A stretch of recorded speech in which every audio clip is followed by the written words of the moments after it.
So this is a collection of like multiple interviews that are all put together. I think I've been watching it for like 3 hours or something.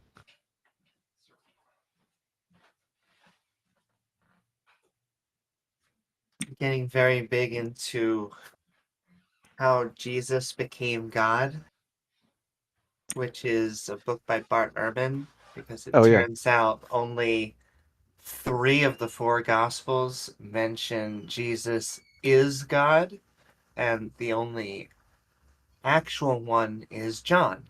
yeah, So the exactly. very last one, they're like, hey, what if Jesus was God? Yeah, because the earlier like Mark just has him being a demigod in the Greco-Roman sense of the word. Because if you translate, if your body is not found, that means you were a demigod. You were a son of God who ascended to be with your parents. And then John goes all the way, and then we get the modern Trinity of God, the Son, the Father, and the Holy Spirit. But it's actually three persons with one spirit, which is or one essence, which is different than earlier Christian beliefs about Jesus, which included adoptionism. Like one of the common beliefs prior to Paul was that um, God was picking Jesus as a praiseworthy Jew to become recognized as his most favored son. But it wasn't necessary to say that Jesus was his son initially because all of the children of Israel were his children. And so there are other parts in the Old Testament where it refers to the Son of God as Israel. The Israel collectively is the Son of God. And so when it speaks about Jesus, he says, my son in whom I am well pleased. In other words, saying my favorite son or my special son, as opposed to you're my son and you're not my son and nobody else is. But Um, applying there are multiple sons. yeah, all of Israel is referred to as the son of God. And so Jesus is special because he's called the most favored son in whom I am well pleased. But that's not to say the others aren't also his sons. And it's just a little weird that the majority of the Gospels, and so there's a possibility that Jesus, if they existed, did not believe they were the Son of a God. Or these, they were God. Yeah, the mainstream view is that he was an apocalyptic preacher, and mainstream is a very loaded term because, uh, in the words of Richard, um, saying that something is the mainstream view of biblical scholarship is like saying that if you take all of the people who say they're doctors, which includes witch doctors and shamans, the average view is X. Well, the average view of biblical scholarship includes the SBL, which is the Society for Biblical Literature, which includes people who have faith statements and who literally are just apologists, pretending to be archaeologists or historians or whatever. So the mainstream that includes the people who don't even follow historical methods isn't the mainstream, right? If you want to look at um, the mainstream, though, it's the view that he was an apocalyptic preacher, not necessarily that he said he was God.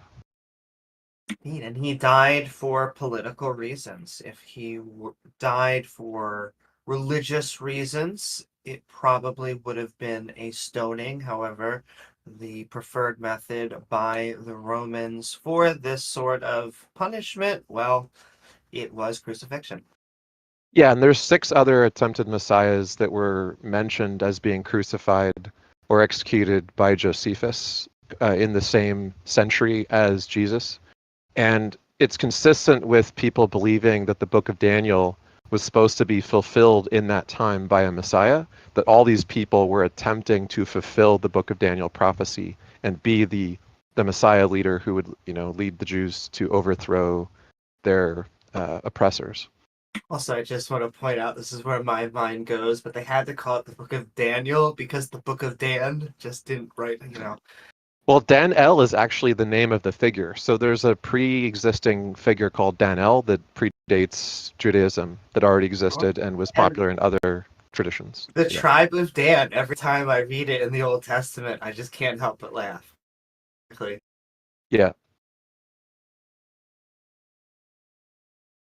By the way, do we have a text chat? I know we always have to kind of scramble to figure out if we have a text channel We that'll work. There is a text channel right next to the video channel.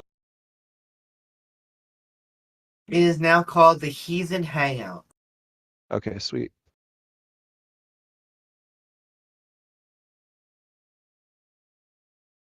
I'm attempting to post. Yeah, so this is a documentary length combination of dozens of interviews with Richard C. Miller, which are mind-blowing.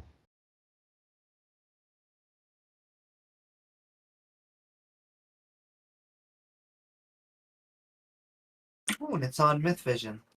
Yep.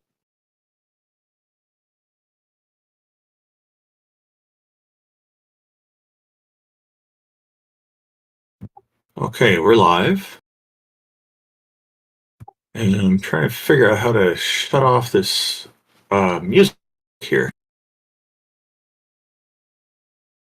All right. I wonder if people can hear in the audience here. I don't hear any music.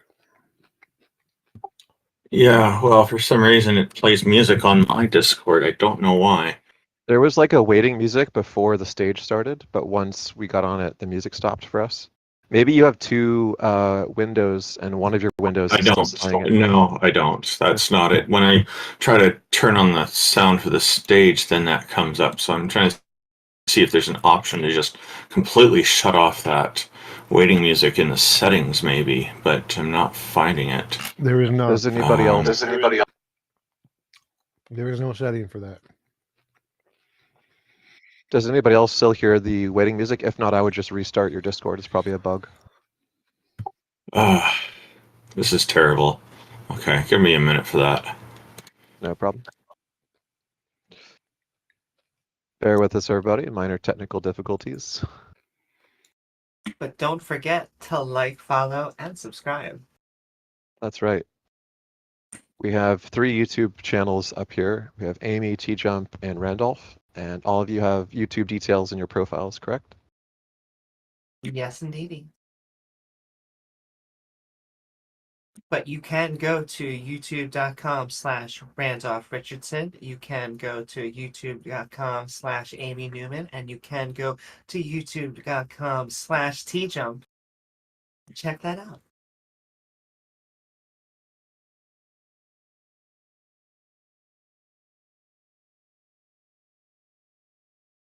Also, if you're a theist, I don't believe your God exists. Wah ha ha ha ha. But come and tell us why you think you do. At least in a few minutes. Yeah, it looks like we already have 3 people's hands up, so I think we will have some callers. Mm-hmm. Yeah, I think I'm going to have this fixed in just a moment here.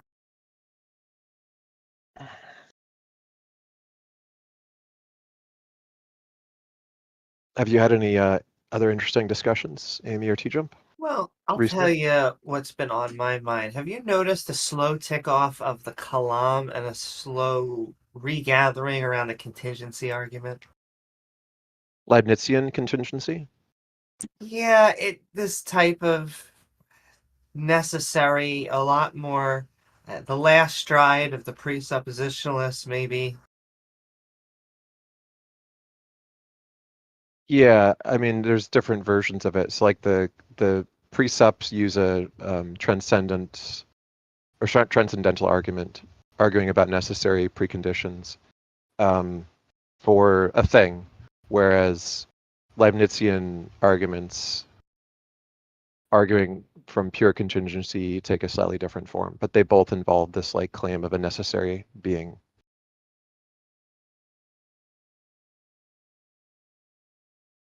And yet I don't find many people doing Kalam, or at least that much anymore. Yeah, you hear it more from Muslims still, because people like I forget the Muslim apologist name or whatever have written their own kind of takes on the Kalam, reclaiming it since Lane Craig got it from Muslims and made his own version of it, and they're taking it back. A reclaiming of a reclaiming. Yeah, but it makes sense to focus on or to fall back on a kind of bulwark Christianity argument being the contingent versus necessary distinction. because I think that's why the Pythagoreans posited God in the first place, or that's how the Pythagoreans posited God in the first place. That's how Plato formulated God in the Timaeus creation myth, which is his Pythagorean creation myth. And that's how Christianity embraced Plato and included him and Aristotle and others in the literary tradition of early Christianity, is because they knew that there was some kinship between Platonic necessary God, even if it was a pagan author, and theirs. They didn't quite know exactly why it seemed so relatable, but it turns out, as I mentioned last week, according to Reslick Merkin, there's more than an accidental similarity between the two. There's actually a direct mimesis criticism argument to be made that the Old Testament as we know it was actually authored in 3rd century by Hellenistic Jews in Alexandria who were very familiar with Plato's Timaeus and Republic, with the Homeric epics, and Romulus and Remus and all these other parallels which were incorporated into Judaism and later into Christianity. That's also what I find. Oh no, what were you just going to say, Randall? Oh, we've got things going. I'm just going to quickly read the introduction as soon as you finish. Oh, no, it's why I find just prophecy interesting, because clearly the authors of timelines, in the future are looking back at the past and they're saying, how can we make this work? And so when you're using data to then build your prophecy, you're building towards it. I guess what I'm trying to say is they're not predicting things. Yeah, they're post-dicting and trying to make the existing facts fit retroactively. Exactly.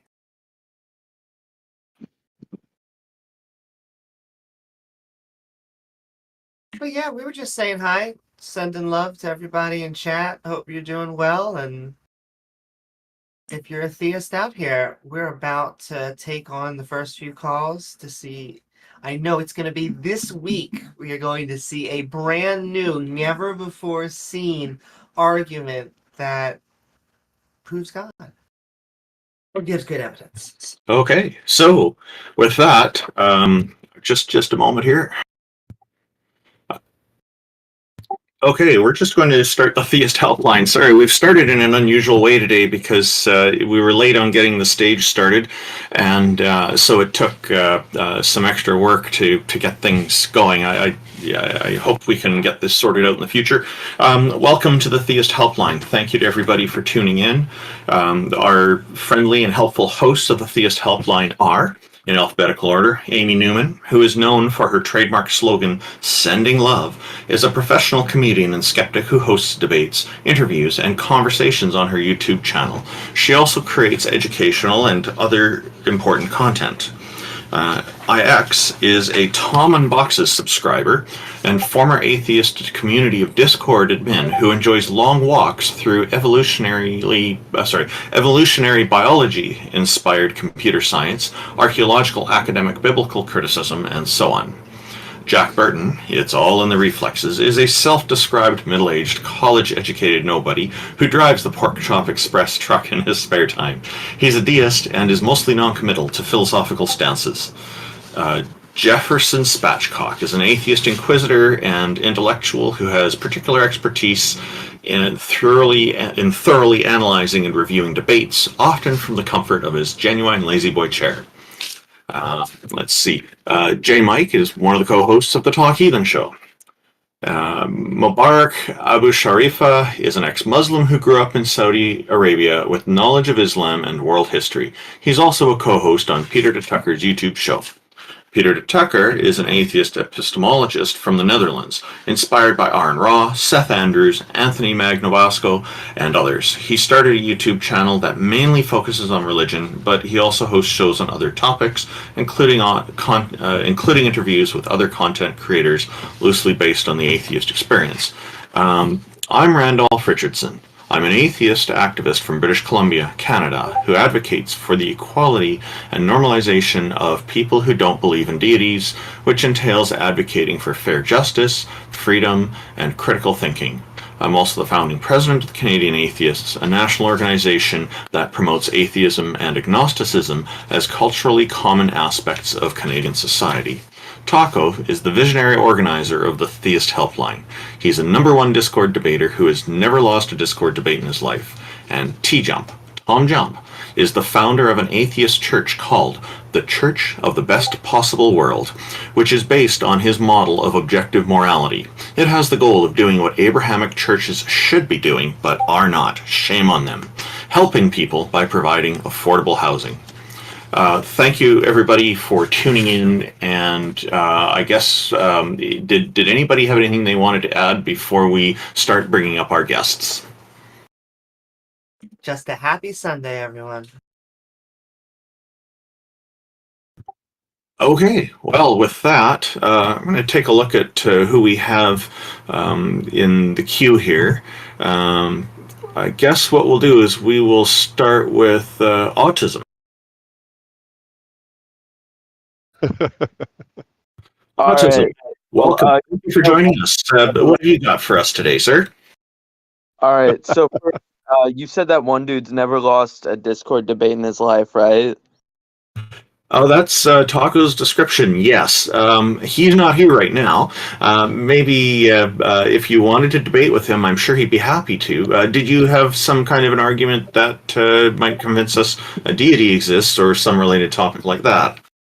Yeah. I personally worship the God's only son that he sent down, Adolf Hitler.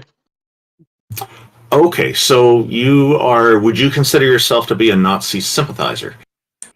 Or Yep. a troll, one or the other.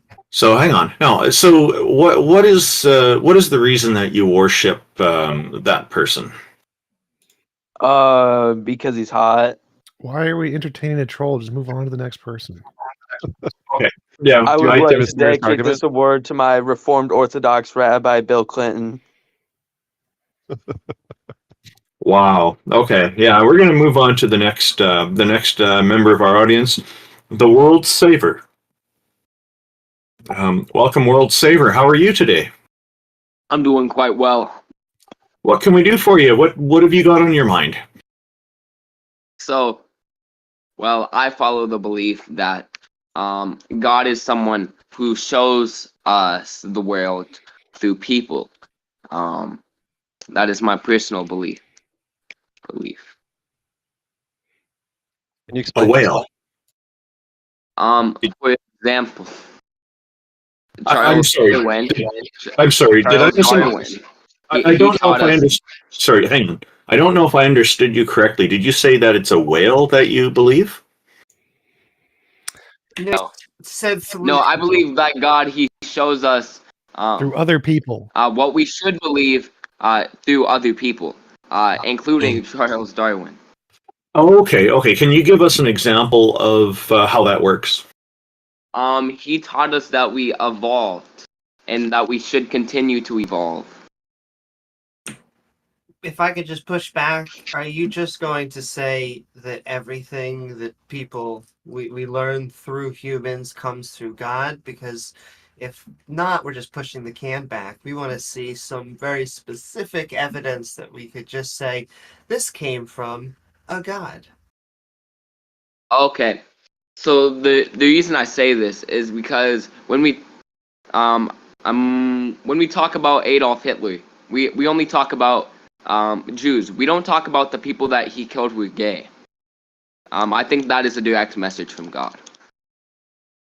What? I have a just want to question. point out Godwin's Law twice this early. Right over to you, Ix. Okay, so it's a bit unclear what exactly it is that you believe. So, do you mind if I ask you a couple of just yes or no diagnostic questions? Yeah. Okay, so first, would you call yourself a Christian? No. Okay. Do you believe in God? Yeah. Okay. Is the God that you believe in a intervening personal God that has some communication with us mortals, or an Yes. out of the world deistic God? One that intervenes with us mortals. Okay.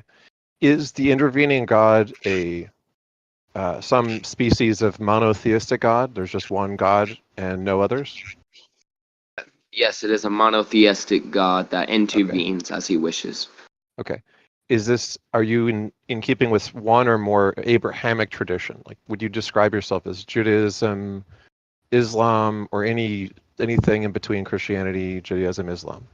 No, I don't follow books as those were written by people and people are flawed. Okay. So is your monotheistic God based on some other tradition, like a I mean, I don't know if you know the Neoplatonic one sort of includes this sort of demiurge, intervening gods or whatever. What kind of God is it that you believe in? It's not clear. Well, I kind of think of him as a one above who, and it's not like any other god that you may think of, but one who is above and intervenes with conflicts that he wishes with ones that he thinks are important. Okay. By intervening, does he ever communicate? Like, is there any scripture or text that you think is the correctly interpreted message that God wanted us to understand? No, I don't think there is any scripture or text. It's just listening to the signs of what's happening or So what has happened. you think he just intervenes and hides without communicating to us? Yes, but Why? we have to understand what is being communicated through the people and what is not being communicated through the people. Whatever Through is the not people. being So, through us. okay, so like some Christians believe that the Bible is divinely inspired. Divinely inspired meaning that people wrote it, but that God was working through them to achieve his purposes or something like that. Are you saying that Charles Darwin was divinely inspired to teach us about evolution? Yes. Okay, so if any scientist looks at the natural world and correctly understands what they're seeing and reports their findings, is that included automatically as doing God's will because they reported the natural world as God made it? As long as a lot of people know about it, it becomes divinely work. When a lot of people don't know about it, it is no longer divinely work because God doesn't want people to know it if a lot of people don't know it.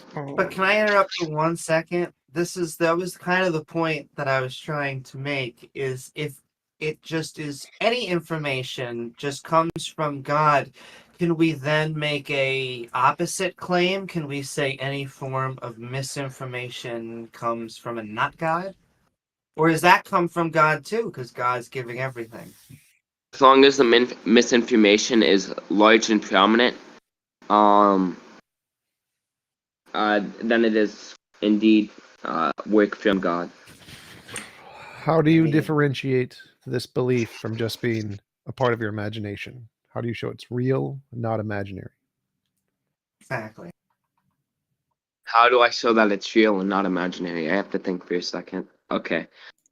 Um, because I believe there are certain things that happen that we don't talk about it, and the fact that we don't talk about it, there has to be a reason for that. And I believe the fact that, and I believe the reason for that is God.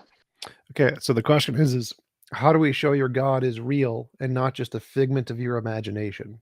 So if we don't talk about stuff, that's great, but how does that show God is real and not just a figment of your imagination you made up to explain this thing that you don't understand? Well, there's no evidence that shows indefinitely that God is I God. don't need indefinite evidence. I need 1% evidence. Any kind of evidence that indicates your God is real more than imaginary by any number, any percent. I mean, I gave you the Adolf Hitler example. No, you just said here's something we don't talk about or here's something we do talk about. I don't care about that. How do we show the fact that we talk about something or don't talk about something is evidence your God is real and not just a thing you've made up in your head to explain the fact that we do or don't talk about stuff? I'm kind of confused on what you're asking. You think God does stuff? Like, How do you know God did this and not something else? Just a human psychology, evolution, delusion, not God did it.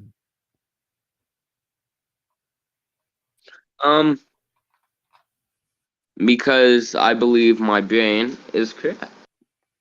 and Is what? Correct. I don't I care. believe my brain is correct. I don't care if you believe your brain is correct. All delusional people believe their brain is correct. How do you differentiate whether or not you are correct, whether or not you are just making stuff up? Okay, I'm just gonna ask you, what is your reason for stuff being talked about and not being talked about? People are stupid. Why are we stupid? Evolution.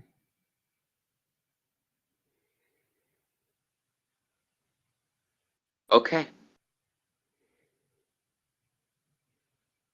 I don't know what to say, so I'm just gonna go back down to the stage. Okay.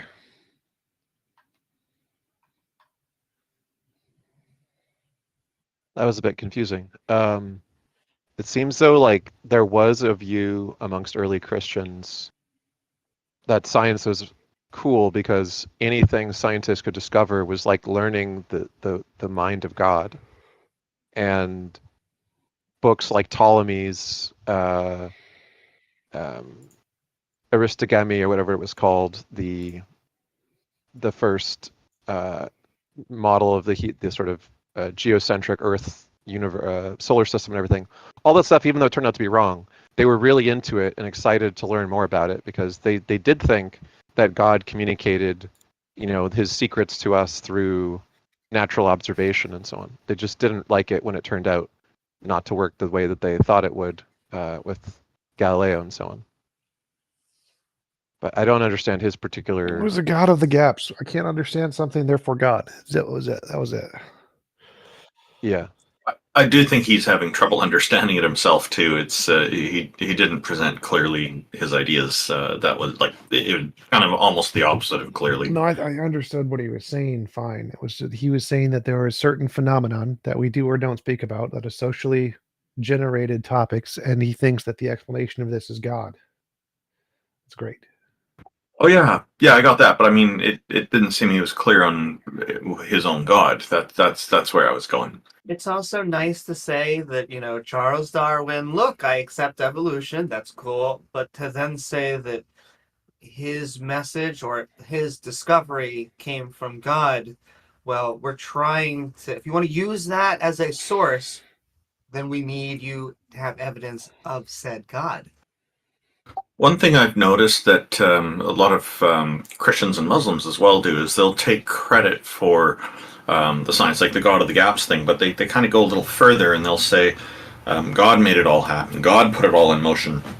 So it's okay now, whereas in the past it was rejected. And maybe there's a bit of that going on with this guy. I think we can move on to the next speaker. I think we're overanalyzing. That's what we're going to do here. So welcome, Bob. Thank you for joining us. What have you got for us? What's on your mind?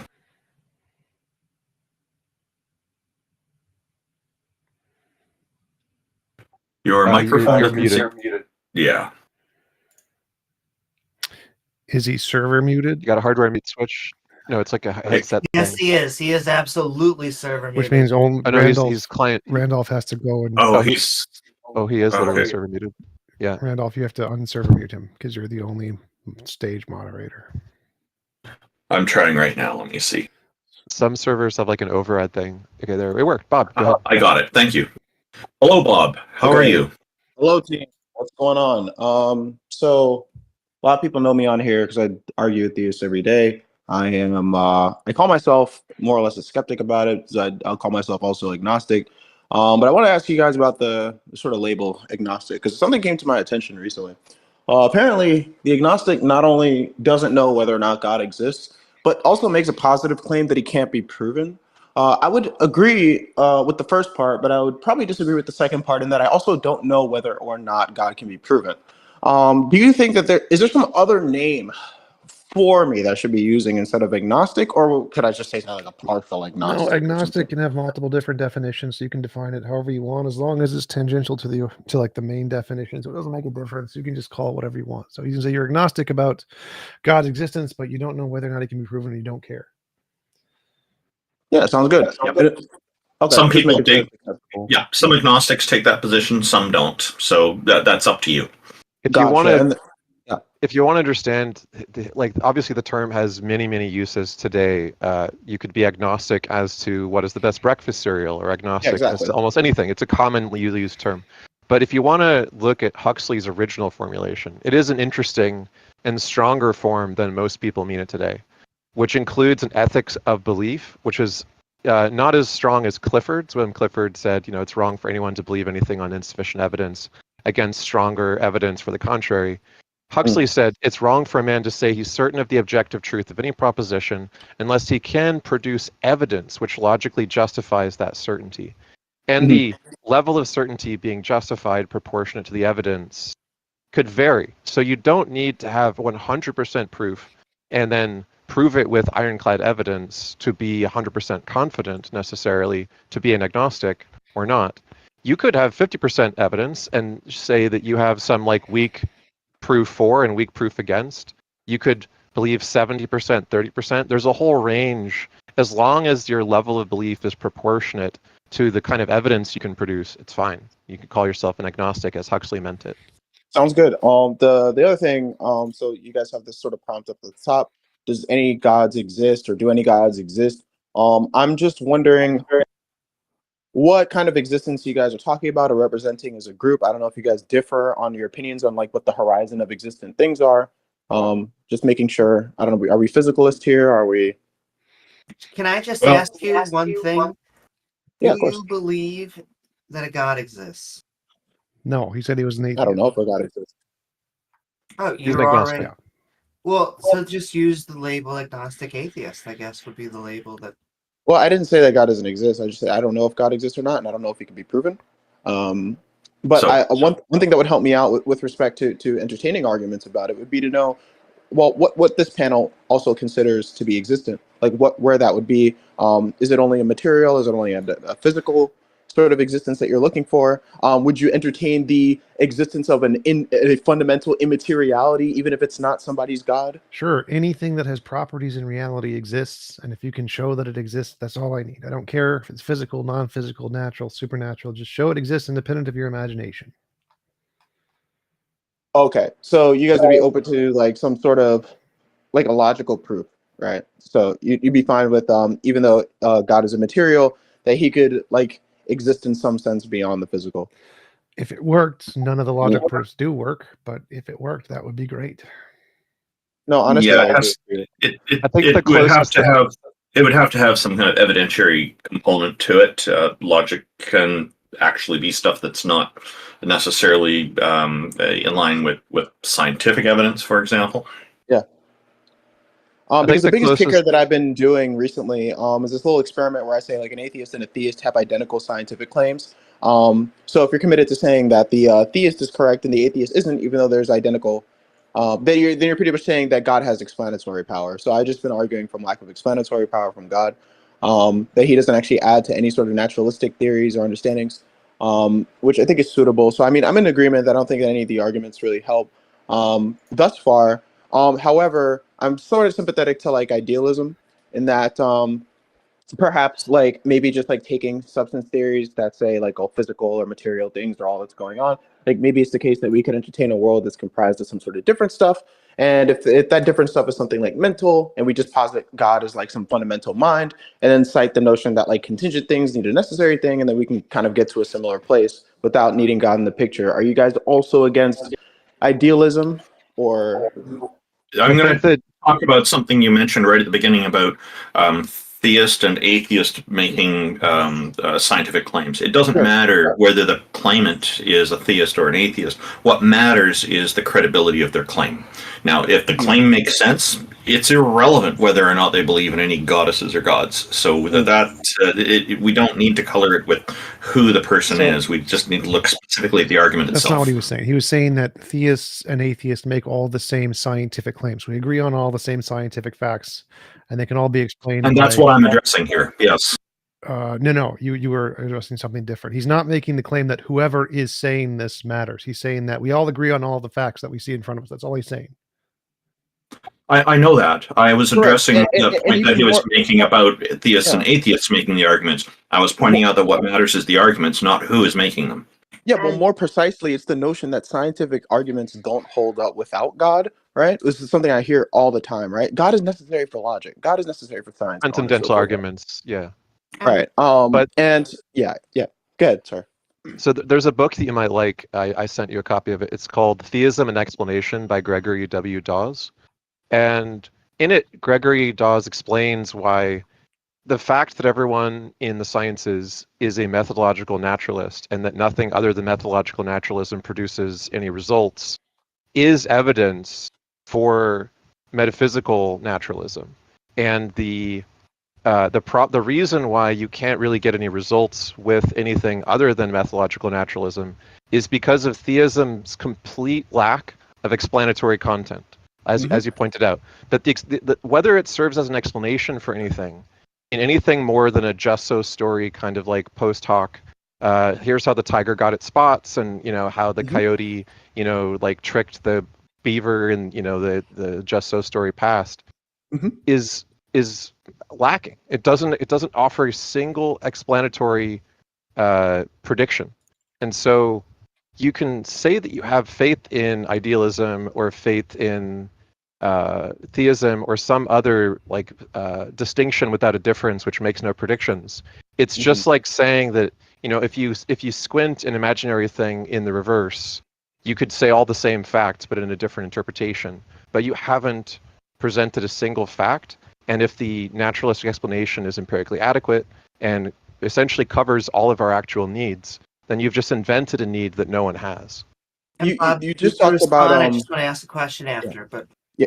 Sorry about that. And so you just said metaphysical naturalism. I'm not even actually familiar like this notion, because usually when people talk about metaphysics, we're talking about some fundamental grounding necessities, and these usually take place beyond like the rules of our world. So for one, is this panel generally sympathetic to the idea that the fundamental sort of the fundamental necessity relation can obtain between natural things and the natural contingent things?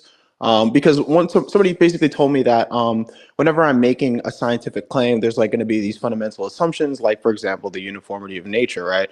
And they're going to say that this uniformity of nature needs to be secured by some necessity, right? And my question is usually something like, why can't that thing that ensures these naturalistic laws just be within the world too, right? Why does it need to be distended? Do you have any thoughts about that? before we answer that question, I just want to point out the reason I was confused about atheist and agnostic. I think we have not only beliefs but justified true beliefs, and you were talking about the same facts. We all accept the same facts. I think minimally soft atheism, like what you were explaining, is just enough. We don't have any good evidence right now to believe in a God. I do think that there is actually some good reasons to believe that some deities, in fact, do not exist. And I would also say that there's a good amount of theists, creationists, young earth creationists who do not accept the facts that we are working with. And that tends to be the big epistemological debate that we need to get over.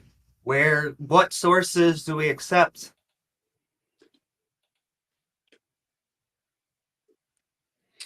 To answer your question, no, the metaphysical naturalism. Metaphysics is just the fundamental nature of reality, whatever you think that is. So you can think that's natural and be just fine. There are lots of metaphysical naturalists. That's the consensus position in most scientific and philosophical fields.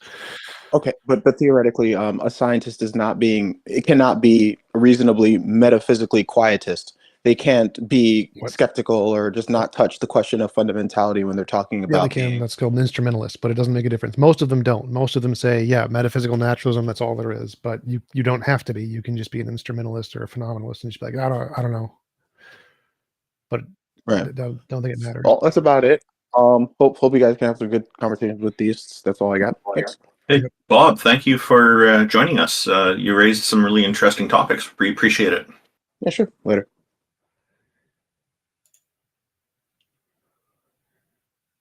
Silverhawk21, thank you for joining us. I've just invited you up onto the stage. If you're there, if you've stepped away, we can come back to you later.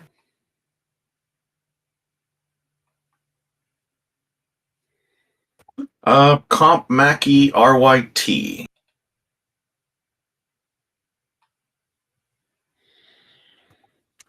Okay. Hello, Comp Mackie RYT. How are you today? Thank you for joining us.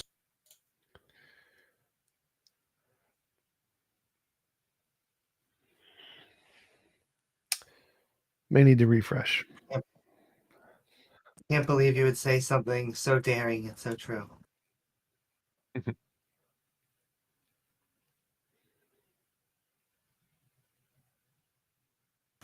Are you there, Comp Mackie RYT? I hope I'm saying your name correctly. Nope. Mic needs not working. Try refreshing the page. Close and restart. Control R might be a shortcut for that. Sometimes that works. No. We can hear you now. How are you today? It's good, man. Doing pretty good, man. I just found this interesting. Do any gods exist? So I just came and hop in. Sure. So, is there a god or a goddess that is important to you that you think people should believe in? I mean, I don't even try to force or just or just force my opinions onto people. So, but like, I would say like me personally, like my God specifically is like energy based. I know people might say it's a little dumb and stuff, but that's like for me, just like be like as a human being, us being human beings proves God already. That's what I always try to get at with my constituents. So what are the Okay. inferences that justify that conclusion? It's just this energy, this universe, right?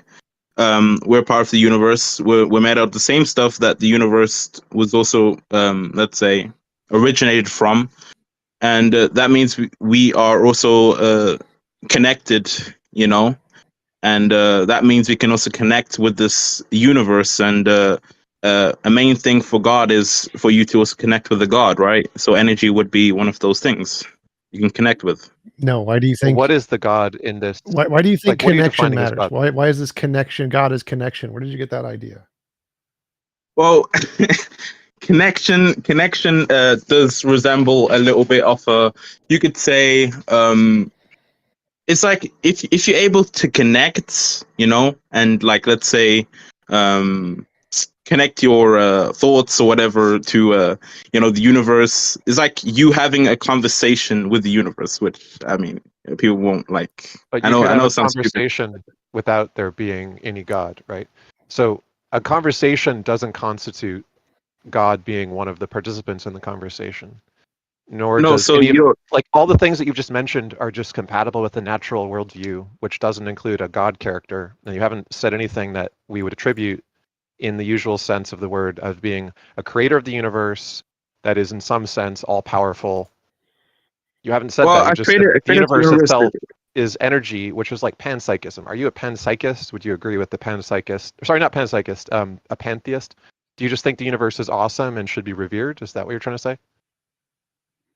Like it's just like weird. It's just like a weird. It's like a weird thing for me, Have you heard the word panpsych or sorry, Pantheism. pantheism? Pantheist. Yeah. Look it up. I've heard of it, but I've never like know the definition or anything. You sound like a pantheist. Maybe look it up.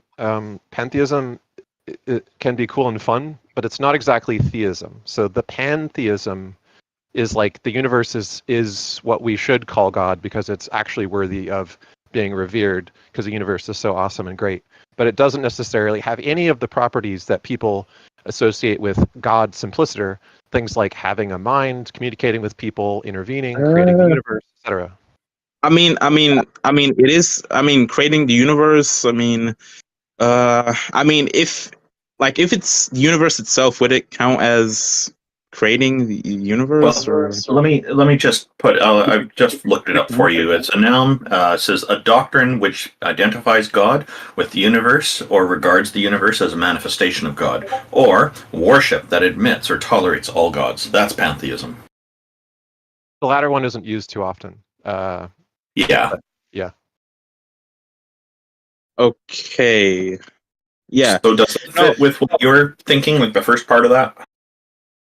Well, for me personally, it's like more there's a connection. There's actually a real connection. So if you are made out of something else, you are a part of that thing. Is that what you mean by connection? No, so if you made out the same thing, then it is a connection. Like if you're like energy, your energy, matter, and Right, universe energy.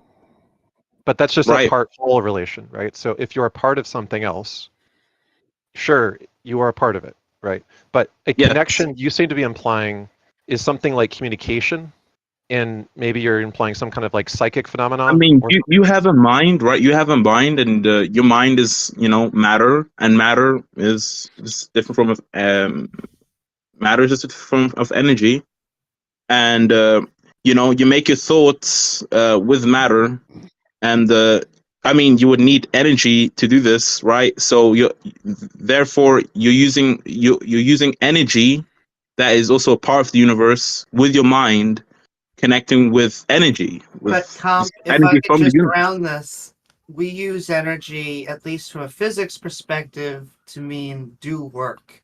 And that Yeah. generally applies within a naturalistic framework. Do you mean it somewhere else? I didn't really get like Okay. what you mean like the that. question, You mean the like question is what do you believe in that goes beyond what science and naturalists believe? oh, like something that like something like Jesus or something. Anything, what do you believe that is just more than what scientists and physicists and materialists believe? Okay, so something that has never been researched before in science. Well, I don't care if they research it, just anything more than what they believe, even if there's no evidence of it. They believe things like all the world is material. I don't care if they have evidence for it. Just what do you believe that any of the scientist materialists would disagree with? I'm pretty sure most people would disagree like that God is energy. Like most people would disagree. Sure, you're just calling energy God. That's nice. But do you think it has any extra properties than just what physicists say it is? I mean, there's a lot of energy can work really good within its own let's say atmosphere or environment, which environment being the universe, of course. So I mean, like energy it's works. That's great. the energy. Yes, energy works. Yeah, So and what what I'm trying to get at is that What- energy is like a lot of people would disagree. Like energy is like all powerful and stuff. Like a lot of people would disagree with that. Okay, so what do you mean when you think energy is all powerful? Like in terms of it's all powerful, meaning it can do like everything. It can do everything basically. So like string And theorists say that literally anything that could happen has happened and will happen infinitely many times in the string theory universe. yeah, and I agree with that. Great. So do you believe anything that physicists and materialists don't believe? There might be quite a lot of things, but like I just need one. it's just like speculation, and I don't Speculation is fine. Just what's one difference between you and just a physicalist string theorist who thinks there's no God? that with no God. Yep. So physicalist string theorists think there's no God, just matter, universe, stuff, and strings. What is one difference in the way that you think the world is than the way they do? That our mind has a connection to God. What does that mean? If you just think we're made of energy, the universe is made of energy, therefore there's a connection. Well, string theorists agree. So how do you disagree there? How would I disagree? Why would I disagree though? Like, well, so if you agree, then there's no God. So string theorists think it's just energy and strings and no God. And if you're just saying you believe the exact same so you're things, asking me what does it? what does it make me? So you're asking me like, what makes me believe it is a god? Sort of. I want to know what the difference is between you and a string theorist. I mean, it's really hard. It's hard to explain. It's like it's experiences, like my own experiences have influence, on it. I know of lot of people call me atheist and stuff, because it kind of leads to that point, because I mean, if I So, prove anything, does this energy, this God, does it have decision making capability, like a consciousness of some sort? it operates on nature. Okay, it operates how? Does it have like making conscious choices? But you can influence it, of course. Okay, well that's pretty vague. I mean, like, does it make conscious choices though? Does it make no. So it wouldn't make conscious choices, but it operates in but the universe has a way of, it operates in a way that makes that, how can I say, that is the best for its thing. I don't know, like the best for It's its. natural, not necessarily best for itself. Parts of it explode and blow up and go supernova from time to time. That's true, but like in a naturalistic way, that those things would either affect it or uh, either affect those things, or it would like in the future or something, like make it better or something like that. So I've sent you a link to naturalistic pantheism. So there are different kinds of pantheism. The naturalistic kind is also known as scientific pantheism, and it's essentially equivalent or compatible with atheism. It's just a way of saying that what people have meant to revere when they sort of deify or declare things to be divine is in a sense a reverence of things which are natural, but which are still worthy of reverence for how important and fundamental they are to everything that we hold dear. So the naturalistic pantheist is saying we should revere the natural things, which God was an attempt to explain, but we should refer the way they actually work in terms of natural phenomena rather than in terms of supernatural phenomena. I just But want to isn't like point out natural? So divine you mentioned earlier that it does what's best for all of nature, or something along to that effect. Do you think this energy has an intention to do the best? It's more like how could you call it? It's more like universe has to be compiled in the most simplest ways, right? So things always have to run on a smooth. Things would always have to run on a smooth direction, right? How could you say? Why must they be simpler? We've got a whole bunch. If we look at chemistry, we've got very simple elements, and then we've got more complex elements. If everything must be simple all the time, then we should not have the more complex elements, right? It's more like the universe. The universe is like universe would have to be in the most simplest way, I could say. And it's why would it have to be? Because I mean, if it was like a more complicated or more advanced type of system universe, then it would be harder for us to adapt to it. Can you just? It's already very hard for us to adapt, actually. Yeah, sure. It's become even harder. It's gonna become even harder. Could you please just tell us? Go read what naturalistic pantheism is. What Ix sent you, and tell us. Go find something that's different between that and your worldview, and once you do, come back. Yeah, sure. I concur with T-Jump here on this. I think that's a good idea. And you've called before. We do appreciate your calls and your open-mindedness to have a conversation about it. Yeah, thank you.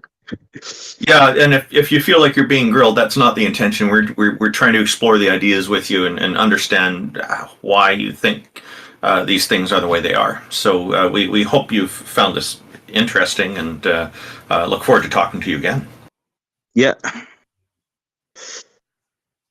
All right. Well, thanks for joining us. Thank you. I want to point out that the only true divine out there was Potato. a drag queen Potato. It's the potato. and a potato. Back to potatoes again. All right, Silverhawk21, let's try this again. I see you've come back. Hopefully you're able to join us this time. Hello, Silverhawk21. Thank you for joining us. What have you got on your mind regarding whether any deities exist? Hello, can you hear me? Yeah. We can hear you. Your volume's a little low. Go ahead. Yeah, I'm actually an atheist, but Can you turn yourself up? I'll turn you up, but the audience on YouTube and everyone else is not going to be able to hear you with the volume you're at now. Get close to your mic and just be as loud as you can. hello, can you hear me? Barely. Hello? It is difficult to hear you. If you can turn up your volume, that would be helpful, yes. The reverb makes me think you're actually far away from your microphone. So figure out where the microphone is and try to get close to it. You might have two microphones and not realize which one you're using, so you think you're close, but you're not. That's true. Make sure the settings is set to the very specific microphone you want. Yeah. And I'd love to know if you were a fan of the 1980s Silverhawks cartoon.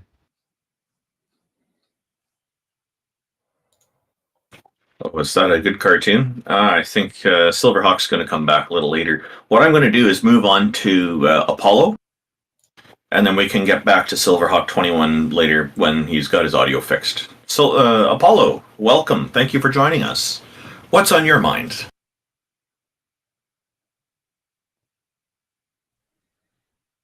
Hear me? We can't hear you. Yeah, okay, what's up? We can hear you now. I was gonna just ask T-Jump if he was like, I don't know if he's like someone who's gonna entertain this question, but I was gonna ask him what distinguishes his moral framework from moral non-objectivism. Non-objectivism? Sorry, what did you say? Yeah, my bad. My view has a model of morality that's true, independent of opinion, therefore it's objective. Well, the thesis of moral non-objectivism is that moral facts or whatever that is true within the domain of morality is going to be relative to minds, right? So it's going to depend on minds. Right. So I heard, But so in your mine view, you does talk about the not position is of not will. dependent on minds. Literally just answered that. So how is will not something which is mental? Will is what is affected by morality. It doesn't govern morality. Law of physics governs morality. But you said morality, under your definition, is just something which is identical to imposition of will. So that means No, without the that's will the principle that trait, then that means describes morality the cannot law. exist. The law of physics is an actual law of physics. It's a physical field, and it can be described with that principle. Well, we're not talking about the laws of physics, right? We're talking about your morality system. Which is a law of physics. Oh, you need to catch up on my morality before you ask questions about it. Since when was morality considered by physicists to be a law of It's physics? not. It's considered by me to be a law of physics. If you're asking questions about my morality, you need to understand the very basics of my morality. So go So catch up do you on have it. any argument for it being a law of Yes, physics? go or check is it out just like a my mere other speculation? videos, which I have plenty of, and then once you get a basic understanding, then ask questions about it. Wait, but even then, though, it still doesn't contradict my overarching point, though. Yes, it does, because if it's a law of physics, it would be objective, independent of minds. Please learn basic logic. But you're saying that the supposed law of physics is fixed by something which is mental. No, that's stupid. Literally the opposite of anything. Of course you are. You're saying that it is identical to imposition of will. No, So will is going to be the okay, central move piece on, of move morality on. You're under wrong. your view. Go look at my model. It does not say that. Go away. I'm willing to talk about something else, though. Fine, skip to something else. All right, so this you can address the whole stage here. What would you like to change the topic to? Oh, we could talk about like theism. I don't think T-Jump is even understanding his own We're moral not framework. we're not going to talk about T-Jump. We're going to talk about what the topic is, or we're going to move on to our next guest. Well, first I need to clarify. No, Oh, I you do definitely- understand what I'm talking about. You are a dumbass, and you don't understand what you're talking about. Objective means true. Yes, you were unable independent- to give any rational response. No. I explained perfectly well, and you're just too stupid to understand. If it exists, Yeah, you just stop do not talking. Stop understand that will speaking, is you something which is moron. mental. Stop speaking. My model says, Okay, stop Sonny. speaking, moron. My model of morality says morality is a law of physics. which can then be described by a principle, and your dumbass is confusing the description of the principle as the morality itself. And you just don't understand it. Yeah, the issue with your supposed principle you're speaking, you're talking a about is fool. that Stop it keeps speaking. on Stop referring to speaking. You something which is don't mental. get Without the no, mental it doesn't. property You're an cannot idiot. exist, so this No, mind it doesn't. dependence. You're an idiot. Stop wasting my time. You don't understand my model. Yeah, nice ad hominem, Sonny. But then No, you're to just the an other idiot. guy, Well, can I actually just ask very quickly what your concept of morality is? excuse me? What is your concept of morality? Where does morality come Well, I think morality is not objective. I believe that moral anti-realism is going to be more parsimonious. It wins on more theoretical virtues than more realism, and especially T-Jump's garbage moral framework. And I believe that it does not make any references to minds while claiming to be objective, like T-Jump's No, framework it does. Can we again. get rid of this kid? So Like, that's no, my he keeps concept of strawmanning my morality. position and does not do any of those things, as I've literally just explained. And if he's too stupid to understand it's a law of physics, he's just an idiot. Like, get rid of him. Okay, And if Apollo. Yeah, ahead. Apollo. Yes, what's up? Amy asked you what your model of morality is, and then you started talking about T-Jump's model of morality, I which talked about my didn't model of answer our morality, and I question. made some We distinguishing want to know what features your between my model of model. morality is. He answered that. He said he's a non. Yeah, I said Don't my care model about of your opinion on morality. T-Jump's model, Randolph, because it's obvious that you don't understand T-Jump's model. But if you want to tell us your model, he answered that's that. fine. He said he's a non. Wait, so there are two things I need to No, address. you don't. So, You like, don't first, I get to did tell address her it. You my don't art. get to address it. So first, Randolph, I'm he answered addressing it that. right He now. said he's a moral anti-realist. He just thinks it doesn't exist. That was his answer. Well, if that is your answer, I was actually going to ask, does that mean you're closer to a moral subjectivist? Which, whatever way you want to frame it, I guess It is a moral anti-realist model. It's I not was objectivism model. trying to find a way to see if you were going to re-inject God if you are a deist or you don't attract a God. I believe in God. I just don't believe in morality being some objective feature of the world, right? Okay, well, then let's keep on going backwards. Why do you believe a God exists? Like the Neoplatonic arguments, the failures of positive and brew contingencies, the unintelligibility of atheism, yada yada yada. There's no good atheistic arguments. All I heard was contingency, and you don't think that atheists are correct. Yeah, then you missed the majority of what I said, because what I mentioned first was the fact that I used the Neoplatonic argument for justifying the existence of God, and I believe that the brute contingency thesis results in some impossibility, and I also believe that there's a level of unintelligibility within the atheistic arguments, right? And those are my reasons for believing in God. Sure, would you like to give a Neoplatonic argument for the existence of God? Yes. First, I'd have to cash out the definitions of the terms conditioned realities and unconditioned reality. So under the argument, conditioned reality is just that which depends on some other beings, that which is ontologically dependent, that which has causal conditions. That which is unconditioned is just the latter, or sorry, something which opposes that concept. So the whole idea is that reality could not only be composed of dependent beings, because that results in some intrinsic metaphysical contradiction. Therefore, there has to be a reality which is unconditioned, which is God. Therefore, God exists. So you're just saying God is really simple argument. reality? Yes, really simple, in that I believe that God is a contingent being, which means that it can't be necessary. That's not what I'm saying. You know, just no, that's her position. She's saying from her position, God is a contingent being. God is a contingent being. What do you define God to be? I define God to be a sort of mind creator that humans often use as a placeholder for their ignorance. Yeah, mind creator, that doesn't exist. There's no mental being that creates the universe now. That is what I said, exactly. Yeah, I know what. So firstly, I'm just addressing her position and the artist's position. I'm critiquing the position by saying, look, it's not going to be the case that there's a mind creator, because for one, that being it just does not exist. There's only one creator, and that creator does not have a mind. It's something which transcends consciousness in some sense.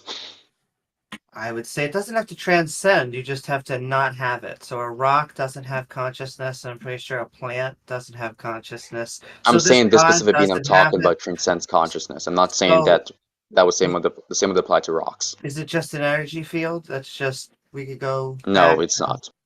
Then, okay, when you're talking about energy is not even something which has an ontological substance. Scientists reverse energy is just something which has the capacity for it. It refers to potentials, not an actual object or thing in itself, right? So it has no energy. If you're going to talk about quantum fields, excuse me? It has no energy. It has no mind. What are we working with again? Never say it does not have energy. Everything has energy. Everything which exists in some sense is energy. If we're going to define energy to be the potential to actualize something or to do work, then it would be the case that this thing would have energy in some sense. Energy is not an actual thing. It's not a property. It's just the capacity for something to do work. But if you want to confine the word energy to something which refers to material substances, then this being would not have energy because this being is not a material substance in the first place. So it's going to depend on how you catch another term, and then we use this term definition or this definition of the term that we're talking about to like determine whether this being has energy or does not have energy. Wonderful. So it may or may not have energy, and it doesn't have a mind. Can you give us a property it does have? A property, omnipotence. Very simple. Omnipotence? Yeah. It is omnipotent in virtue of it being ontologically independent. Can you justify it If being being an is agent? ontologically it is omnipotent, it is ontologically independent. Hold on a it is second. omnipotent. Look, can you justify it being a mind or an agent in the first place? Never You were gonna claimed say to be a mind or something? an agent to not track He it. said it's not. You were gonna say something. You were gonna say something about quantum fields, and my question was gonna Never be. made any claim about quantum fields. No, you began a sentence before you trailed off, and I wanted to hear what you were And going I to say. assume you did not hear the sentence. So do you want me to repeat for you? No, so You didn't finish the sentence. Apollo's I want to hear what the sentence was going to be. Apollo's argument was going to be, if you claim quantum fields are the necessary thing, then criticism. Yeah, what were you going to say? That was not what I said. I was talking about the fact. I was talking about energy specifically. Great. I would also like to know how it's omnipotent. What is this all great power? What can it do? Excuse me? You claim that it's omnipotent. So Yes, I can do. it do things? Can it make a milkshake? Yeah, it is omnipotent because it is ontologically independent. I don't make any reference to minds in my model of theism. Yeah, but just So if because it doesn't have a mind doesn't mean it's all powerful. In fact, that would probably mean it doesn't have a lot of power at all. Yes, you No, could say a because it star not could have having a power mind. and Wait, stuff that's like irrelevant. that, but it's Because very if it specific. does not have a mind and it's divinely simple, it's not restricted by any property. So that means it And would not it's, be and it's not caused omnipotent because it doesn't. And then it's not omnipotent because it doesn't have the power of thought. Does that the power of thought? That's assuming that the power of thought in relation to this ontologically independent being is a logical Well, you possibility. said it's which it's not. omnipotent. If it's omnipotent, Yeah, then it has omnipotent the being power is of able. thought. Wait, hold on, relax. An omnipotent I being am is able relaxed. to actualize all You're the logical one who's possibilities. talking really fast, so I would suggest that you relax. You can slow down a little You're bit the one who and should relax carry on. because you're the one overspeaking me. I was responding Yeah, to you're what the you one. said. You're the one overspeaking me, being aggressive and releasing. No, but if you want to see aggressive, I can kick you off the stage. I'm not going to do that, but you're going to come and tell us hosts to relax. You can back off. You're aggressive, so I think that was an indication of you needed to be relaxed. Okay, I think we're done with this guy. Sounds good. Yeah, he's obviously just here to try to pick fights with people. So I think there were some outstanding issues. Did anybody want to kind of clarify a few points before we moved on? Well, I would probably disagree. I just think he's just socially inept. I don't think he's trying to pick fights with people. I think he's just overconfident in his silly Platonic arguments. And he would need to understand that going beyond the science based off of Platonic arguments is garbage, and there's no reason to do it. There's no way to differentiate imagination from reality. And so he's essentially just making stuff up and adding properties that have no basis in reality, like saying that something that's ontologically independent, which is garbage. There's no such thing. It's an irrelevant term. And then therefore saying that because it isn't limited by anything, therefore then by definition it's omnipotent. And there's no such thing. Limiting factors isn't a property. So whether or not something is limited or not limited isn't a property that corresponds to anything in reality in the first place. And I would also love to just know what he means really by omnipotent, because if you can create a universe, but there could be superheroes, supervillains that are stuck creating universes. There could be pixies that are farting universes. It is a power. I'm not going to say that something going supernova isn't a power greater than us, but it is a naturalistic and ultimately calculable power. Well, we also have a just to answer the question, the Neoplatonic nonsense is that they define omnipotence as not being limited. It's not that it can do anything or that it has power to do things or it has consciousness. That doesn't make a difference. They're just defining anything that has this is not limited by anything as being omnipotent. And they get this is not limited by anything property by saying it's outside of the normal constraints that we think of everything else. And therefore, by definition, it's omnipotent, even though it can't actually do anything. Indeed. It doesn't seem to be. We also have a comment. We also have a comment in our YouTube live chat from Sydney Raptor. He's saying he really has to scramble when Amy asks him a question. Getting knocked off script? Send in love. IX, I think you wanted to add something before we move to our next I was guest? just going to say I posted a link to the SCP on Neoplatonism in the chat, and Neoplatonism is, I think, one of the more interesting kinds of theism because it appears to have been a major inspiration for the Hellenistic context in which Jewish monotheism arose, and the formulations of Genesis and the Exodus and Deuteronomy, everything were heavily influenced by Plato's Timaeus, which is a Pythagorean idealist. He wasn't a Neoplatonist because he was Plato, but the Neoplatonists who came later had their own spins and twists based off of Plato's sort of Timaeus, or Pythagorean creation ideas. And it's a very, very interesting deep dive. I don't understand it very well yet, even though I thought I was a Neoplatonist when I was a younger religious person. But it's always interesting to hear from them. I'll get that shared over with our YouTube audience. Thank you very much, IX. Sonny, welcome. Thank you for joining us. Thank you. Yeah, hey, thanks for what's on your mind? Yeah, okay. Well, just to say first off, well, I'm an atheist. But I guess I've been kind of struggling with knowledge or epistemology recently because I guess I don't really see any justification for any system or any claim that isn't going to be self-referential to the system that it's trying to justify. So I guess when it comes to like logic or induction or things like that, it seems like the way in which we justify them are. I understand there's some path that TJump has from the cogito, but even that seems like the logic to get to logic. It seems you use logic to get to logic in some sort of train, but I could be wrong. So I guess I would be curious to understand, how do you justify the beliefs that you have? There's to get to two the things. system? There's two things that you need to solve a crossword puzzle, basically, right? Clues and contradictions. And similarly, we use inference, we use induction and deduction in tandem to come up with conjectures and try to eliminate errors and contradictions between the conjectures deductively. And that's something you can do without a single fixed starting point that is never challenged. Like I could start from I think, therefore I am. That could be my starting point. And I could do the whole crossword puzzle and then get all the way back to my starting point and then cross that out and replace it with something else. And it still could have been a useful starting point, even if it turns out to be revised slightly by some later contradiction. Well, even if we're understanding contradictions, though, to be impossible or whatever, doesn't that already have some sort of context behind it? The point is that it's not a matter of like foundationalist first principle being the unshaken bedrock that always lasts to the end of time. Even if you have one to start with, which is a perfectly good way to start. Like I think Descartes was on the right track when he tried to resystematize and reformulate. But it's not necessarily the case that that's going to remain unchallenged at the end.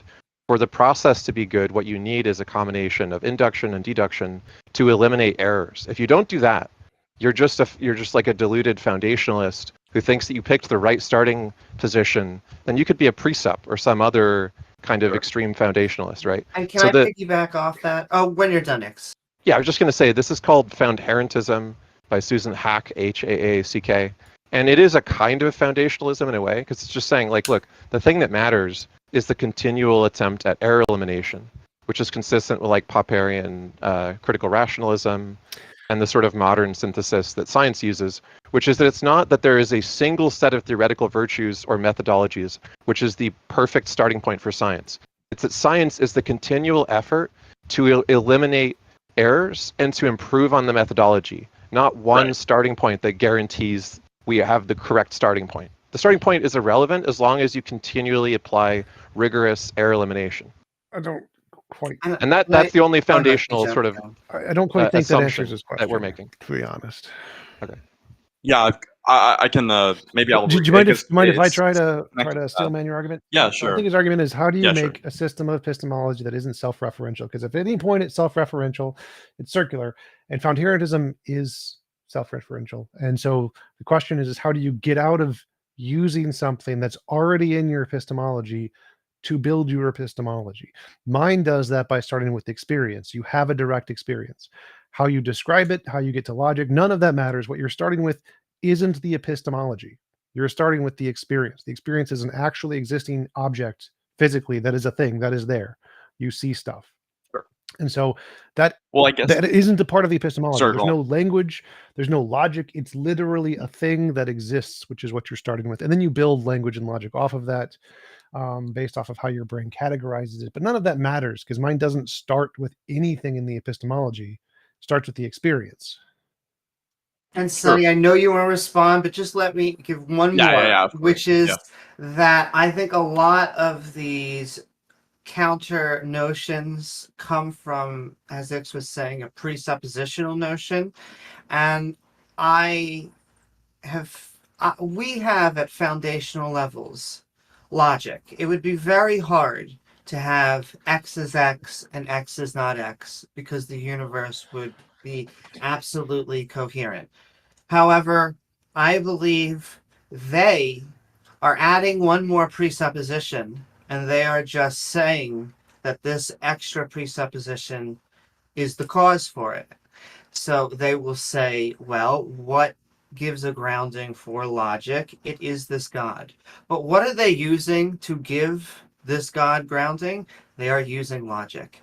And so really, as far as I can tell, maybe I can agree with T-Jump on stuff like experiential level, but it seems that we have to have a sort of presupposition to have logic. So we can do, as Ix was saying, as we can do inductive and deductive reasoning. And there does not seem to be any way around it, even when the creationists, whoever, are saying that they seem to have something more foundational under it, that being said, a God. Yeah, I would completely agree. I think that all precept arguments are really like kind of garbage. They don't accomplish the thing that we're trying to do. Yeah. I guess I would just to first respond to T-Jump with the experience thing. I get that.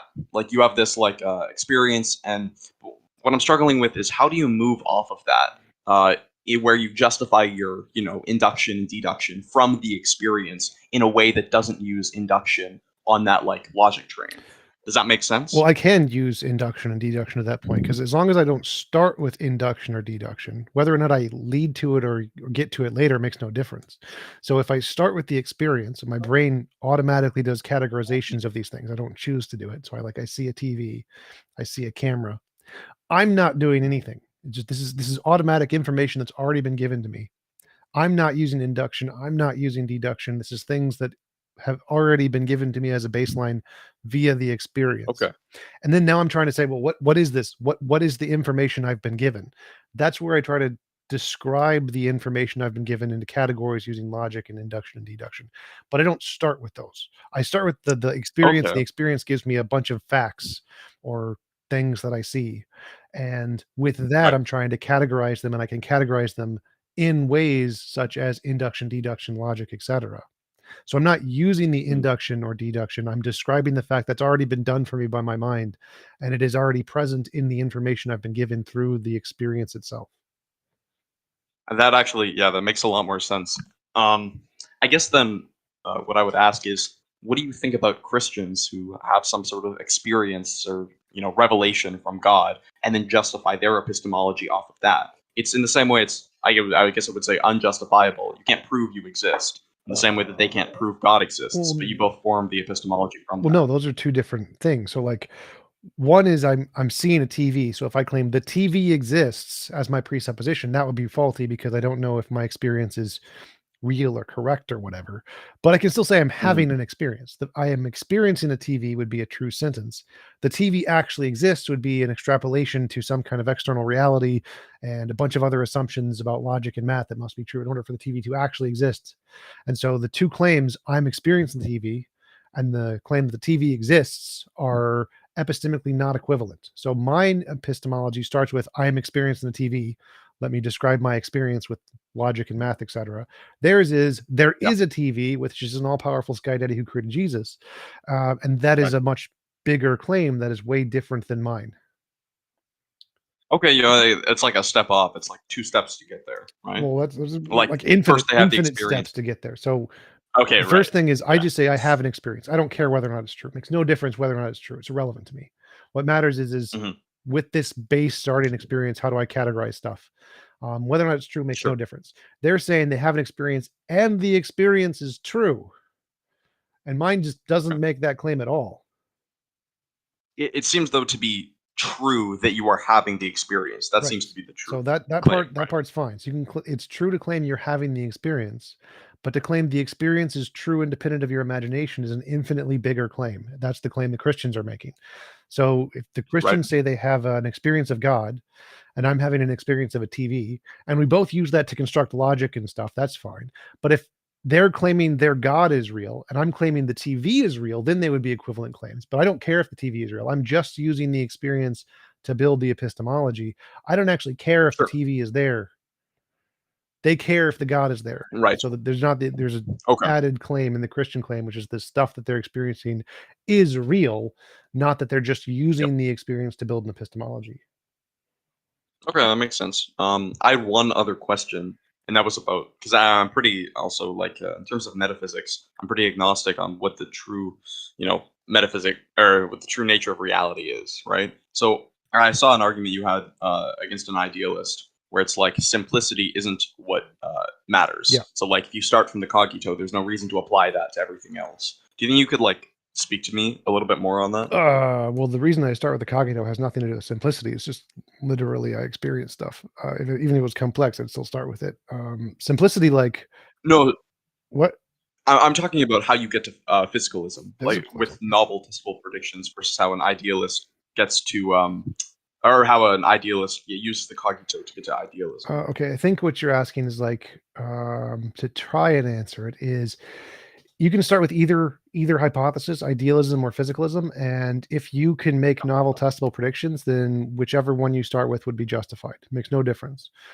The fact that I'm a physicalist is I start with physicalism and I make novel predictions and I get it right. Therefore, physicalism is justified in my worldview. And that's this case for most scientists and most philosophers. If idealists had started early science and started making predictions, then we would mostly likely all be idealists. So it's purely coincidence that one is preferred over the other. But since I'm a physicalist and I make predictions using physicalism, I'm justified in being a physicalist. And if they had ever done that with idealism, they would be justified in idealism, but no idealist claims that. They just claim that they're using the same facts and saying this can all be explained by hypothesis B, which isn't a justification, it's post hoc rationalization. So if idealists did make novel predictions starting with the hypothesis of idealism, they would be perfectly fine and justified in believing idealism. Give me an example of a prediction that physicalism makes. An asteroid will come every 500 years. Why would you say that would be like why is that like a prediction to physicalism? Well, it's not. So let's take the same prediction. An asteroid will come every 500 years. If idealists made that prediction and got it right, that would be evidence of idealism. If physicalists made that prediction, then it would be evidence of physicalism. So whichever model you start with, if it makes successful novel predictions, then that's evidence of that model, whatever the model is. It just happens to be the case that no idealists ever make predictions or claim to. Like if they did, if they just started doing science, if they left the philosophical armchair, went into the field of science and started making scientific predictions based on their metaphysical model of idealism, then they would be justified in believing idealism was true. It doesn't make a difference if the predictions are the exact same or different or exclusionary. I don't care at all. What matters is can they use a hypothesis, make predictions, and once they do, then they're justified in believing that hypothesis. What would be like a prediction that would be exclusive to idealism? There aren't any. Like what would be like a positive? There aren't any. It's an unfalsifiable hypothesis. It just says everything we see is made of stuff X, not stuff Y. Like who cares? The point isn't to make one that's like, it's literally impossible to exclude a hypothesis like that unless you're the one making the hypothesis, because then you could make it falsifiable by saying, if I don't find X, then my hypothesis is wrong. But because of the problem of underdetermination, you can always make any hypothesis fit any data always, no matter what. So it's impossible to make a perfectly falsifiable theory unless you specifically devise a way to make it, my theory is wrong if I don't see X. But that doesn't make a difference. Like no one cares if it's falsifiable. What matters is can you use your model to make novel predictions and do it? And once you do it, you're justified in believing your model, whatever it is. All right, sick. Thank you. Yep. Thank you very much for coming on. This was excellent. Sorry, go ahead. No, yeah, it's interesting stuff. I guess it would be a kind of like a conclusive question. TJ, like, or I the whole board. Like, do you think logic or deduction and induction? Do you think those things are kind of you're saying they stem from the experience, or are they like innate? Like, is reasoning innate, or does it come from the experience that we have? I don't know what that means exactly. So it comes from the experience. Clearly, I have an experience, and I see a TV, and then I see a camera, and so something in my brain is categorizing these things and differentiating them. If it wasn't, then I wouldn't be able to differentiate. It would just be all a jumbled mess. I wouldn't be able to tell that's a camera, that's a TV, that's a table. My brain wouldn't be able to differentiate any of the things I'm seeing. It would just be random garbage. And so something in my brain is automatically categorizing these things. And then, but that's like an innate process of the brain. I don't know if I would call it innate, but whatever. It's a thing that's happening. And because it's happening, I can then use the thing that's already happened and then categorize that stuff in some way. So whether or not reasoning or induction is innate, or that doesn't make a difference. Like, suppose there's another brain that doesn't have those things and has some alternative, it would be able to use whatever it has and categorize those things in whatever way it does. So I don't really, it's purely coincidental that I'm using induction and logic and stuff. That just happens to be what my brain is doing. It isn't necessarily the case. Sonny, do you know what a universal function approximator is? No, I don't. Never heard of that in my life. So your original question was something like, when you make predictions about the world, or when you perceive things about the world with reasoning, is that something that precedes experience? Is it an almost a priori capability that the brain possesses? Or is it a result of your experience that you've accumulated reasoning ability, right? Yeah. Okay. And this has been discussed by many neuroscientists and philosophers and so on. There were theories like people like Chomsky who think strongly that all our language abilities are innate, and then extrapolate from there to try to say other abilities are probably innate. There's people like Fodor who thought there would be a language of thought that we could discover, that the brain has some like internal sort of low-level language that turns into our ability for high-level expressed language. And we see evidence of non-verbal animals like bonobos and other primates having very sophisticated reasoning abilities, problem-solving abilities, theories of mind, prediction capabilities, etc., with no grammar ability. The ones that we do teach to use words, they can use tokens, and they can learn a vocabulary of say 50 or 100 tokens to say, me, food, or sleepy, or whatever, But they don't form sentences, so they don't have syntax. But they do have, token identifier capability. So this debate is partly a biological one. But there is a more fundamental level that we understand it at now, which I think kind of answers the question to an extent, which is that neurons are universal function approximators, which is to say that they take some input and they restructure themselves to be more in accord with and predictive of the input, such that they can synthesize and recognize the input in the future. So if you take the neurons in the brain and you expose them to a novel stimuli, and this is for any brain, not just human brains. We find this is true of mice and fish and all kinds of brains. You can put brain cells in a petri dish and teach them to play Pong. Just random brain cells in a petri dish will learn how to play video games, right? Yeah. Right. And the reason that they do that is because they're doing exactly the same thing that artificial neural networks, which are a mathematical construct inspired by neurons, do, which is called universal function approximation. Which is to say that if you take some grid, some matrix of undifferentiated weights and biases, and you have some process by which repeated stimuli triggers what's called gradient descent, which is a sort of accumulated shifting of the weights so they become more and more predictive of and in accord with the type of stimuli they're receiving, you eventually approximate whatever the thing is that's generating the stimuli so that you can reproduce it. So I sent you a video, and I'll post it in the chat, called Why Biological Neurons Are Deep Networks. I think the answer to the question is we do pick up the ability to reason from any stimuli that we receive because that's what a brain fundamentally does. So the ability to do it is innate, but so is the ability to do almost any kind of function approximation.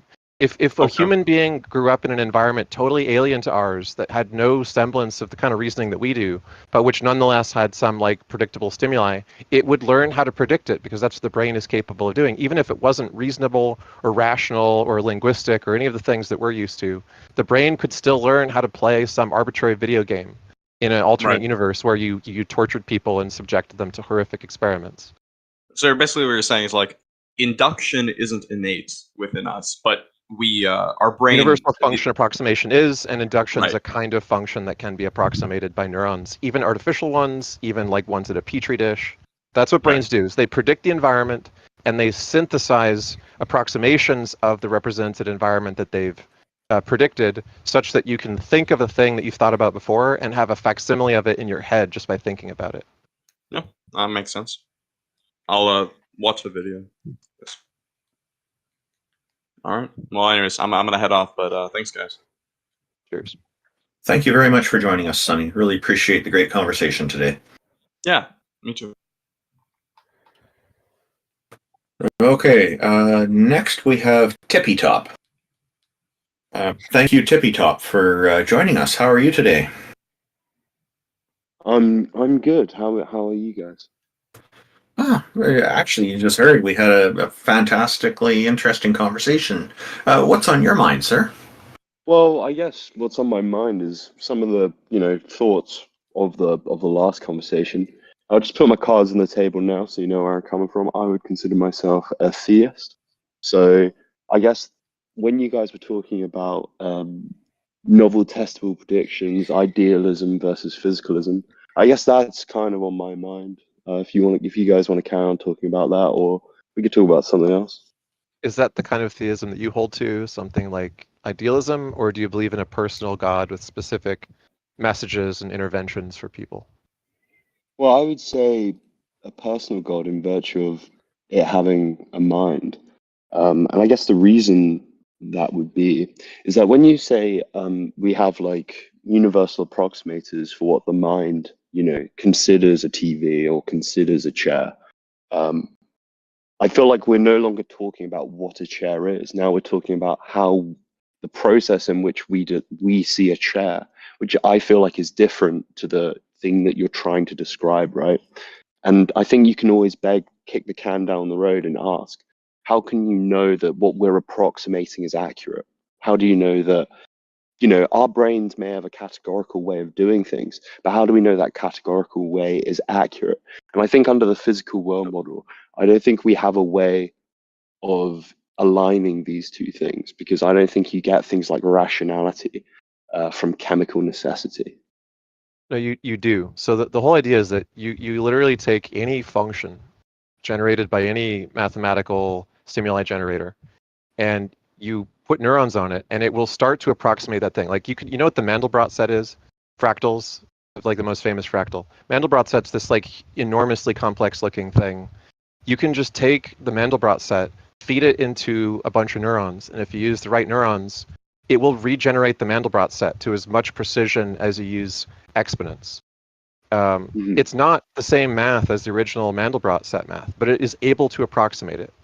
The things that we do with language, the things that we do with visualization, with imagination, are all explained by universal function approximation, both in artificial neurons and in biological ones. I'm just not sure if that's like the case, right? Like I haven't seen like a demonstration that, outside of like a human perspective, that a thought can be weighed, or that what we believe and our emotions, our feelings can simply just be reduced to like, a brain state. Because I think in similar tests we found that, to create the same experience, the actual, the what our brain states do is actually use different neurological pathways, and yet we get the same thing, right? We get the Just same to qualia. add in one point, it is true that maybe we can't weigh a thought. However, we can weigh the brain and we can weigh the fact that these are neurons going through a network. And so it may be the actual transmission that is going through this network that is making us think, but that still doesn't make it a supernatural process. I'm not saying it's supernatural. I'm saying it would Sure. be what we consider a material process or a material understanding. It's simply ideals, constructed in a different way, a different ideal. Because when we talk about, what is matter, what is, energy, right? These are, these are ideas, these are concepts, these are models we've created of the world. And so when we talk about matter in and of itself, you guys are acknowledging that we perceive it, right? But you guys don't want to say that they're ideals because you can't. I think you guys dismiss the possibility that because our minds are emergent from reality, that reality itself can't be made from a mind. And so I would say I would need some reason to sort of say that we can't be agnostic towards that. Why couldn't we say that a mind created the universe? Because we see things sort of conform to rational thinking, right? And as you guys were saying earlier, it's not that we use reasons for our reasons. You just kind of, at a certain point, you need to just say, yeah, I value reasons. Well, I would just point out, if you're saying we don't think that a mind makes reality, then I would agree with that, or I don't think that is the case. I think that there is reality, and within that, within our universe, we do have minds. I would like to see examples, or even And yeah, oh no, what were you gonna say? Sorry, I was just gonna say, like, the things like the Earth, things like us, we're sort of contingent, right? Like, we're contingent on prior causal events, right?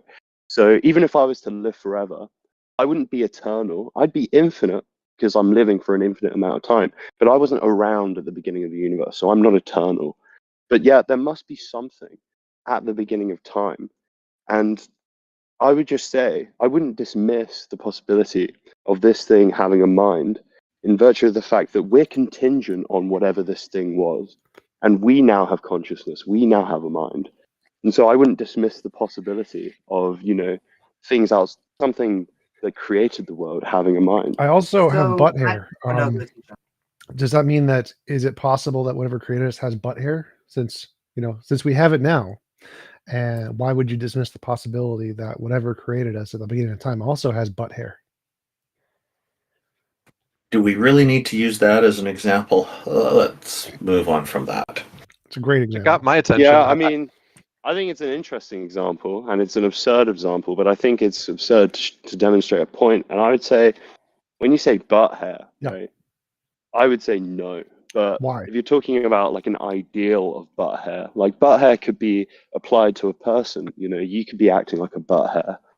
And so maybe. Well, so my question is more like, what's I the don't know. difference between consciousness and butt hair? Why would you consider consciousness to be a possibility of the fundamental nature of reality, but not butt hair? Because they're both 'Cause it seems composite like- emergent properties. There seems to be no fundamental difference between them. Why would one have any priority over the fundamental nature of reality than the other? So I guess consciousness is sort of how we experience reality. Like, we can't experience reality when we're not alive, when we're unconscious. So Do you not think? Well, yeah, but so How can you experience reality while you're unaware? no, I agree. But so what? What is the fact that it has some function that helps us experience reality relevant to anything, whether or not, like, we can list a function for any physical object that it does some interaction with other physical objects, but that doesn't imply that it's more likely to be fundamental than another physical object that has a different physical function. Well, the reason is that when we talk about rocks, or we talk about these things, we're using concepts. We're not referring to like particulars. Like when I refer to you, you know, there's multiple yous in a physical sense. Like you've grown up, you know, there are points in different times where you're going to be physically composed of different things, but you're not a different person, right? We're appealing to sort of the concept of you, not the physical object, right? So yeah, when we think of stuff, we refer to concepts. Why think that the fact that our brains create concepts makes them more likely to be fundamental than potatoes or pineapples or butter? But if you're aware that when you look at the TV, you can only make true statements about your experience of the TV, and you can't talk about whether the TV is there or not objectively, then why can't we sort of say that, you know, the only thing we know to be true are sort of like these concepts, right? Because to experience something is a conceptual analysis of, you know, a belief, right? Sure. Have you experienced this? Have you not? Yeah. So if it's conceptual analysis, how is this not an idyllic analysis in the sense that you're looking at the ideals and whether or not they're sort of coherent or sound? Why would your ability to experience things tell you anything about whether or not that experience is fundamental to reality as opposed to being a composite? So like the fact that you experience the TV could be because you're a brain in a vat and your brain was created to see a TV, and it's not fundamental. No consciousness is fundamental. It's just your brain was created and it sees a TV. So your medium that you're using right now to experience the world tells you nothing about whether that medium is fundamental or composite. But in order to experience the TV, to like categorize the TV and think it's a TV, I first have to be aware of the thing that's there that I'm going to call, you know, I need to be conscious of it, Sure. right? I need to be aware. Sure. So when you basically say, look, the world is simply matter, right? And out mind dependently, it's just matter. I guess I don't rush to that judgment because, like, if we can only talk about what our, you know, our conceptual way we view the world, I don't know how we can sort of start making claims about the world that are outside of the ideals. Well, there's two different things. One is how do we conclude physicalism is the most likely, but that's a separate topic. The first topic is why do you think consciousness is more likely to be fundamental than pineapples? This is the question. So I can say I can't experience the TV without consciousness, and I can't touch a pineapple unless I have a hand. I need a hand to touch a pineapple, to hold a pineapple. Does that mean that my hand is fundamental? No. My hand could be a thing that came about by millions of years of evolution, and now I can use it to hold pineapples. But there's no reason for me to think my hand is a fundamental essence of the universe, or that anything in the fundamental essence of the universe must have had hands for me to now have a hand. And the same thing applies to consciousness. Why think that the fundamental nature of reality must be conscious for me to be conscious now? It could just be that consciousness is a product of evolution that I have now that never existed at the beginning of the universe. Why is that any less or more likely than pineapples or butt hair or any other physical process that we see now being fundamental to the essence of the universe? What makes consciousness more likely to be the essence of the universe than pineapples or butt hair?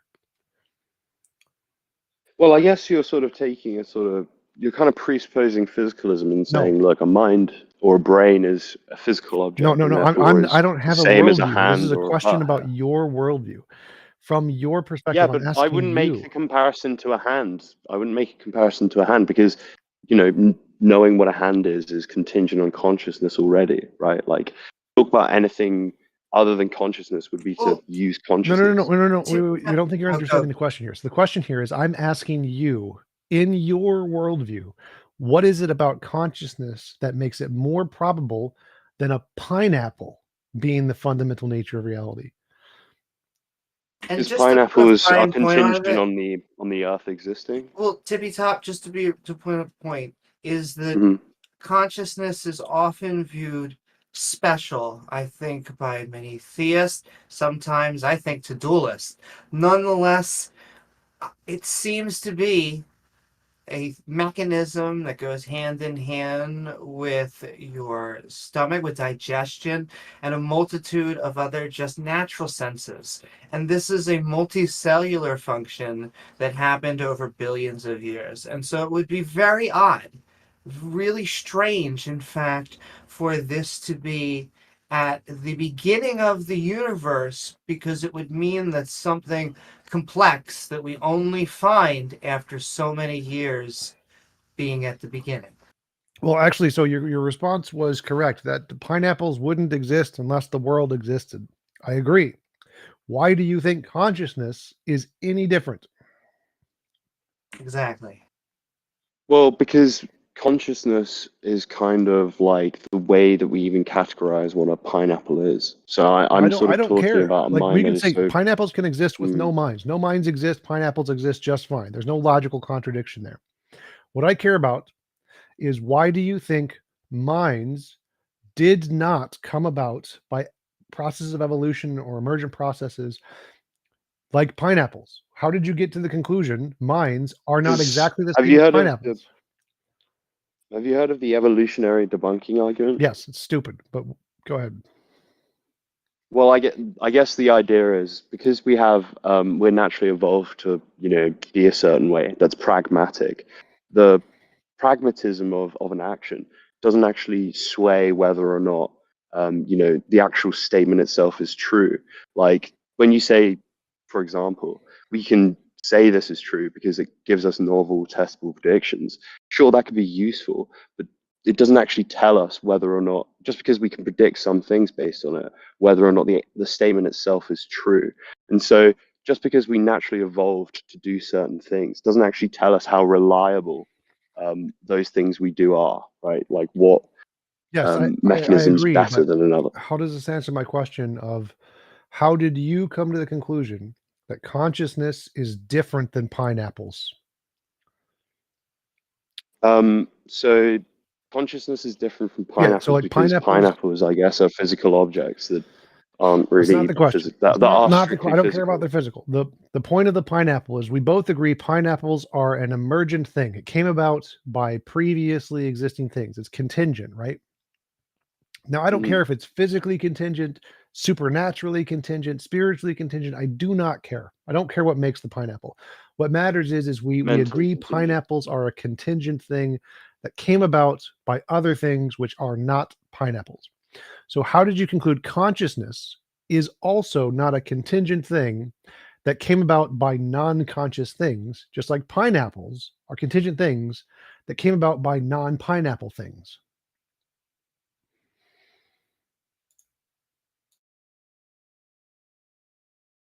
Wait, so I think as though I have given you reasons why there's distinctions. It just doesn't seem to be sort of sufficient to sort of progress. Well, no. So I don't. I know there's a distinction. I know consciousness and pineapples aren't the same thing. I don't care. The question is yeah. why do you think that pineapples, you agree, came about by other things which are not pineapples? There was no such thing as a Well, pineapple. hang on, sorry. Oh, I see. You think I'm making a stronger claim than I am. I'm not necessarily saying that idealism is true. I would consider myself a theist Okay. first and foremost. So I think idealism is a pretty good stipulation of what could be the case, right? And I guess I just don't have the secondary belief to kind of say that everything else is false except for idealism. Well, But it I don't seems care like about you that either. guys are So willing to do let's that just say with you believe physicalism. in a God. God has consciousness. Mhm. Consciousness exists at the fundamental nature of reality. But you wouldn't say God has a pineapple. Like you wouldn't say there was a pineapple that God was holding in his hand or as a part of God's finger prior to the beginning of the universe. And so the reason you think this is because you think pineapples are contingent things that came about from other things that were not pineapples. Why do you think Mhm. consciousness is different than a pineapple in that consciousness could be a thing that came about from non-conscious things? Like the beginning of the universe, there was no consciousness. Nothing about it was conscious. And then consciousness Well, came I would about say there later, just like was. pineapples came about later. So We would disagree though. But we would disagree though. So maybe this gets to the root of the issue is that when you say that there was nothing conscious at the beginning of time, that would require some experience of whatever that thing is, right? We would need, some either empirical or way of knowing, No. what's going on there, who was there, if there even was a mind No. there. No. I'm just not quick to say. I'm just not saying there isn't. But I'm open there to be one. No, my question is, why do you think consciousness is more likely to be at the beginning than a pineapple? That's the question. I don't care whether or not you Well, think there is. I don't care if you know there is. In order to distinguish a pineapple, right, there would first need to be a categorization of a pineapple. It's irrelevant, literally irrelevant to Right. anything I've said. Whether or not you need to categorize a pineapple doesn't matter. I don't care if you categorize the pineapple. It's irrelevant. What question is why? Because pineapples don't have like intentional states, right? Okay, Like pineapples are just strictly objects. Right. So why do you think intentional states aren't just objects like pineapples? Because they're not descriptive, they're normative. What how does that make something not a composite? So like how does normative things not just like pineapples? Objects don't have like inherent sort of values that they impose on the world. Okay, so right? They have predictions. When we talked about universal function approximators, we established that there are networks which do predict things about the world and recognize things that fit their recognition criteria for their things that they see in the world as in accordance or not in accordance with some physical equivalent of what we call intentionality. So it's this like intentionality can't exist without mind stuff is just ridiculous, because the way minds do intentionality is with neural networks and universal function approximators. So wait, what would this intentionality be absent of a mind? So if you put a bunch of brain cells in a petri dish and you expose them to a stimuli, they will fire if they see the stimuli that they've been trained to recognize or not, absent the rest of the human brain as we would normally know it. So in any system where neurons grow, when they receive stimuli, they will wire until they become a universal function approximator for that stimuli, and then they will repeatedly fire when they recognize future instances of the same kind of stimuli. That's what underlies our ability to have intentional states. Okay, that's fine, but I guess I could does potassium have motivation to fizz when I put it in water? Like, is that a mind-independent intentional state, or is that just a thing acting in accordance with its own nature? That's just a potency, right? We're talking about the claim that you made, which is that material things cannot account for intentional states. I gave you the prevailing accepted account of how neurons are universal function approximators. You just gave me neurons reacting to stimuli. That's not an intentional state. They train themselves. They rearrange themselves to become more predictive and recognizing of the kind of phenomena that they've been exposed to, such that when a person says a word like Bill Clinton or Halle Berry, we've literally done experiments where we can say the exact neuron that means you were thinking of Bill Clinton or Halle Berry. This was done like more than 10 years ago, right? But hang on, how can you determine that there is actually an intentional state here without, because a lot of neurology, a lot of these studies require self-reports, right? Like, if I we're beyond that. Let's put it this way. We're at the point now. If I create a test where we're approximating the smell of an orange, right? And then, I give them an orange and then they have a smell. I could look at their neurons, right? And I could say, well, in theory, this is going to be the smell of an orange. But I'm obviously going to ask the person, did you smell an orange? Let me explain. Look, it's especially when it comes to color. Look, just color-wise, like the color neurons are innate born neurons. We can tell what color you're seeing just by looking at the neurons that are firing in a toroidal structure that is your color map in your brain. We don't need to ask a person to calibrate it. We can just recognize it in the brain. That's just one example. And in the cases we're talking about now, we can reconstruct 80% accurate sentences that you're thinking and have you heard entire of the visual theory? Yeah. How does that apply? Yeah, so it's basically that, you can say that, look, this is what the chemical state is, but the actual qualitative experience of seeing red is different from the causal chain that made you see red.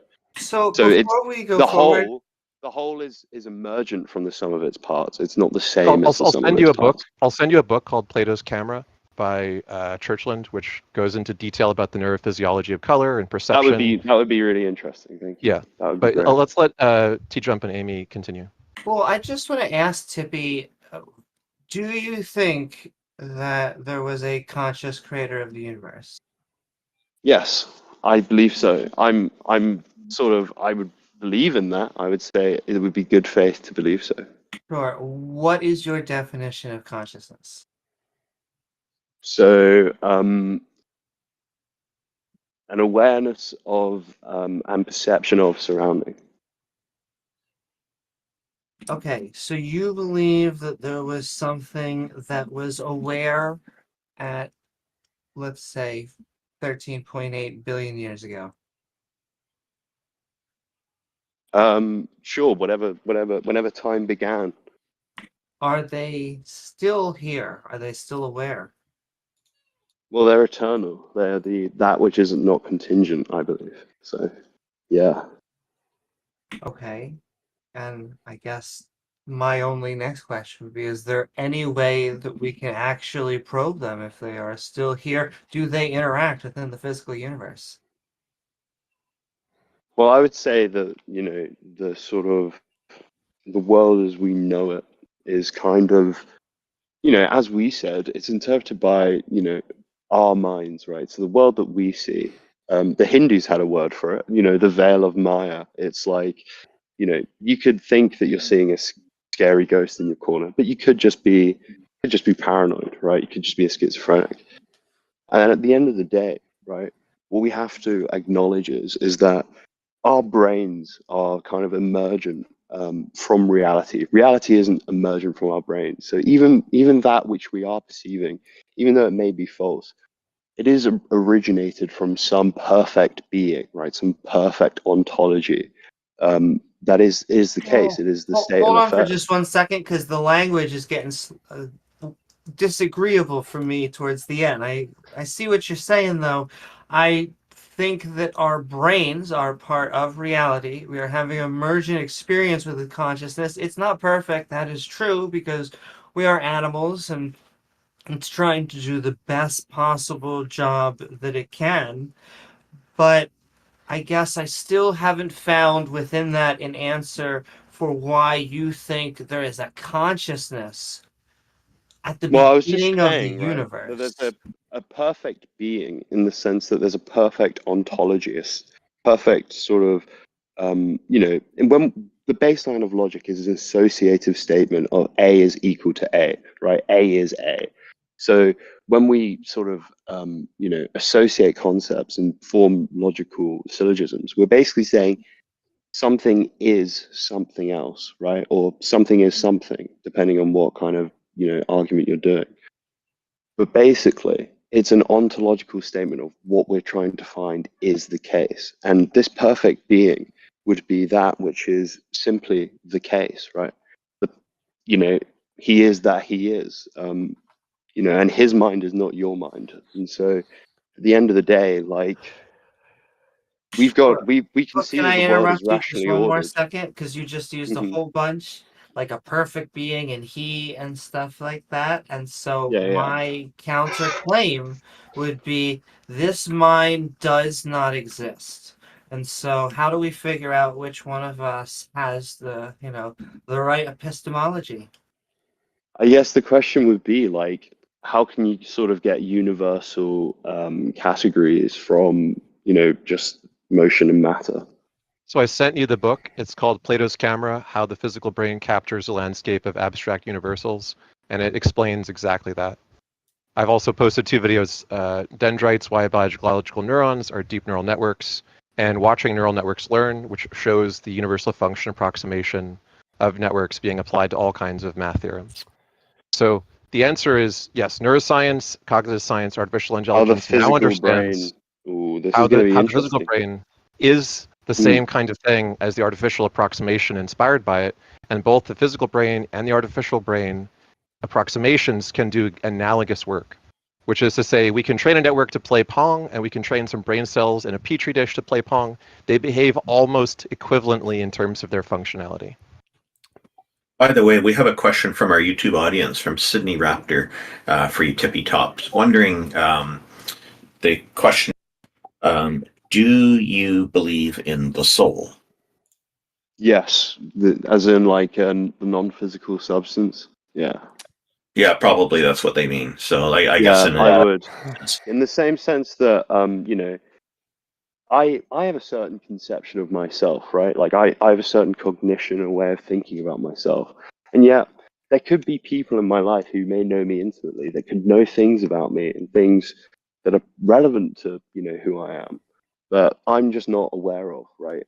So they're not only conscious of who I am, but I am, and so are, you know, people who pass me by. And I guess the question is that, you know, people are going to have different perceptions of you and different ways of, you know, seeing you. And I think in a way that there is sort of like a qualitative, you know, thing that is left behind after you die that influences how people, you know, see you and are aware of you. Like if we look at Christianity and Jesus Christ, sure, it's easy to say that he physically died, never got resurrected.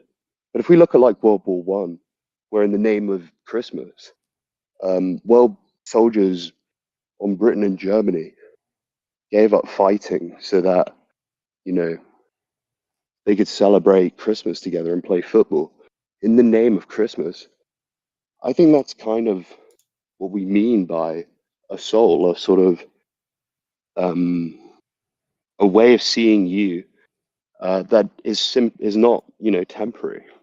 Okay, I want to go back to the Like, original question here. So, why do you think consciousness isn't just like a pineapple where it came about from something else? Don't care if it's physical. Consciousness could be a result, an emergent property like pineapples. Pineapples come from trees. Consciousness could come from consciousness trees. Why do you think, how did you get to the conclusion that consciousness was not just like a pineapple and that it came from something else that was not conscious? well, I guess the main reason would be that the sort of the world we observe and even the way we see it isn't random. It isn't like, it seems to be ordered. Why do you need a in certain consciousness for ways. order? So there could be an ordered, non-conscious thing that created consciousness. Could there? Yes. Why would there be a problem with that? I guess I just wouldn't see how it could be rational if it wasn't, you know, kind of ordered or designed. What rationality is a description of things. So like dominoes falling is rational. Gravity is rational. Laws of physics are rational. They're not conscious. They just do. So things can have a nature which is perfectly rational in that it has an order to it without ever having consciousness involved. I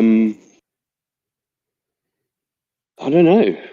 Like, why? What's to prevent nihilism at that point? Well, nihilism is an emotional position. I don't care about emotional positions. Gravity has an order to it. Whether or not it's nihilistic, I don't care. It has a pattern. It has a rational pattern with no consciousness. I mean, when we talk about the pattern we've sort of, you know, we've distinguished. I mean, even that's basically all we can talk about, right? Like we can only talk about gravity as we know it, and we know that to be a sort of rational account.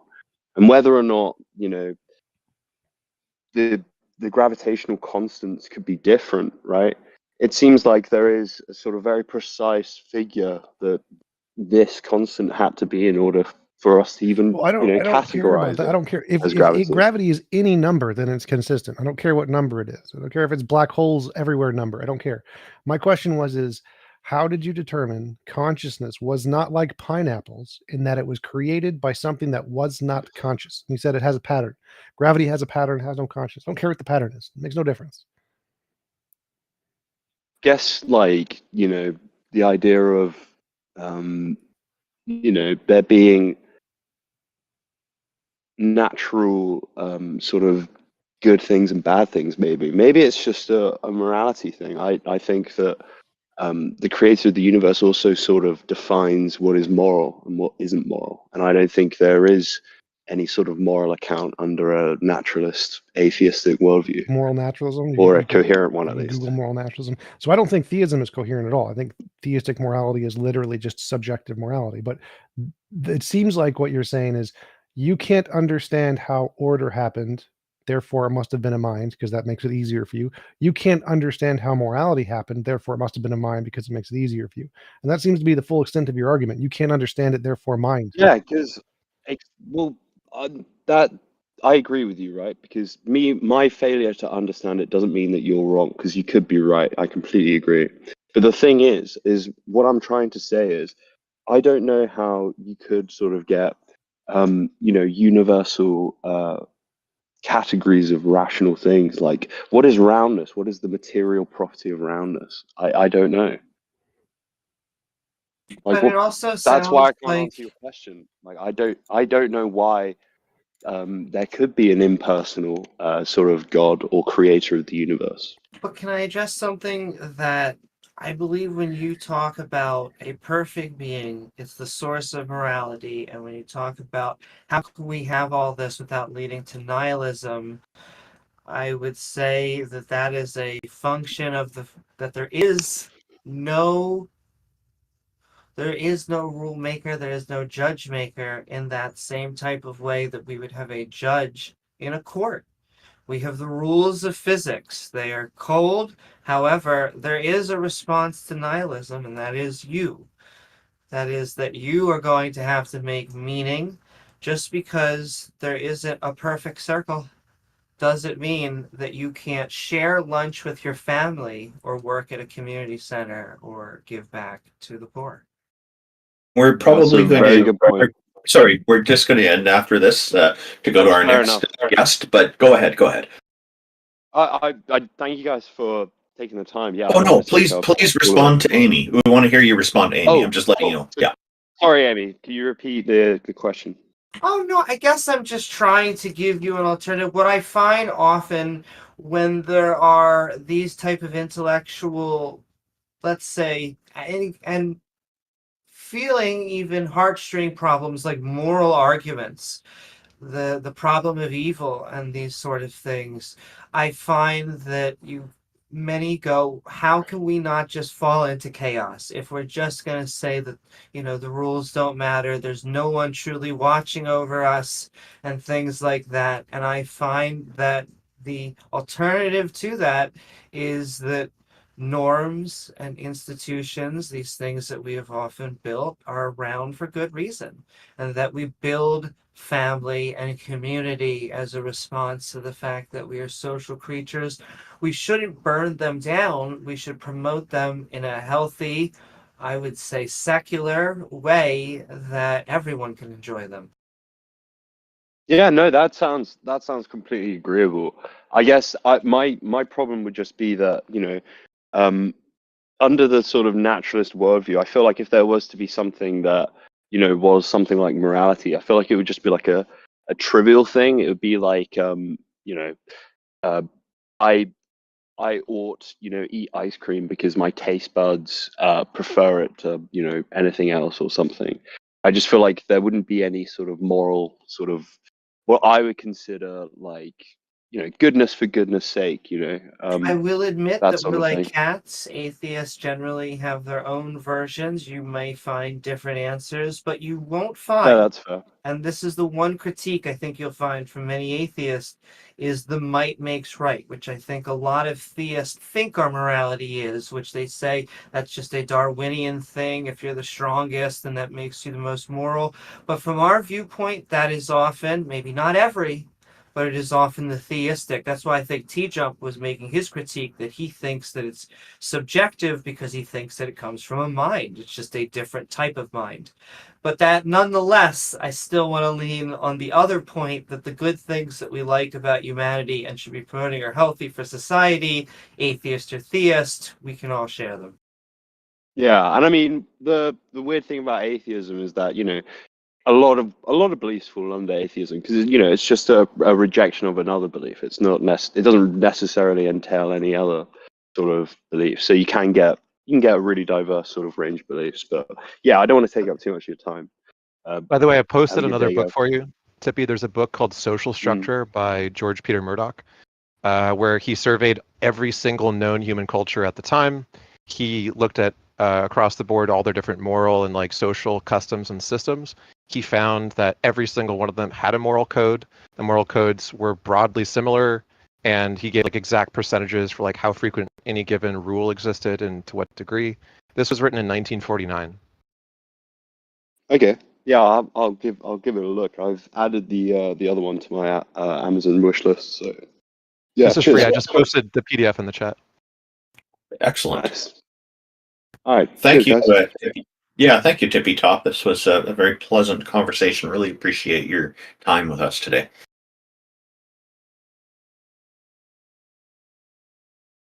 So our next guest, I Level Up 2.0, has been waiting very patiently.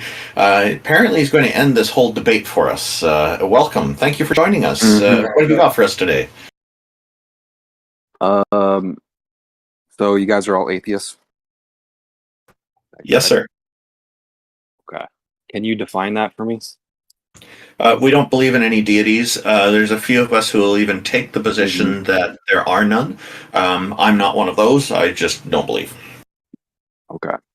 God's imaginary. All right. So if there's no intelligent designer, then where did people come from? Well, that is a question for science, not for atheists. But I think maybe some people will have some things to say here. We're gonna have to have a birds and bees argument or conversation. That's hilarious. Evolution. Yeah. The answer is evolution. Evolution created life? Yep. You would have Oh, to you're have thinking life in order abiogenesis. for you need So the abiogenesis, in order for abiogenesis, evolution. So there, abiogenesis, the origin of the first replicators, is explainable by protocells and clay polymer synthesis.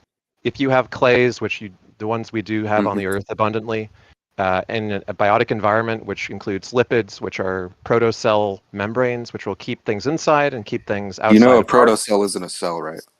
Both of those things combined will result in randomly just generated. go over that. I'm explaining it. So both of No, those I things know what you're combined, explaining, and you're not actually answering both my of question. well, I'm going to finish So, my sentence, and then you can Go address for it. Okay.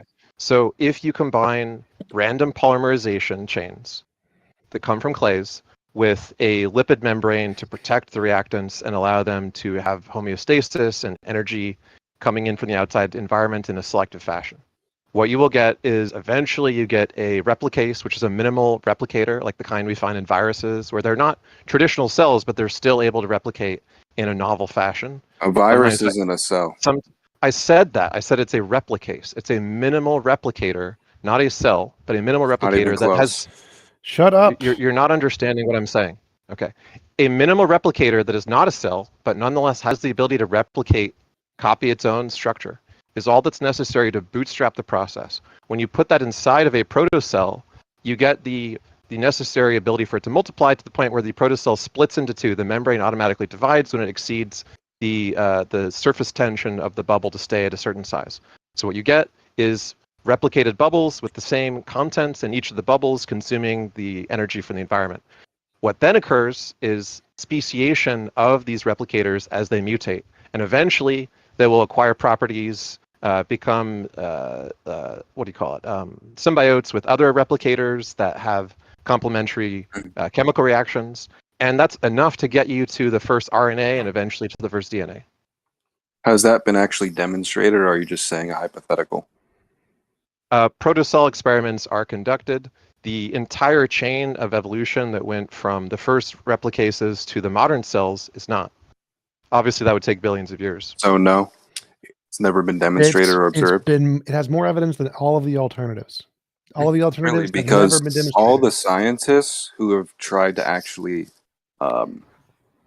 induce abiogenesis in a lab, they would all say like, I can actually None of show them you a have shown debate God in a lab. where this Again, is brought there's up. more evidence for this than God. No.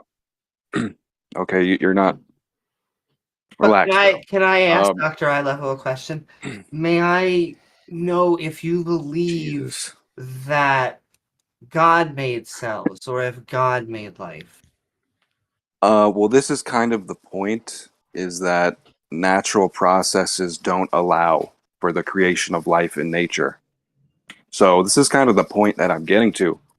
And actually, there's been tons of scientists who have said that we're going to actually produce life in a lab. We're going to show abiogenesis in the next couple of years. And every single one of them has to admit that they can't do it and no one will ever do it. But And if it's I not could just possible and it can't be point out- done.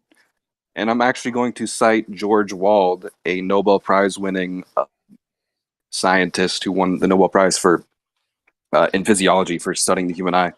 He says that there's only two positions: spontaneous generation, creating life, or an intelligent designer. Right. So he's an And idiot. that So the let's go to spontaneous the actual okay, the Nobel Prize winner is an idiot, but he's you're a an genius. idiot. Yeah. Let's Relax. skip, yeah, relax, skip, bro. skip, Chill out. stop talking. Okay, Let's go to just the interrupt actual with your position. Let's bullshit. go to the actual position. So here's the actual position. There are two hypotheses. God did it. Natural processes did it. One of these makes novel predictions and makes progress. The other one doesn't. It makes shit up. Has no explanation. No explanation. No explanation. You already conceded that it's not. No, you already conceded. Shush. Yeah, you're having a panic attack. Stop talking. So, what makes a hypothesis a good hypothesis is if it's able to make novel predictions. You don't need to demonstrate the No. Stop talking. You don't need to demonstrate the entire process. You do not need that. We don't need to demonstrate it. If we make novel predictions and get them right, that's evidence for our side. And if you don't, you have no evidence. So whether or not we demonstrate the do you know what whether or not we demonstrate the entire Yeah, process, we got it, bro. Stop talking. You already made the point, Stop bro. talking. Relax. Whether or not we demonstrate the entire process doesn't make a difference. If we can make novel predictions, we have evidence. And if you can't, you don't. Guess what? We do make novel predictions. You don't. Whether or not we can show you the entire process is irrelevant. We've already beaten you. And after you respond to T-Jump, Okay. I'd like to respond as well. Yeah. T-Jump, what is a scientific hypothesis? Scientific hypothesis is something that makes predictions that can be confirmed with tests. Okay, what is the whole crux of a hypothesis? What's the whole point of it? To learn things Very about simple. reality. You don't know the answer. So I you're literally just exposed. gave you the answer. It's a educated guess. I'm going to answer it No, for I you because you don't literally know. just gave you the answer. It's an educated guess on what the independent variable in an experiment is. No, that's actually wrong. You don't have any experiments that show abiogenesis. This was already conceded. Idiot, It's never even stop, been stop, observed. stop, Hey, stop. relax, No, relax, buddy, no, relax. relax. Chill out. Chill. You're having a panic attack because you're getting You just made a exposed. mistake. I'm 'cause you don't exposing your understand anything. religion. Stop talking. So No, you're getting exposed. Stop talking. So Stop talking. you Stop already talking. conceded Stop that. talking. Hey, You already hello. conceded, bro. Stop. You Hey, already just conceded. just stop for a sec, please. T-Jump isn't running a religion. Let's hear what T-Jump has to I say. am actually running a religion, but that's a separate topic. Yeah, you are. So, again, a hypothesis is anything that is an explanation of a phenomenon and that can be tested for. We're not making a hypothesis of abiogenesis. That's not the hypothesis. We're not trying to demonstrate the entire thing of abiogenesis. No, we don't need to do that. You're just an idiot. So you don't have a hypothesis? Stop talking. If I say Another abiogenesis concession. is true, if it's true, then we'll be able to see certain processes like RNA forming corpuscles on clay. And then we see that. That's a test with a confirmation, which indicates as evidence of abiogenesis. I don't need to demonstrate before the you- entire no, thing. Hey, buddy. You're just dumb and don't Mhm. understand science. Do you know the first But I step of the also don't scientific please method? before you ask another question. So spontaneous generation and the mind, those was the false dichotomy that you put forth because spontaneous generation was a debunked pseudoscience, but it was a good avenue to tell us what you're thinking. You think it was a creator mind. So I'm going to push back the same question. How did this mind create a cell? How did God create life? Is that the question? That is the question. Okay, well, I wouldn't need to answer that because the whole debate is did God create life or didn't he, not how he did it. That's just a non We don't sequitur. need to explain just- how life was formed. Is Okay, that what yeah, you're just more saying? non sequiturs.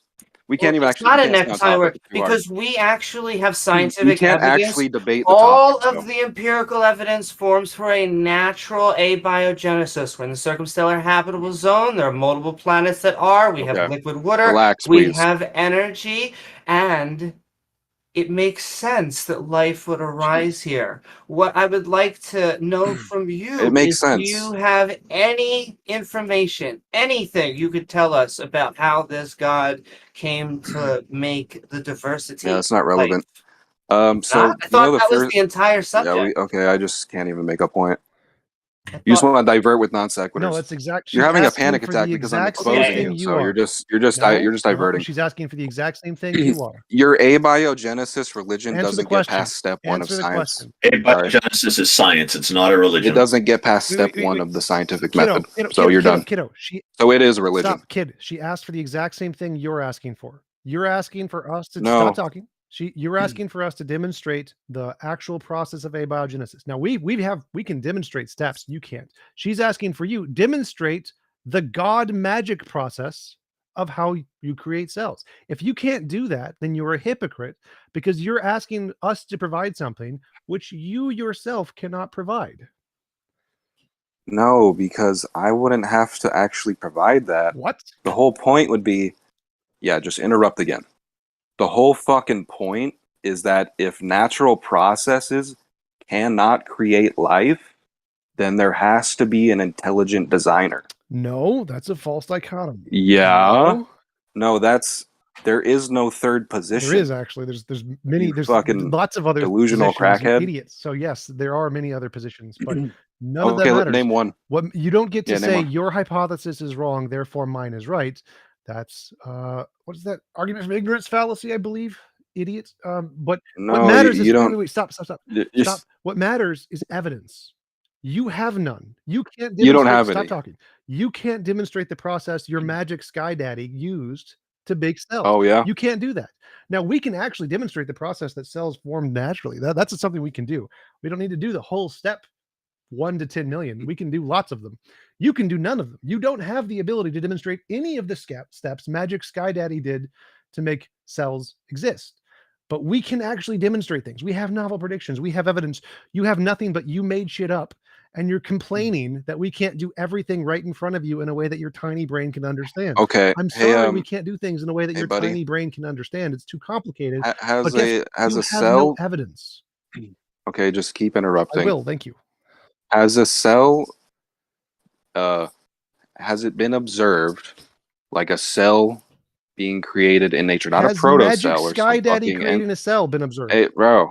Has Magic Okay, Sky so Daddy? you just can't. You just yeah. You're just having a panic No. attack. This is You just called, can't answer a this is question. called a stalking See, you horse. just can't handle like truth. It's not even about the Have actual you evidence. You demonstrated can't a even Magic engage with the Sky argument. Daddy? You literally can't engage Wait, with the argument. It's just pathetic. I'm asking So your I own don't. question, kiddo. You Kiddo, think kiddo, sandcastles build kiddo. themselves? You're just like a I'm weirdo. asking the It's exact bizarre. same question you are asking. You're actually not. Shush, You're not shush. understanding. Have you demonstrated Yeah, just Magic Sky Daddy keep having a creating panic cells? attack, Have we bro. seen that? Have you ever seen that? Has that been seen in a Well, lab? that would be the only other No, that wasn't alternative the if it's question. The not question: have possible. you demonstrated Yeah, in a you lab? can't even actually. Yeah, you're Answer the dishonest. question. So Have you're you a clown. demonstrated your Magic Sky Daddy creating a cell in a lab? Has that ever been seen in a lab?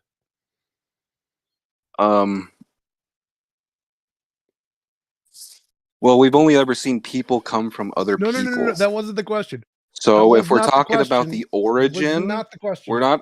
The question It doesn't was, happen all the time because wait. it's a creation The event. You're debunking question yourself again. was, have you ever seen in a lab the Magic Sky Daddy creating a cell? That's your standard for evidence. That happened at the beginning, bro. So you can't. It's You've not never happening all the seen that, time. right? You've never seen that. No, because after the first people were created, then the people just came from people. Right. So you've just never like we all seen this. observe all the You have time. never You've observed never this. seen a person come from a non-person. So you've never seen a observed person this. come from a Right. rock. So you've never observed this in a lab, right? You've never You're just observed. delusional, bro. So you're going to answer the question? You've never observed the Sky Daddy creating cells I in a didn't lab. observe the creation of the universe. Wow, you really got me, bro. No. Good one. Come on, use your tiny brain here. You just can't engage with the argument. You're embarrassing, dude. The other atheists are tiny just brain. They're cringing, What was bro. your question? Your question was, can you demonstrate cells being created in a lab? Right. That was your question for abiogenesis. Now let's take the same question and apply it to your Sky Daddy. Have you seen Hey, your can you Sky just Daddy relax for a second, creating dude? a I'll cell explain it to in a you. lab? Have you seen it? Can you just relax Have for a you second? seen it? This is a yes or a no. You know, stop asking people to relax, okay? Just let Chi-Jump finish, and then you can have your say. So this is a yes or a no question. Yeah. Have you seen your daddy creating any cells in a lab?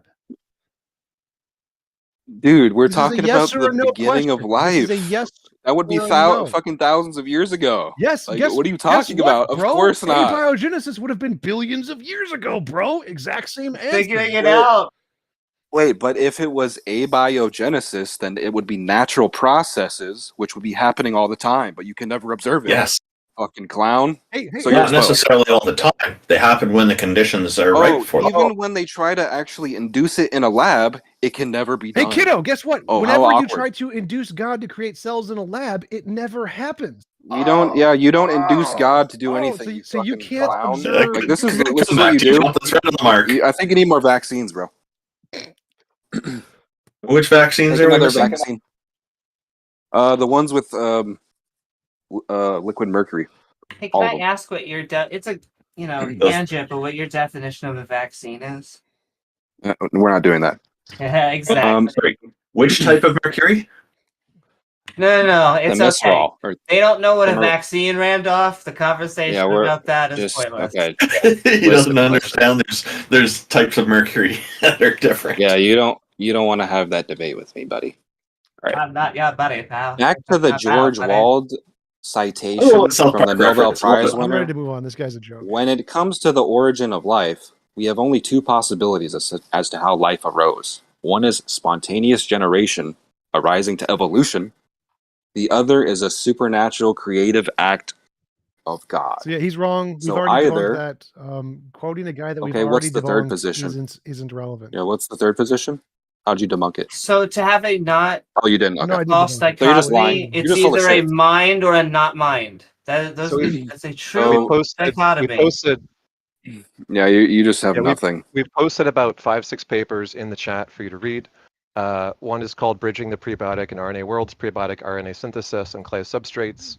Yeah, one was it is actually called demonstrated, Prebiotic or is it a Have hypothetical? you RNA demonstrated God in the lab yet? If you can't, you don't get to use that Montoro argument. Okay, yeah, you Merlinite just can't. You can't even. catalysis. So please read So- those and come back to us. Yeah, I've already looked at those, and it's not what I'm actually talking about. It's a non sequitur. You're not actually engaging with the This guy in fucking the argument audience, because please you're just a clown. let's Like you let's literally just are move coping. him away because he's been debunked. Yeah. So we have transgenders and autists. Can we just move him to who the just audience can't handle now, reality. Randolph? Like it'd be great. Yeah. See, but you use those words as insults, but I think those are both fantastic. Oh, those are fantastic words, and his attempt to use them as in a derogatory form is I've heard enough. That unfortunately turned into quite the war zone, which brings us to our next guest in just a moment. But was there anything you wanted to summarize before we moved on? Go ahead. Yes, very specifically, just seeing Norm Macdonald, it makes me so sad because I didn't even know he was sick. Anyway, we can go on. T-Jump, you were trying to get some words. And was there anything you wanted to make the point before we moved on? Well, I'm just pointing out the hypocrisy that creationists like him always want to have us demonstrate abiogenesis in a lab, and they think that's the criterion of evidence. But then they can't demonstrate God in a lab creating a cell either, and think, "Oh no, that's just fine. Doesn't matter. It's irrelevant. You don't need to do it for God." Special pleading. No, God doesn't need to demonstrate anything. And I thought that was a really good comeback, by the way. And we do have experimental lab reproduction of the necessary bootstrapping steps. So whenever anyone says, okay, well, do you have intermediate X between like A and B? And they're demanding some intermediate between that. If you say yes, they'll say, well, do you have an intermediate between X and B? And if you say yes, they'll say, okay, well, do you have an intermediate between Y and B? They can do this infinitely and claim that you have not demonstrated one step in the process. But if you show the bootstrapping necessary for natural selection to begin, it's not necessary to demonstrate that every single naturally selected for mutation that could have produced any given novelty they're demanding be produced. The point is, once natural selection occurs, once you have natural randomized speciation due to the genetic diversity created, or not the pre-genetic diversity, I should say, created by self-replicating molecules that eventually become RNA and DNA, the process has begun. that is what we know. That's what we're able to reproduce in a lab. We can generate protocells and get them to work. And that's enough to show that it happened. Now, there's novel testable predictions which were generated because of this hypothesis. One of those is that the oldest forms of life with the most primitive archaea structures would be found in the earliest geothermal vent, which would have conditions with enough energy to protect it from the early, harsh environment of the Earth. Well, guess what? We also posted the papers showing that the very oldest fossils on the planet are those found around geothermal vents, as was predicted by the theory of abiogenesis and the hypotheses that it presented for how it could have plausibly occurred. So it's a very successful empirical theory that does experiments, generates predictions, and it just kind of crushes the intelligent design movement. Thank you very much. Yes. Warzone X, it's a pleasure to have you here. Hopefully we'll have a much more peaceful Warzone this round. Thank you for joining us. What's on your mind? Hi, so this is going to be a huge war right now. Maybe you can turn up your volume a bit. Can you hear now? Can you hear me That's right a bit better, yeah. Yeah. Yep. So I am God. Oh, okay. What kind of god are you? Ape god. I think he's an ape god. No, I'm the omnipotent God. So right now I'm speaking and all of you can hear me, so I'm all over the place. So I am God. You need to demonstrate that I am not What God. number am I Can I thinking just of? say, We knew it would happen eventually. This is the end of the panel, guys. Amy, this moment you've been looking for. I know.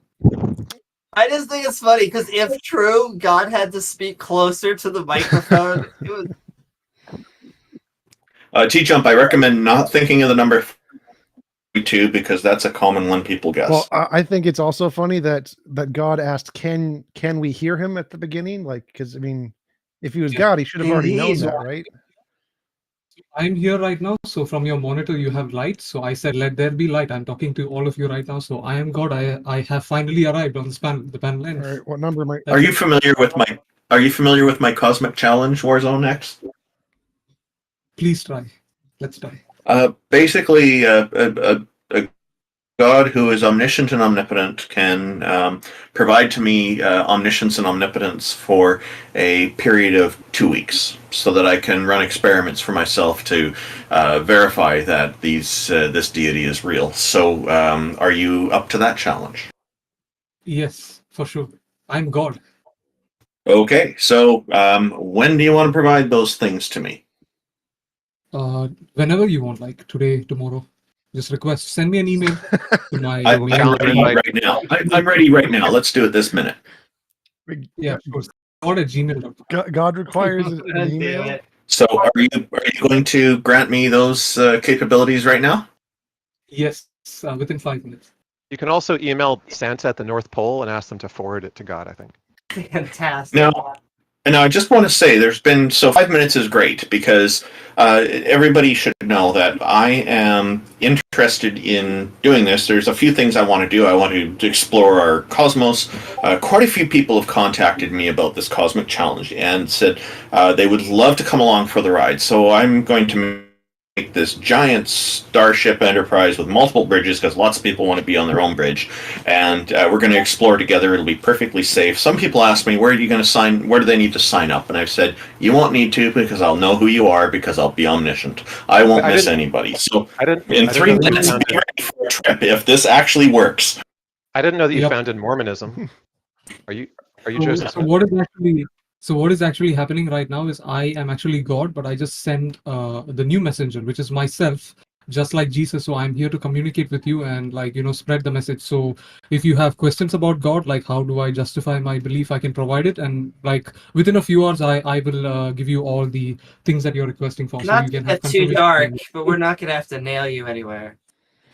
Also, unfortunately, the way of testing if a son of God is actually a son of God, according to the Hellenistic model that Hercules and Romulus and Remus and all of the other early translated demigods observed, which was emulated by the early Christians for Jesus, is that if we burn you, there has to be no bones. They had to fake this for all the Roman emperors by using wax effigies when they burned their so-called bodies to prove that the Roman emperors were gods. So are we going to be able to burn you to prove that you were God? Or have an empty Yes, the tomb Son. where you disappear. Yeah. Can we use the... Yeah, so I have sent a second version of myself just to spread the message. So yes, you can burn me because I have the material form right now. Can we do the Monty Python? All right, we're ready. Fantastic. We've got two things from our YouTube audience. First of all, Uncle Unsubscribe says, he says, tell Warzone X, please, that to control our Discord accounts and say mac and cheese over our accounts, through our accounts. So that's a challenge. The other one is a question from Sydney Raptor asking, do goddesses exist? No, I'm the only one. I'm just sending my messenger, the second version of myself, so I'm communicating. So for the people that requested me to control their Discord accounts, it can be possible, but they need to have faith in me. Wait, it worked on me. I posted mac and cheese. It worked. I think he is God. I have a I've different not seen the mac question and for cheese you, yet. Warzone. Let's try again. Do you So accept if you Jesus guys or might be wondering like how I justify my belief, how people need to follow God is because when I say that I am God, you need to believe in that because the Bible says so. Oh, why didn't you say so? We're big followers of the Bible here. Yes, so I am true because the Bible says so. Just so you know, everybody, there's about 1.5 minutes left before omniscience and omnipotence will be granted to me for Fortnite. What number am I It's thinking okay. of? I'm now convinced. So do you guys want scientific evidence for God? I can post it right now. Sure. Not really. Yeah, so you guys like data from science, right? Like scientific data. We need to counter this. So between 1901 and 2000, about 65.4% of Nobel Prize winners for science were Christians or had a Christian background. There you go, evidence for God. Yep. Scientific evidence. Yep. Proof, fact. You're saying that because a bunch of humans gave a scientific prize to a bunch of people who happen to be Christian, that therefore the Christian God is real. Yes, because I have guided them to win these Nobel Prizes. That is why the vast majority of people that win is Christians. How about the Jews? I don't communicate much with Jews. I have isolated myself. And yet they won Nobel Prizes just fine. No, they can win, but the vast majority will only be possible for the people that believe in God. So in a way, you're kind of like in competition with other people. But if we were to put it like up together, I wonder who'd win. I wonder, it's kind of weird. You're omnipotent and you're still even like on the ladder board. It's not like a close race, but. Anyways, guys, I was just like trolling, obviously, so I just. I was gonna say, I think you're an atheist. I think I'm probably the most disappointed about that because that means I'm not getting my cosmic challenge satisfied yet. But thank you very much for giving me some hope. Yep. All right. See ya, guys. So, yep. Hope it was like a very, I think, very good conversation, and I hope you learned something about God. Thank you, God. Well, thank you very much. That was fun. Yes. So the conclusion is God is a liar. Bye. Wow. What a friendly rendition of God. What do you folks think of that? Worthy of being my dad. I don't know. I think if I That's exactly what the actual God would say. Is they would tell us that they were just joking, so that you would have a meaningful decision to make about whether to go to hell or not. If God didn't say "J.K., just kidding," then everyone would believe in him and no one would go to hell and there wouldn't be any free will, right? But because God said "J.K." and hides himself and pretends not to exist, then it's a meaningful decision whether to believe in him, and it requires faith. If I had the all... Yeah, and look at that. As soon as we got to that 5-minute deadline, he fessed up. So interesting. I also just want to point out that I like chibi icons and that I assume that God would also have a chibi icon. So if I was all powerful for 2 weeks, I would just immediately create the best of all possible worlds where it's impossible to force anyone to do anything they don't consent to doing, give everyone their own universe and be like, all right, that's good enough. I don't really care about anything else. Yeah. So would everybody get a simulated universe essentially? Simulated? No, it'd be an actual one. You get your own actual universe. You can actually do whatever you want with. Okay, but if we're acceptable to people just to have their own simulated universes as the next best thing, sure, that would achieve some of your goals. It's like Mormonism be plus. Be closer for sure. Yeah, because I think that explains why a lot of people spend a lot of their time in escape fantasies and video games and things of that nature. Is they're in a happy place where nothing outside of the simulation can hurt them. Or you just don't have to go to work because that's preferable. Yeah. Yeah.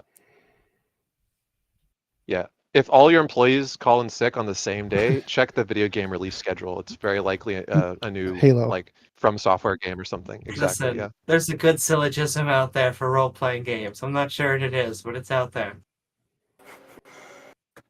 Bilby, welcome. Thank you for joining us. How are you Hello. today? I'm good. Is my mic all right? Your Very mic is great. Sounds very British. though. Good. Your accent is great too. Yeah. I am very British. I apologise in advance. Oh You no. can't that's apologize my to job. America for the language that you gave us. I'm the Canadian here. That's my job to apologize. Go ahead and start. And actually, let me speak from someone from solar opposites, and it's like, no, I'm okay with this. Well, that's nice to hear. Okay, so do any gods exist? I'm an atheist. I'm a materialist. I'd say a secular humanist. I don't believe that a god in the universe out there somewhere interfering with our lives is possible at all. Okay. But if we take apart the word exists, could we say that God exists as a thought or as an idea that is in the modern zeitgeist? Say from that level, there is the existence of the idea of God. Sure, just like Nothing there's the existence of Harry Potter and the existence of magical potatoes. Yeah, exactly, yes. So if we take it one step further, if we look at the origins of God, what were they actually trying to get at when they were writing the Bible? Were they saying this is something we believe actually exists in the real world, or is it an analogy for something? Yeah, they actually believed it. You can look up a lecture by Robert Sapolsky from Stanford University on the origins of religion, that it mostly came from epileptics, schizophrenics. Well, that's a shame, because that kind of ruins my thesis. Because obviously I don't believe it. I think God, the Trinity specifically, exists as a really good analogy for the basic human condition.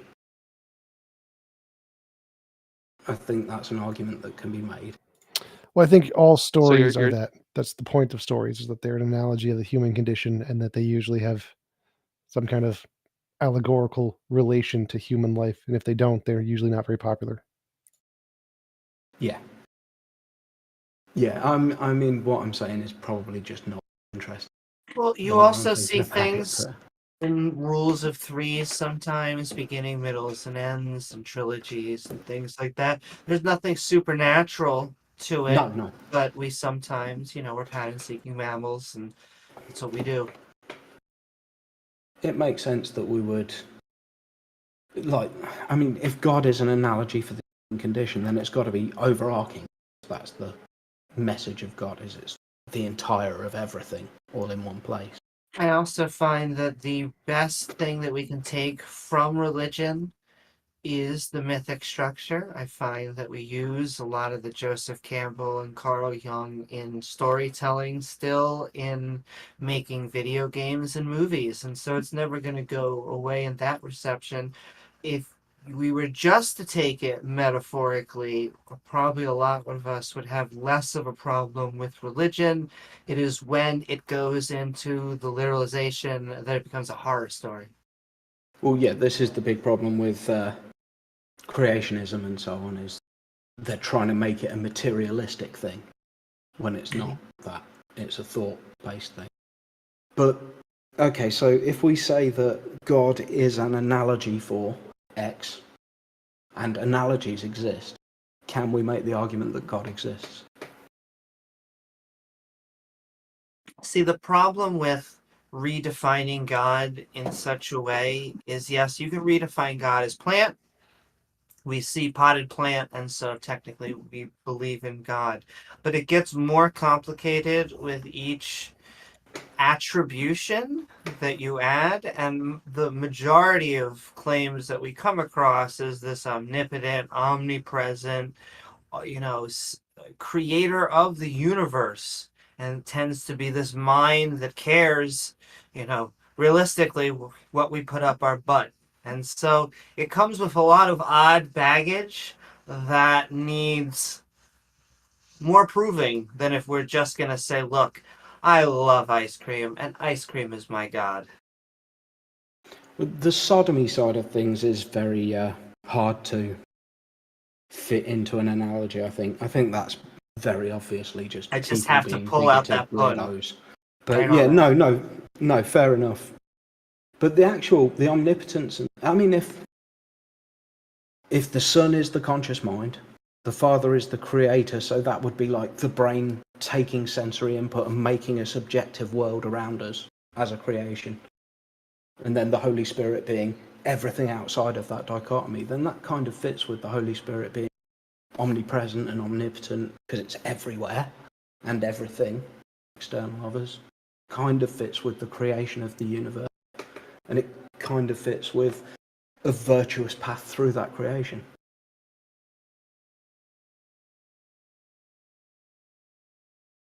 Or was that just nonsense? Everyone's gone quiet. So, are you saying? I guess my question would be: are you trying to sum up what they're saying, or is that what you believe? I believe is a weird word. I think if the analogy fits, then that could be what was intended, or Sure. was. It depends on how you slice things because they play with the word being. You know, when we normally use the word being, it is just we are going to be somewhere. But then we were just talking in another conversation about a perfect being. And that to me is a unfamiliar concept. And so I guess it would depend on what you mean by a creator. I often think of a creator as making things that are artificial. They come from animals, you know. It doesn't have to be just a human. It could be a beaver that's building a dam. And yet there's something about not the middle of the universe, but the beginning that we try and put in another conscious being. I don't know why, but many people are compelled to say now, you know, it's not like this for any other physical law of nature, but for the universe beginning has to be a mind. It's. I'm not even sure the universe began, so I'm not sure I can really argue it. I agree with that. I don't know either. I like the. I can't remember what it's called, CCR or something. Penrose's idea of a heating universe. As it expands to its maximum, it takes on the form of before the Big Bang and then re-expand, like Sure, we continually. could be in a So, cycle that, yeah, you know, originally scientists thought that dark energy was going to be slowing down. It's only recently that for some reason it is continuing to accelerate. There will be one time in the future when we cannot see other galaxies because of how far it's pushed everything away. yeah, light But can't travel fast enough to catch up. exactly. But And so, you know, uh, to me, it doesn't matter if there's a multiverse or not. Right now, we can go far back as Planck time, and it's just I don't understand the need or desire to call that a a a creator. no, I wouldn't. I'd assume that physical laws have given birth to the universe if it was given. But my point is, the creator would be the creation of a subjective experience, individual people experience, rather than because like my world is not the same as your world. Well, I I'm often sure get it's from very similar, but presuppositionalists that is like what makes your world coherent.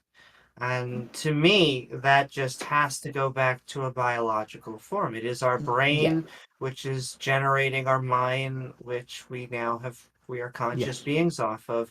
But I never understand, I guess, anything supernatural. I'm not saying you are saying it's supernatural. I just don't understand alternatives being put forward. No, like I say, I think it's just an analogy for that function of the brain, rather than anything supernatural. Cool.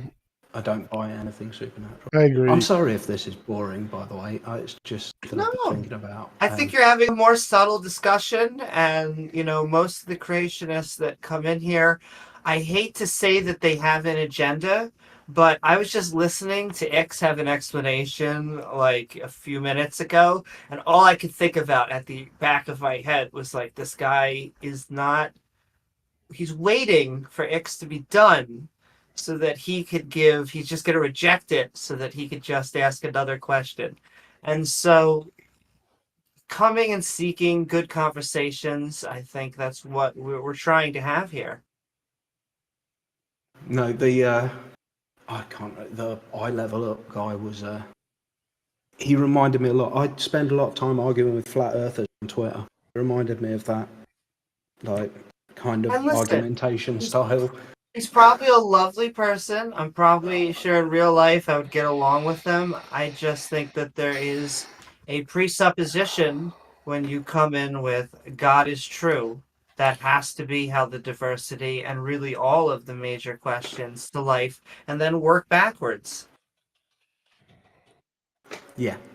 Hot shots, creationists, come on and tell us why we're wrong. The arguments are fun.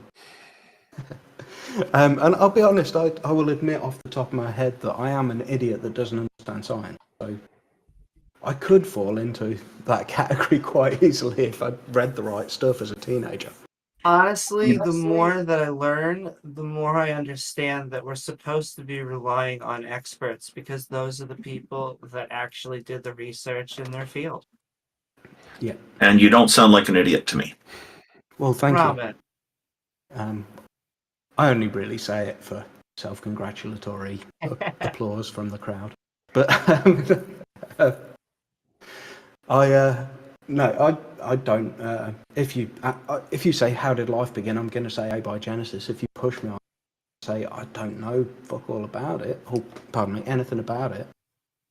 If you want to watch the videos that we posted in the chat, there's a really nice animation that illustrates how the clay forms a lattice structure that catalyzes polymer chains to repeatedly get randomly generated, and how the protocell lipids give it an environment once it's generated to self-replicate within a system that contains all the replicant reaction results and so on. So it's really easy to watch literally 5 minutes, 10 minutes of videos, read some papers, and the next time someone asks you about abiogenesis, you could explain it sufficient to debunk all these intelligent design arguments. What chat are you posting in, sorry? So the chat channel is called Heath and Hangout, and I posted quite a few articles, but the one that I would start with is called, it's a quick little animation. Wait, did it get deleted? Unfortunately, Discord seems to be losing some of the articles being posted, but I have been reposting them in the YouTube live text chat. Yeah, I think I got most of them. We have this problem on these Discord servers where they automatically delete text chat because they're afraid of people posting like child porn or Nazi stuff. So unfortunately, the links aren't there anymore. I'll repost the one that I'm talking about in a second. I did post a link to the YouTube stream where in that chat I've been posting the links as well and crediting you, IX. Cool. Oh, so, animation. So thank you, Bilby. Appreciate you coming on and raising this topic. I think it's an interesting way to try and maybe bridge the gap between the belief and the like, at least to have an idea of what people mean when they say God is everything and everywhere and all of that. You kind of pass it into well, there is stuff everywhere. My experience has been, my experience has been that theists and atheists, most of us don't actually have any trouble getting along. Most people in both these demographics are quite nice people. There's what it is there's a few who are getting quite an audience and they're trying to stir things up. We see this in both demographics, although from my perspective it looks like it happens more with the theists, but that could just be because we're kind of outnumbered. So on a per capita basis it might be the same because it's a human nature thing. There are people out there who like to stir up controversy and like to get into big heated arguments with people and cause trouble. So I don't think we'll ever be able to completely close that chasm, that gap, so to speak. But it's certainly worth the effort to try to move things in that direction of everybody getting along well. Cool. Are we ready to get another theist on the stage? Thanks for having me on. And I'll definitely watch that video. We appreciate you coming on. Do I have to? Yes. So, Baked Alaska, welcome. Thank you for joining us. What have you got for us today? Hello, gentlemen, and Amy, how are you? Doing good. How are you? I'm all right. Enjoying the show. Yeah, so I just wanted to get your guys' thoughts about the fine-tuning argument, the cosmological fine-tuning of the initial conditions and the laws of nature and the fundamental constants of the laws of nature. I'm sure you guys are familiar with the argument, so I could run through it if you'd like, or just wanted to get your thoughts. That would be a good idea because there are a few variants. Like the Kalam cosmological argument is the most common one we hear, but we do know there's different ideas on it. So yes, definitely, it's also beneficial for anyone in our audience who may not be familiar with it, as well as you clarifying what you're going after. So yes, please go ahead and put it forward. I think he's talking about the teleological argument, fine tuning, not the cosmological. Exactly, the teleological argument. So there's a few. I'm familiar with a few different variations. I know there's William Lane Craig has popularized a deductive form of the argument where I think the premises are basically like the universe appears to be finely tuned for intelligent life, and then the fine-tuning is caused by either physical necessity, chance, or design, and it does not appear to be plausibly caused by necessity or chance, so therefore it's caused by design. And then I think there's an abductive version of the argument as well, where it's more of an inference to the best explanation for the fine-tuning is God as opposed to naturalistic explanations. So yeah, it's the same thing whether you phrase it deductively, inductively, or abductively. It's just changing the adverb, but it doesn't make a difference. But yeah, so the main problem is that one, design isn't a third option. It's design is either determined or chance or combination of the two. Design isn't a third kind of thing. There is no third kind of thing. It's determined or chance. Secondly, there is no evidence to indicate it's designed whatsoever. There's lots of evidence to indicate that it's determined or chance. And so actually the more plausible explanation is that it's a combination of determinism or chance and not design. Okay, and why would design not be one of the possible options? Because design is a combination of determinism and chance. There's no third way to get a third kind of thing there. Like suppose there is a mind doing designing. What are the reasons it's doing designing? Is it designing for determined reasons, or is it designing for no reasons? If it's designing for determined reasons, it's determined. If it's designing for no reasons, it's random. And if it's some combination of the two, then it's a combination of determinism and randomness. There's no third option.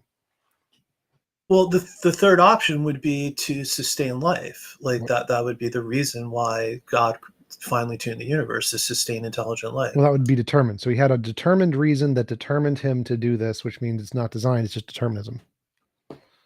I don't know what is the basis to say what God did was determined. I mean, you could just say what God did was consistent with his nature. That would be determined. Those would be the same thing. So no, that's not. Determined is a physical concept that applies to we don't even know if determinism is true in the physical universe. Determined isn't physical. Determined is any precedent thing that causes an antecedent thing. That's it. Doesn't make a difference what it is. Right, but if you have libertarian free will, it's not based on determinism. Right, but there's no coherent definition of libertarian free will. It's not a coherent concept. So any And after you respond, no, go Tictok. You know where I'm done. Well, yeah. So any choice ever for any reason, or any choice ever, is going to be done for one of two things: either for determined reasons caused the choice to happen, or no reasons caused the choice to happen, in which case it's random. And I'm not talking about like a choice between chocolate and vanilla, why you pick chocolate. I'm talking about going from a state of choice or no choice, going from a state of no choice to a state of choice.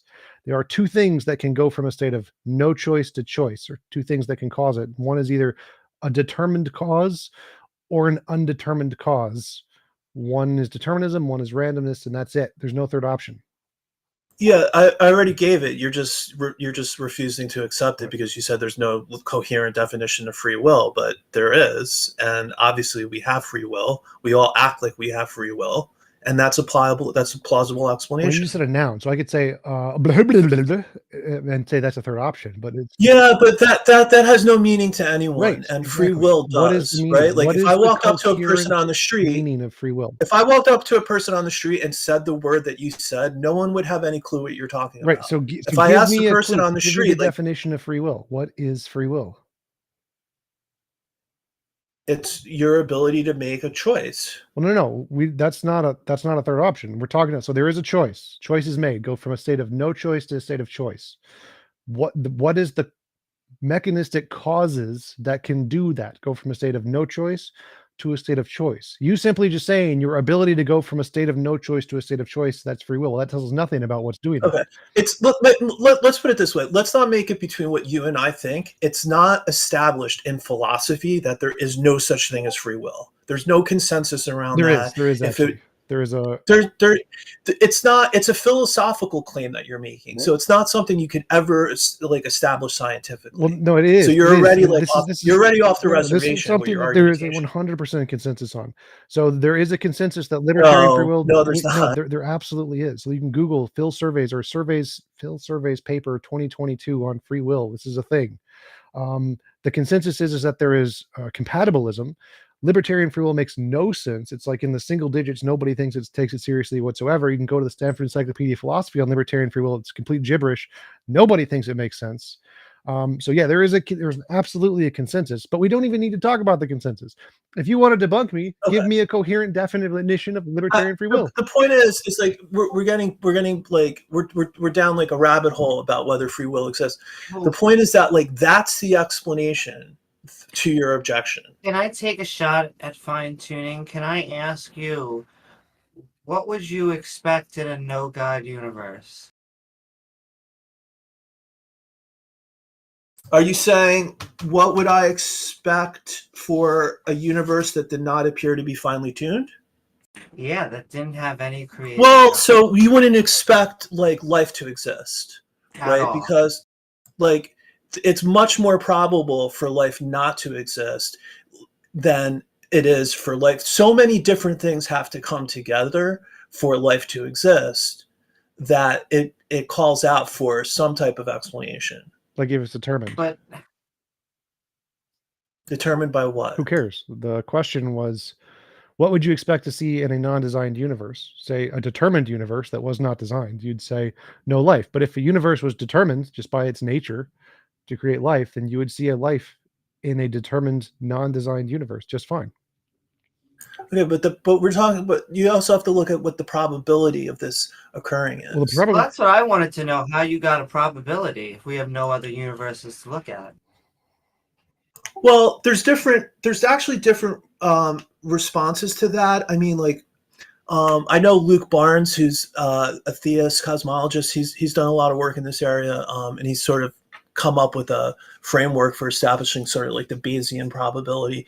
I've heard different analogies. Like, one analogy is like if you walked into a room and you saw a pencil like perfectly balanced on its tip, and you had never seen a pencil before, and that's the only pencil that ever existed, it would still be improbable for the pencil to be perfectly balanced on its tip, right? Like you wouldn't need other pencils No. to establish that.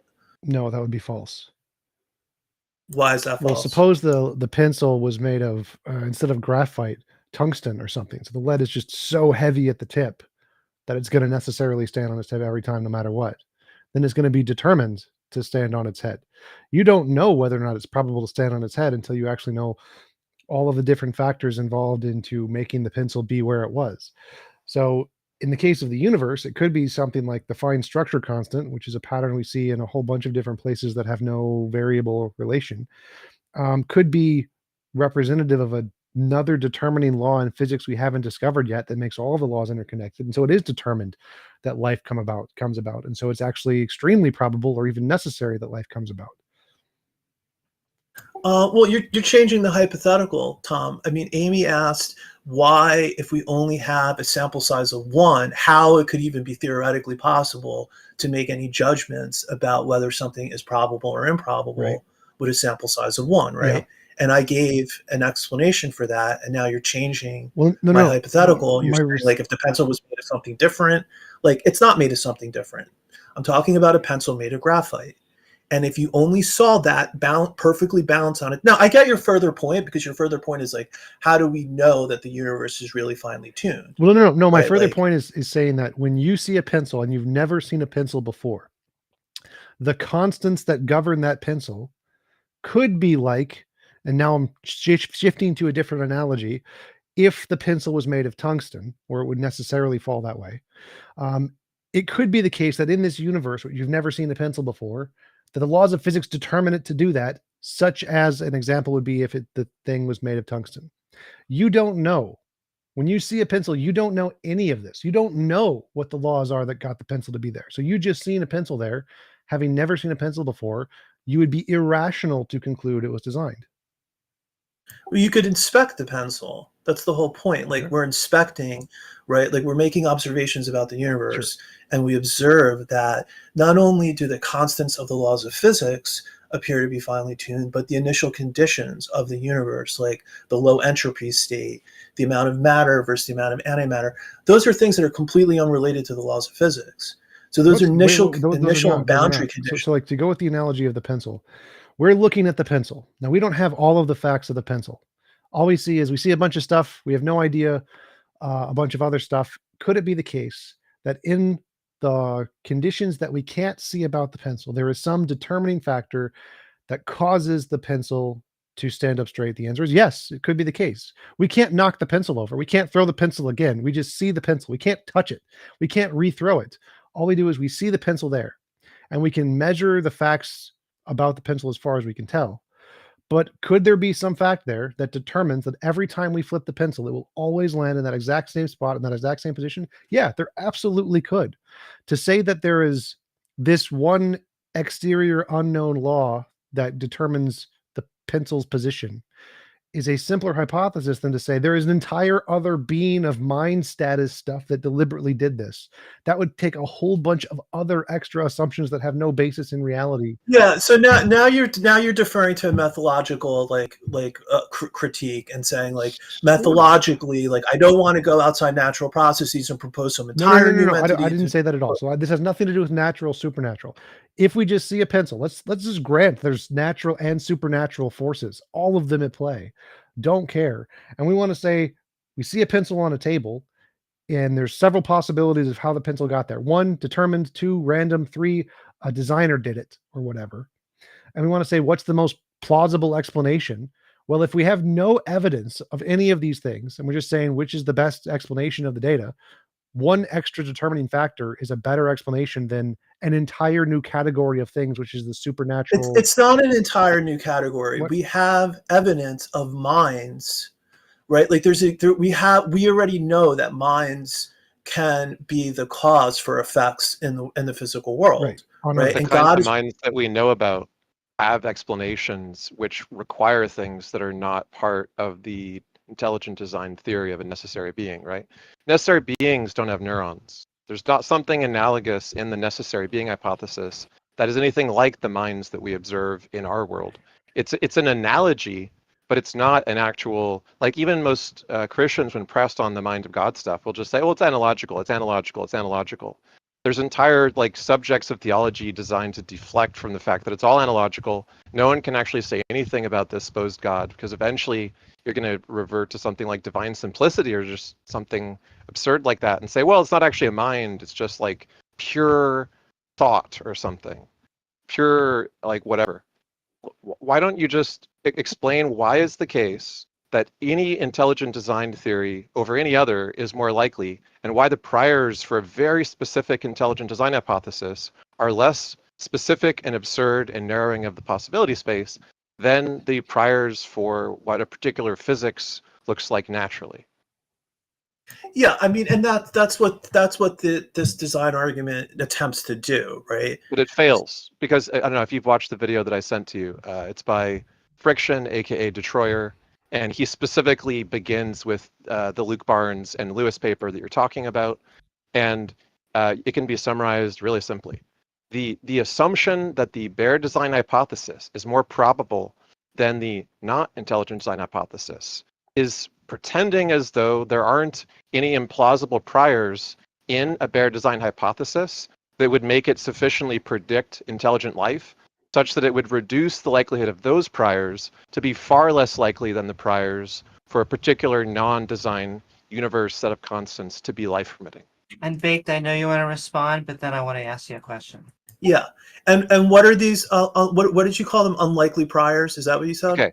Yes. If your bare design includes just the minimal idea that it's like possible that some mind or thing has the potency to create the universe, then that doesn't include any of the specifics that are going to go into why it would predictably make this universe. There's going to be priors associated with the intentions of that agent that are just as complex and as arbitrary as the ones for the constants which this universe happens to have naturally, right? So there's not some like superior, simpler hypothesis on the intelligent design side. It's actually a more complex, less likely hypothesis. Once you factor all the priors in, it's less likely than things just being this way. I don't know. I think there's a lot in there. I mean, like that almost is basically saying like that's almost kind of the essence of what that objection sounds like to me is like that the explanation, even though there's an explanation being given, it's then saying, well, what's the explanation for that explanation? And basically saying like that's improbable.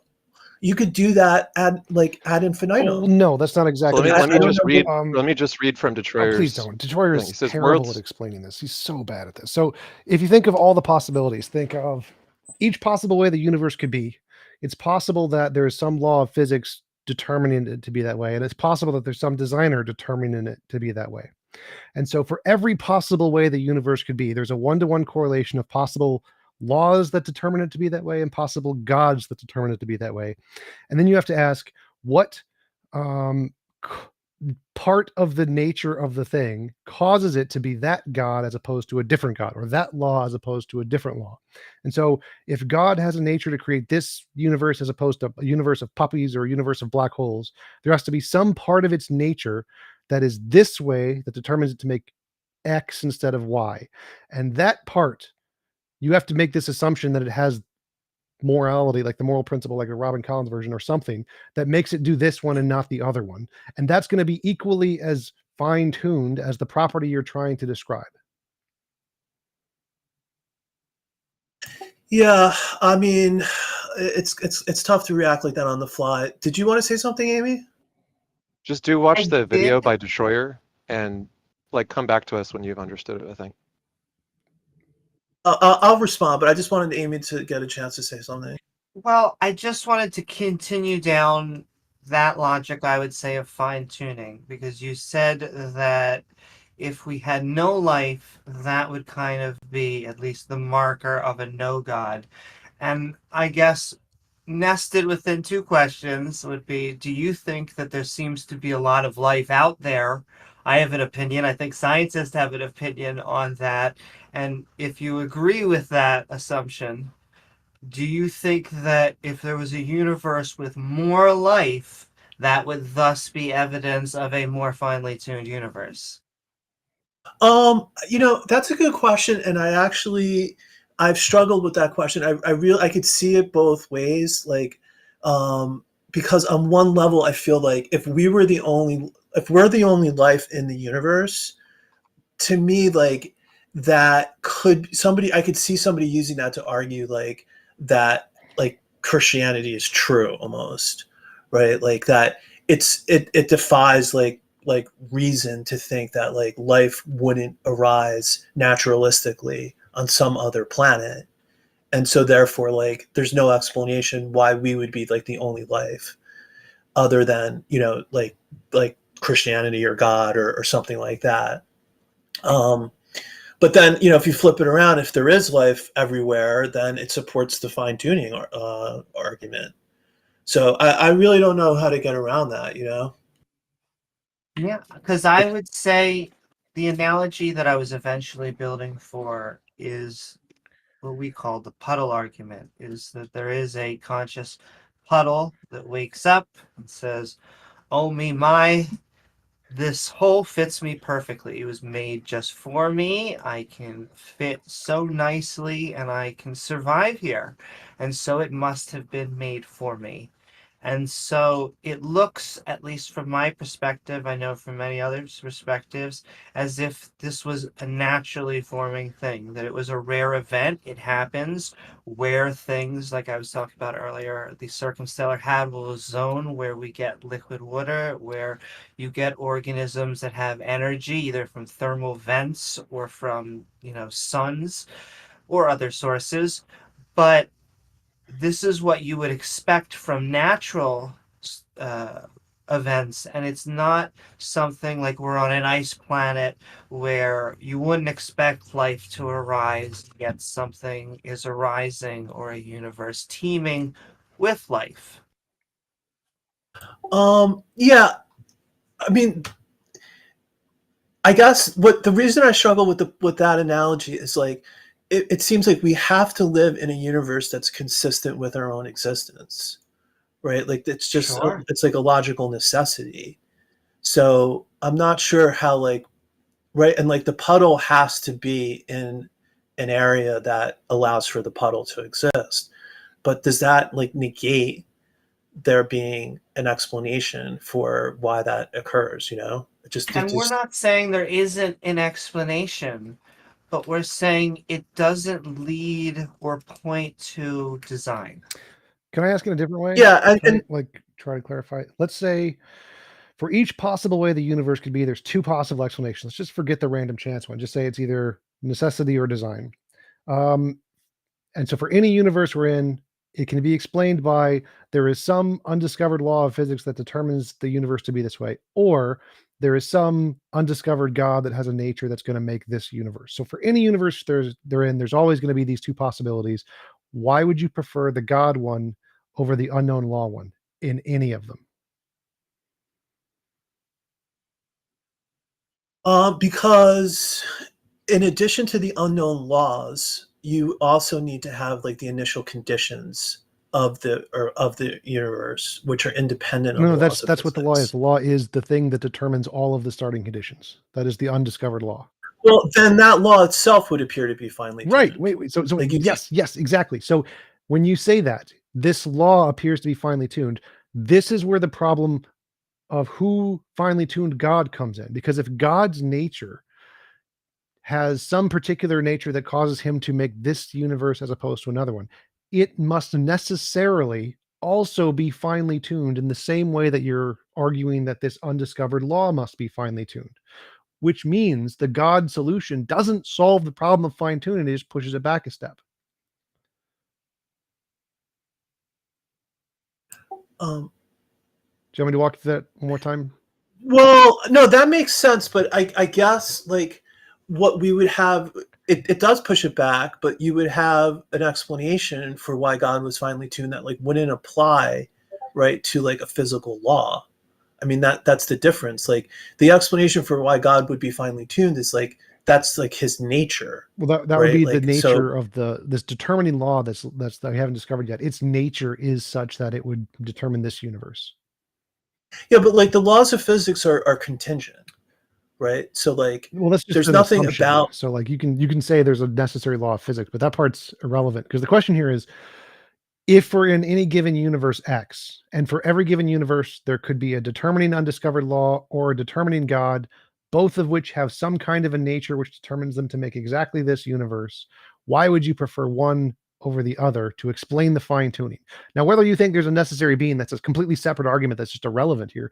What we were talking about is the fine tuning argument, and to explain the fine tuning that we see, why would you ever pick God with nature that determines this as opposed to undiscovered law with nature that determines this?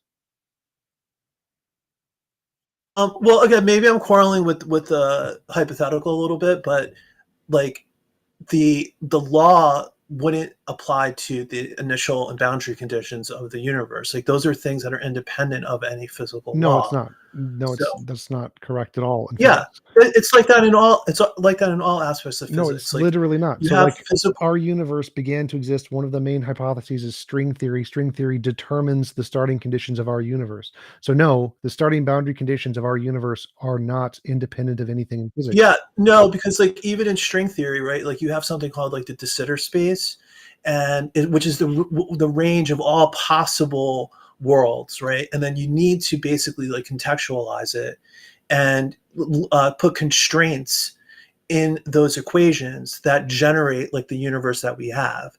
And so like that is almost a process of design. No, it's not. So again, Like all of the conditions of the de Sitter space is determined by an extant law, and that extant law is not determined by the boundary conditions. It is the boundary conditions. The boundary conditions is a law of physics. No. We have a question. Yes, We have a question from Hazardus in the Discord chat. Is asking. So you specifically, Baked Alaska. So if God's nature is such that He had to create the universe, then it wasn't God's decision or intent at the bottom of it, but something more fundamental than God. No, well, I think God can only act consistent with His nature. So I don't think. I mean, it's a good question. I've thought about that before, but I don't think the argument is that like it was that God didn't have a choice in creating the universe. It's just something that like emanates out of His nature, like that He's all good, that He wants to create like more good in the world, and that's what led Him to create the universe. All right, so let's just say I'm making a new model of physics, and in this model of physics, the boundary conditions is the undiscovered law of physics I'm talking about. So, universe, we have a universe, we're in a universe, two possible ways. There is a determined boundary condition, and it created this universe. Second option, a God with his nature created the universe. Why would you ever pick a God over a determined boundary condition?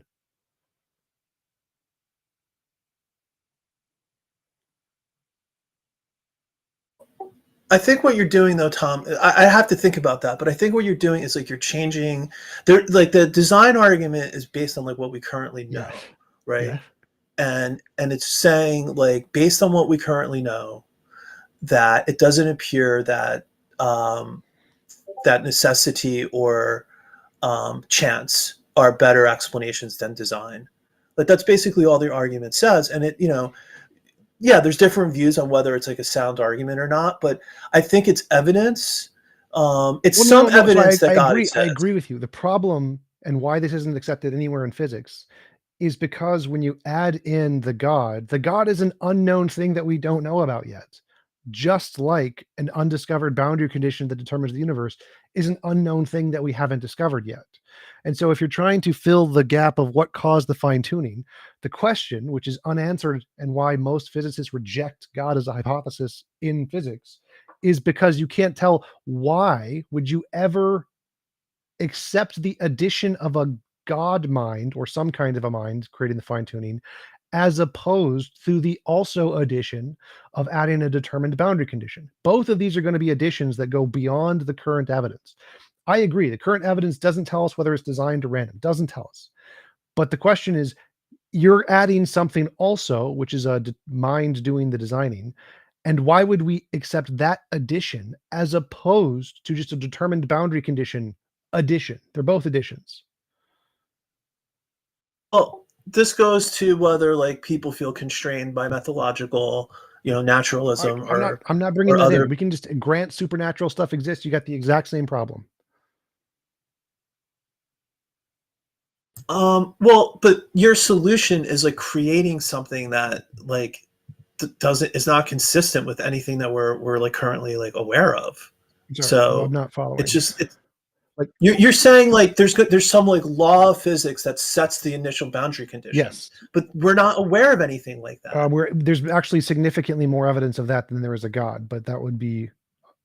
No, but then that's not what I'm saying. Is like you're it's like an ad hoc explanation. You're just coming up with something ad hoc, right, or arbitrary to explain something that we can't explain. I'm not. And then saying like, well, why isn't that the better explanation for something that, like, you know, it's no different. It's kind of like almost like what the typical atheist argument is for God, because it's like one of the objections is like it's ad hoc. Well, no, I'm not following here. So the God is the ad hoc hypothesis here. That's the argument. So that's what I'm saying. Yeah. Yes.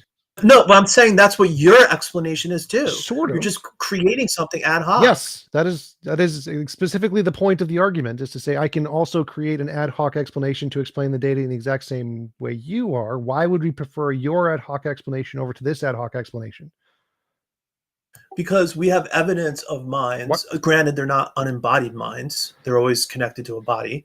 But we have evidence of minds, and we have absolutely zero evidence of what you're talking about. Well, so we have evidence of hammers. Does that mean it's plausible to say that a hammer created the boundary conditions? I'm saying as an explanation, as a causal explanation. Right. We have no evidence that minds can be a causal explanation of anything outside of space-time, just like we have no evidence that hammers can be a causal explanation of anything outside of space-time. Can minds and hammers cause things? Absolutely. But you can't posit a mind to cause something outside of space-time as more plausible than a determined boundary condition, because we actually have lots of evidence of determined boundary conditions, tons of it. Fine structure constants, literally one of the top models in physics. So if you're positing a mind as a causal explanation outside of space-time, that is significantly more implausible than a determined boundary condition. Determined boundary conditions are very well accepted in physics. Minds outside of space-time are completely rejected in physics because of the way that we establish rational hypotheses in physics is you're only allowed to use combinations of principles, particles, and laws that have been demonstrated to exist independent of imagination. Minds outside of space-time haven't done that. Boundary conditions have. So in physics, yours is 100% ad hoc. Boundary conditions is not at all ad hoc. You're calling it determined boundary conditions. What I'm saying is consistent with the science, which is we have no explanation for the initial boundary conditions or the initial conditions of the universe. Why was the low entropy state? Why was the entropy state of the universe so low? It looked very smooth, right? Why was the amount of matter versus the antimatter the way that it was? Why are the laws? Why are the constants of the fundamental constants of the laws of physics the way they are? Yes. We don't know. Right. Right. I agree. That's the answer. I agree. Okay. So then it becomes like, what is a possible explanation for those things? Right. And And here's you're where I think one. we have a disagreement, because I think that in science, you're limited to saying that whatever the best, we can make up like magical squirrels or whatever, and how we eliminate some of these hypotheticals and prioritize others is if they're a combination of principles, particles, and laws in physics that have been demonstrated to exist independent of our imagination. If it's of that class, that is the class A hypotheses. Those are good hypotheses. Class B hypotheses is anything that adds any property that has yet to be demonstrated outside of our imagination. Miracles, magic, mythical creatures, paranormal, supernatural, UFOs. That's a class B hypothesis. And those are not accepted in physics because they have a universal failure rate in making testable predictions. So when we're trying to establish what's the most plausible, least ad hoc explanation of what caused the fine tuning, the class A hypotheses that only use combinations of principles, particles, and laws that have been demonstrated to exist independent of our imagination is always going to be the least ad hoc and the most plausible. So saying something like an undiscovered boundary condition or determined law of physics or something, even though the particular thing hasn't been discovered yet, because it's a combination of things that have been discovered, is more plausible than to say a mind outside of space-time. Well, so those, I would agree that for things generally in the universe, like what you said applies, right? But this is something that is being posited to explain the entire cause of the universe itself, right? So I don't think those limitations apply, because when you're talking about the cause of the entire universe, that if somebody posits a cause that transcends the universe, which almost appears necessary, right, on some level, then you're not in that category that you're talking. You're not just coming up with some, fairyland explanation for something that like you observe like on Earth or something. So it's just you're in a different realm, I think, when you're talking about like the cause of the entire universe. I think that's special pleading. And So like if the more grandiose the claim is, the more constrained by demonstrable principles it is, not the less. So if you're trying to make a more grandiose claim of something more fundamental, or more significant in the universe, then you're even more constrained to only use things that have been demonstrated to exist independent of our imagination, not less. in the No, universe, no, anything. You're This applies only to anything. Anything ever. You're constrained. Yeah, but all those things only occur in the universe. Right, I agree. All the things we've demonstrated only exist in our universe, and you're only allowed to use those to hypothesize about to explain the outside. cause of the entire Yes, universe. You're only allowed to That doesn't use, make any sense. It does, because how could something within the universe cause the universe to exist? well, that's literally what quantum physics or quantum mechanics. No, wait. So this is literally what they're doing. They're arguing like string theory is using things in our universe, like quantum particle collapse. What's it called? The effect where virtual particles pop in and exist. They are literally using things in our universe to try to figure out how our universe began. When you go to things like what happened outside or before our universe, you're not now allowed to make garbage up that hasn't been demonstrated yet. You're even more constrained to only use things in our universe. So the problem here isn't. So first of all, eliminate. I'll grant you the string theory thing, but you could eliminate all the other things you mentioned because those things don't apply. Yes, they do. They only apply to things within the universe. They're not going to explain the cause of the universe itself. They literally now, what string emergent space-time, but what string theory does, and one of the responses to the design argument is that we have a multiverse, right? Like, and so it becomes like, well, it's not really improbable that our universe is finely tuned because you have 10 to the 500 other universes or an infinite amount of other universes. And so like our universe is just one in a vast array of other universes. That's how I think science tries to deal with it. That's only one of them. There's also the one I just sent you, which under the Bohm interpretation of quantum mechanics, and the Casimir effect, which, as Tijan mentioned, is something we observe that's very mysterious, but which allows us to conjecture as to if the Casimir effect is a clue to whether it's part of the conditions necessary for the early universe to form. And this paper shows, it's called Spontaneous Creation of the Universe from Nothing. It shows that the math works, that if at the beginning of the universe there was so-called vacuum, in other words, non-stuff, no energy, no space, just pure vacuum, and no particles to be related to each other, that the virtual particle phenomena would create a exponentially expanding bubble which would cause time and space to come into existence from the non-time and space dimension of the virtual particle fluctuation itself. So it's very strange. There's a lot of different hypotheses, but basically the problem is if you're not going to make an argument from ignorance, you have to make an argument from elimination. Essentially, you have to eliminate every offered argument. And merely saying you don't like multiple universes or you don't like the Bohm mechanics or whatever, none of those gets you out of it because these are all just candidate explanations, of which there are many. And that's how science works. We don't have to present the one true answer that no one can disagree with to say, look, there are plausible contenders for this. The God one is not one of the probable ones. Okay, well, look, maybe you guys think I'm making a stronger claim than I'm making. Like, what I'm trying to at least establish is there's some evidence for God existing, right? Like, you may not think it's strong evidence or it's dispositive or like, anything near like enough to convince you. The evidence for the posited God is less likely than the thing that it's posited to be an explanation for.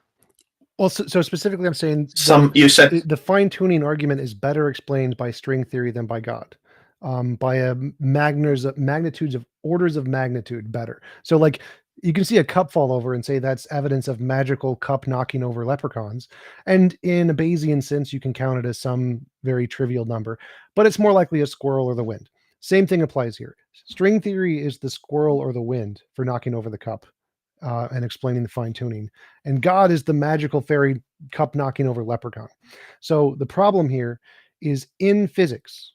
The reason we are only allowed to use combinations of principles, particles, and laws that have been demonstrated, not just for things in the universe, but also for things outside before and anything ever posited of anything, is because our brains make crap up and we need to filter out the made up crap. And the only way to do that is through novel prediction. And so once things have made novel predictions, they are then go into the class A category of combinations of principles, particles, and laws that we can use to build hypotheses. And if they aren't in that category, they're in the magical leprechaun category, the class B category. I think what you're saying, Tom, is true for things in the universe, but when you're talking about and also just relying on string theory, right? Which we have a very low. I hate string theory. I think it's terrible. I'm using it because I think it's terrible, but it's still infinitely better than a god. It's not infinitely better. Infinitely. That's the whole point. Infinitely. It's not infinite. Like you can a lot better. Infinitely. Well, that's subject to debate, right? Like I'm just saying, like there's some evidence for God, and I just hear all the time from the atheist community that there's no evidence, and it's just completely made up and fictional. So, it doesn't make any sense. It's irrational. That evidence, can that evidence be verified? That's the thing, and that's what we're looking at. If we're not seeing anything can be verified, then it really is difficult to say that there is any. So some is kind of like trying to sneak it in the back door, it almost sounds like. But well, what is this some evidence? Like I haven't found anything convincing so far. Well, he's saying the fine-tuning is the evidence, the fine-tuning argument. But so can I clarify here, like which has been debunked? Sort of. So but would you would you agree that in my cup knocking over example, seeing the cup knock over is evidence for magical cup knocking over leprechauns in a Bayesian sense, right? It is evidence. I don't know. That sounds like a stretch to me a little bit. I agree completely. I think this is the last part of this talk. Well, no, it's directly just because we need to move on to other guests, but let's go through this. Yeah. Right. So you would agree it's reasonable to say that seeing a cup knock over is zero evidence of magical leprechauns, right? That's a fair assessment, even though Bayesian says you can say it's some trivial number of stupid something, right? So I see the argument for the fine-tuning to be exactly the same evidence for God as seeing a cup knocked over is evidence of fairy leprechauns. Which okay, but the difference is that we have good reasons to think that leprechauns don't exist. Like they were made up by minds, yes, like God. Yes. But with the God hypothesis, like essentially what the hypothesis is that God is an unembodied mind. And while we don't have any evidence of unembodied minds, we have evidence of minds. And it doesn't appear to be like and since we don't even know how our consciousness arises, right? Like if we knew our consciousness, if we could establish that our consciousness was purely materialistic, then I think we'd be having a different discussion, but we can't. Why can't I say so? We don't know how conscious. So the leprechaun is a magically embodied mind. We don't know. You can't say that about a leprechaun. Why not? Because number one, we have strong evidence that there are no leprechauns. Right? Like, but that doesn't apply to the God hypothesis. If leprechauns exist on a magical realm that we can't investigate, no, you can't say that. All we can say is that all of the claims of leprechauns that we know about seem to be mentally constructed in the exact same sense. All of the claims about God seem to be mentally constructed. Okay, but then when you say leprechauns exist in a magical realm, it's not really even coherent, like what you're describing as a leprechaun. Right? Like the concept of God is a coherent concept. Like God is the greatest conceivable being. That is literally not coherent. Right? Like, that's irrelevant to the question here. The question is you're positing it's relevant. So you're positing a new ontology, like a thing outside of space-time. I'm positing another new ontology, a magically existing realm. These are exactly the same coherent. It's just made of a different kind of stuff than the physical stuff. Doesn't matter what you call it. So in these two, there's an exact one-to-one correlation between the arguments for a mind outside of space-time in the God realm and a mind in the magical realm of leprechauns. Both people have personal experiences of, both could exist outside of the realm that science can discover. Both are outside of our universe. You can make the exact Is the same leprechaun argument. a mind? Yes. What is the Yes, leprechaun? it's a magical mind. It's a mind in a magical body. Okay, so now this is what I'm saying. Like we'd have to examine the qualities of what this ontology that you're talking about like consists of. And this is where I you think can't the just problem say is. like leprechaun. You can't just throw the word leprechauns out there and then be like, oh, it's the same. God is the same. Has the same explanatory power as leprechauns, without even defining what you're talking about. Well, this is the problem. I don't need to do any of that. My epistemology is so much better because I can just say, I don't care what you think the qualities of the properties you are asserting are. Until you demonstrate they exist with novel predictions, they are of the class B hypothesis. They go in the garbage can. So I don't need about novel prediction. What? But Tom, you're making a category mistake No. because you have when you're talking about like novel predictions, right? It depends upon what the claim is. And again, if the claim is something within the universe, like something physical. In my epistemology, novel predictions apply for anything you claim to exist independent of your imagination. I don't care which ontology it exists in. I don't care where it exists, outside of space-time, magical realm. Well, you may not care, but that doesn't make it like a valid way of reasoning. Yes, it literally is. So you could just throw the words out like, I don't care about whatever X is. That you have to support your rationale. I do. So if you can claim magical leprechauns exist in the magic realm, and you make a novel prediction that you can ask the magical leprechauns to give you a gold brick, and a gold brick appears every single time, that's evidence of your magical ontology realm, even if I know nothing about it. I don't need to know anything about it. So the thing here is that you need a methodology to differentiate, is this something in reality as opposed to just your imagination? Novel predictions does that, which means anything that doesn't produce those is of the same category, the class B category of things that have yet to be demonstrated independent of our imagination. All of those are garbage. And so to give you an example, we have met someone who believes that gnomes exist. And so they made the claim. They said very specifically during Vietnam that they would steal shoes from soldiers and children. And so that is about as physical a literal claim as we're ever going to get. Yeah, well, I hope I didn't offend anyone in the gnome believing community. I just don't think it's a large group of people out there. And I mean, Tom, what you just described, like, yeah, like I'm sorry, but that's not like I don't think that gets you over the bar of whether your requirement for novel testable predictions must apply independent of the ontology of what the claim is. If the claim is something physical in the universe versus something non-physical that's not in the universe, you just can't impose your like rule requirement without like providing justification for it. I did. It's like if I was a guy named Bob outside of the universe, and I could pray for a gold brick, and a gold brick appeared in front of me every time, that would justify the belief in Bob outside of the universe.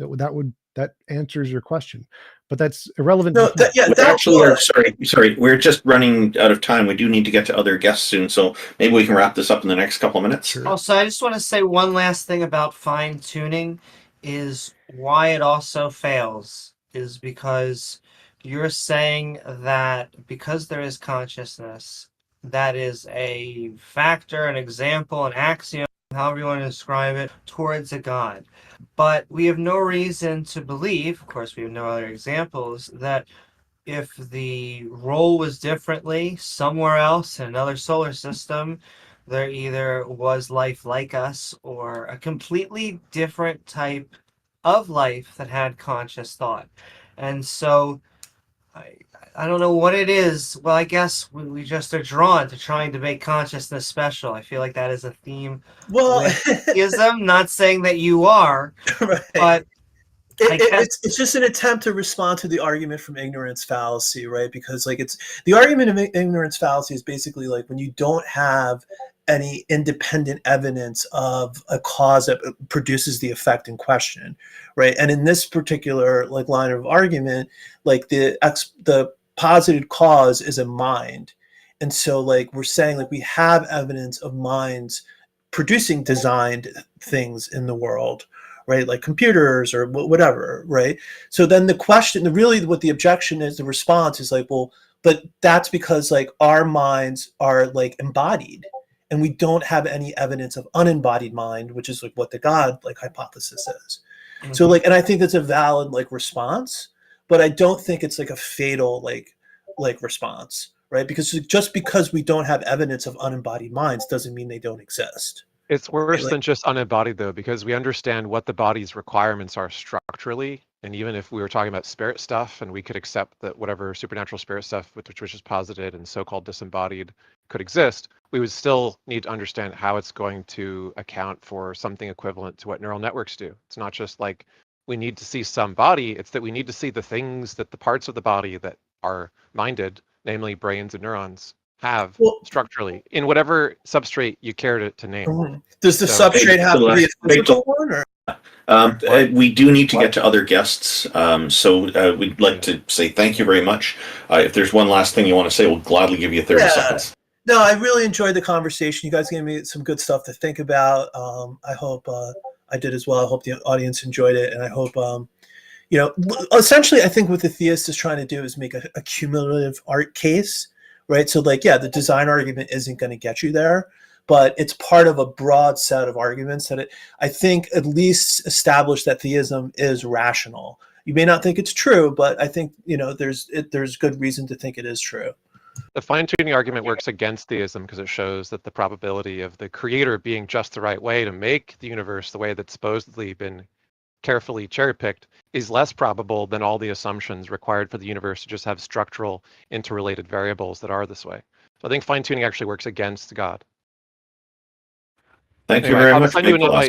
I'll send you an invite to Detroiter's Discord server if All you want right. to talk to it at more length. T-Jump did a good job of summarizing it, and you can argue with All right, I'll check with that stuff out. Detroiter. All right, thanks, man. Okay, so our next guest is going to be Ocean. Notion's been very patient. He asked if he could talk a long time. Yeah, so welcome. thank you. And he is server muted too. Thank you for joining us, Ocean. Let me just check on the muting here. Maybe we're secretly the way to smuggle your There we mute go. into Welcome, Ocean. Thank you for joining us, and thank you for waiting. We're glad to have you on here. Yeah, first I just want to say I am sorry you had to do that just now because that was truly torture to listen to. Okay. Yeah, but moving on. So I want to ask T-Jump a few questions. So if he's there, then hopefully. So this is a show where we normally are questions are kind of for the whole panel. So you can direct a question to somebody, but there's no guarantee that they're the ones that are going to answer it. But go ahead. But can I also just point out that we unmuted you and you said, my ears can stop ringing now.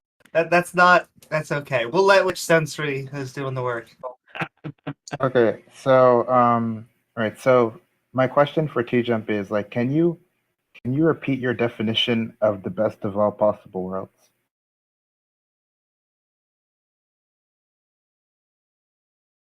Is T-Jump able to respond? Every once in a while, we get summoned to hell. We have a timeshare there, so just pointing that out. He's not server muted, so I just thought I would check. But is anybody familiar with T-Jump's view on best possible worlds, or is this another idea?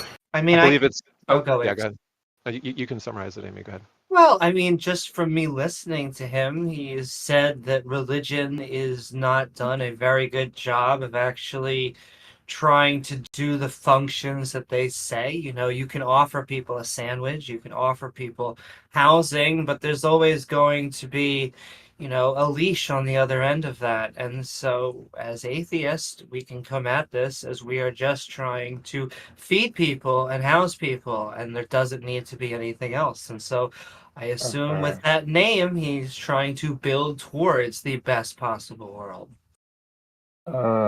Yeah, I don't really think that answers the question, but I was looking for T-Jump to kind of respond. So if he's not there, as I mentioned, this show, we have multiple hosts here. So if you're wanting to have a higher quality of life, there's a subjective aspect to it because different people are satisfied by different things in their lives. And some people want more happiness, some people want more challenge and more difficulty to overcome. Some people want a lot of different things. Sometimes they just really are not too concerned about themselves and they want something to be better for somebody else. So, I don't think there's one hard and fast rule for everyone. I think it's really going to boil down to how well people can function together in a society. Sorry, go ahead, Amy. I do have a way. Maybe we can help you suss this out, Ocean. So, do you know, and if not, just tell us, and then we'll discuss morality, but what is a Steelman version you think of T-Jump's best possible worlds? And if you have maybe a problem with it, maybe you can tell us why. Yeah, well, I don't know if so. Roughly speaking, I think his view is something like the best of all possible worlds is a world where somewhat like all wills have sovereignty over themselves or something like that. But I was hoping that he would actually be able to clarify what he's trying to say. But like since he's not here, like I said, I guess that's not going to happen. So I guess I'll just exit the stage. But thanks for bringing me up. I guess. Well, I'll just say that, there are, I do believe that the vast majority of people benefit greatly from self mastery and from being sovereign, being able to make their own choices and have freedom to do what they want to do. There is a bit of a compromise needed sometimes where, for example, for a sadistic person who really doesn't, they need to respect consent of other people. And then there's also some people who don't want that. They're not comfortable with freedom and not comfortable with the sovereignty. They need to be in a kind of relationships with people where they're being told what to do, and they're more comfortable that way. Again, life satisfaction varies from person to person. Yeah, I mean that's all fine, but yeah, I don't really know if I have anything interesting to say anymore. But yeah, no, yeah, thanks for the conversation, I guess. Thanks for bringing me up. I'll just go back. Thanks for joining us. Thank you, Ocean. I mean, I know T-Jump has certain morality principles, like going against an imposition of will. I at least can understand where he's coming from with that type of phrasing. But yeah, we'll see. Welcome, S. Welcome, Sage of Cringe. Thank you for joining us. What's on your mind? Hey, how's it going? Good. I think we've spoken before. Oh yeah, no, you and I have spoken before plenty of times, Randolph. But yeah, I'm here to defend the existence of God, or what I call God. I have a non-standard view on the gods. Okay, so we're coming up to near the end of our show here. We probably have at least 10 minutes we can get into this. So let's hear what your definition is and see where we can go with it. By God, what I mean by that is, a mind that is behind our universe. Doesn't have to be like a mind behind all reality or whatnot. But the universe that we observe that began around 13 plus billion years ago. And in my view, like, we live in a simulation that is being run by an advanced civilization, and that's what I consider the gods of our world to be. Say that again. We live under the control of aliens? Yeah, we can call them aliens. They're not from this planet. I mean, that's for sure, But yes, there's a civilization out there. There's a civilization out there that's running a simulation, and we're in it. Okay, but why do you believe that? So just a second. That's the case. That's the case. That the God is not omnipresent then. It doesn't have that characteristic, at least. Yeah, no, I'm not saying these gods are omnipresent or any of that fucking garbage. Like, these people, these fucking theists, right? Traditional theists, they're so idiotic, right? They're positing like disembodied minds. No, I don't need that baggage. I'm positing like I'm just trying to understand clearly what you're saying, and I think it's good if we can rule things out. That helps. Yeah, there's Nick Bostrom's argument for the simulation. It's a statistical argument, it's saying that we're more likely to live in a simulated universe than an unsimulated one. That'd be the conclusion of the argument. And so is there some reason you reject the idea that there are constraints on the feasibility of such simulations, such that you think that there is like an infinitely large number of simulations that guarantees that we're in one? Yeah, of course. Eventually we will be simulating the entire universe. But I also the world that's comparable. But what's the reason to think that such simulations won't reach constraints? Like, would you say that you can assemble an infinite amount of matter in one space without creating a black hole? Yeah, I mean, it's possible if you apply, negative mass and repulsive gravity. So you think you could pull mass apart so that it wouldn't form a black hole? Okay. Yes. If it's matter or negative mass and generates repulsive rather than attractive gravity, of course. Okay. So you think you could construct something as large or larger as the biggest black holes that was made out of computronium, such that you could create an infinitely large simulation? Yeah, look, I mean, we live in a universe that's going to basically expand forever, and we have plenty of time before heat death, talking in terms of trillions of years. I think in all that time, yeah. The question's not how big is the universe. The question is, can you overcome the laws of physics to avoid black holes being formed? And so far as I know, I don't think just like propulsive force would do it. It seems to me like when you look at something like Sagittarius A, like But I mean, supermassive that's black what's holes, causing the expansion of our universe. which is You know, the repulsive gravity generated by dark energy of, you know, so not so empty, so-called empty space. possibly. I still think that there's reason to think that the feasibility of a simulation being like infinitely scalable just drops. The bigger the simulation, the less feasible it is. And the kind of simulation that we live in has all the hallmarks of one which would be infeasible. But X, like the thing is, right, it's obviously possible to have all this matter condensed into a teeny tiny point and not have it collapse into a black hole, you know. You know, that's what happened with our observable universe. That's how it started. And, you know, it's But a we lot don't bigger know now than it was. we don't know how it started, but I would agree that it's possible for a universe to expand from some singularity due to certain conditions. But as far as the conditions in the universe that we observe, what we see is black holes and Hawking radiation and so on, like Sagittarius A. We don't see the hypothetical universe being created. But if it's the case that it does just create a universe, that's not a simulation argument. That's just a black holes lead to more universes argument, which is like Lee Smolin's cosmological evolution hypothesis. Yeah, I'm not arguing for our universe being created by a black hole. I was like arguing against, you know, one of your points against like, Yeah, you yeah. know, simulation hypothesis. I mean, Yeah, so the point is, look, I think either if you make enough computronium to try to simulate a universe, you're going to have enough matter to inescapably collapse into a black hole.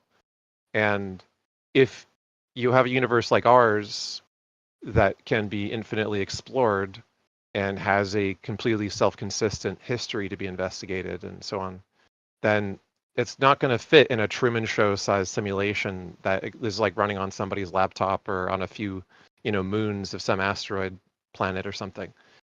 It doesn't seem to me feasible. Like I like Bostrom's argument. I think it's a really cool thought experiment. I just don't think we live in one because I think he just like massively underestimates the infeasibility, let alone like the like uselessness of it. but yeah, claims like that, you know, X technology isn't feasible, don't have a good track record historically. I mean, so. Well, so far as we know, things like you know, the speed of light is an Oh upper yeah, limit. man, it's never going to fly. Man, it's never going to go to the moon. I don't think so, X. The speed of light being an upper limit on communication still stands despite all the entanglement experiments that people misunderstand and posit as violating it. No violation of the speed of light for communication of information has occurred. You have like quantum systems that can affect each other like instantaneously. Doesn't matter how far they are. And you There are don't think that's like correlations, but not communications. In other words, no information can be confirmed any faster than the speed of light would allow for. okay, Only a whatever that means. correlation. So what do you means even that mean you by information? you retroactively find some correlation, but there's no communication that can be derived from it. Like watch Sabine Hofstadter's videos on the subject. She talks about Bell's Yeah, ruling out local hidden variables. But I But mean, that's it seems like either way they affect each other simultaneously, man. Whether or not there's like stuff being it's not transmitted action. between them. So correlation is not the same thing as action. So we can say that there's something like spooky correlations that you find in retrospect, but not spooky actions in the sense that one instantaneously causes another. But it's like every time you observe like, you know, one particle spin up, the other spin down and whatnot, every single time you don't think that'd be like evidence of causation?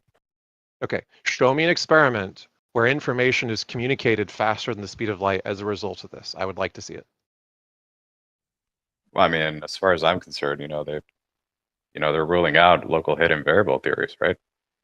But I don't see how that disproves the notion that, you know, they affect each other instantaneously over long distances. And, you know, you have like the holographic universe model that tries to explain how that works. But Yeah, it's possible there's some part of the model that we don't understand and that it could be done. I'm just saying, look, as of right now, there's no reason to think that violation of the speed of light is actually possible.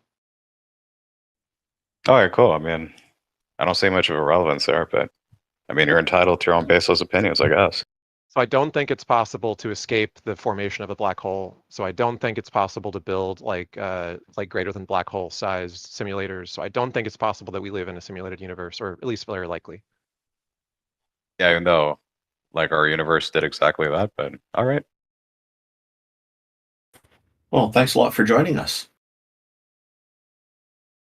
My main point was just that there had to be a base universe, and so I would need some sort of reason why our universe would not be a base and be the actual artificial copy. And our There universe did has to that. be a base universe. What's your argument for that? Why can't it be an infinite regressive simulation?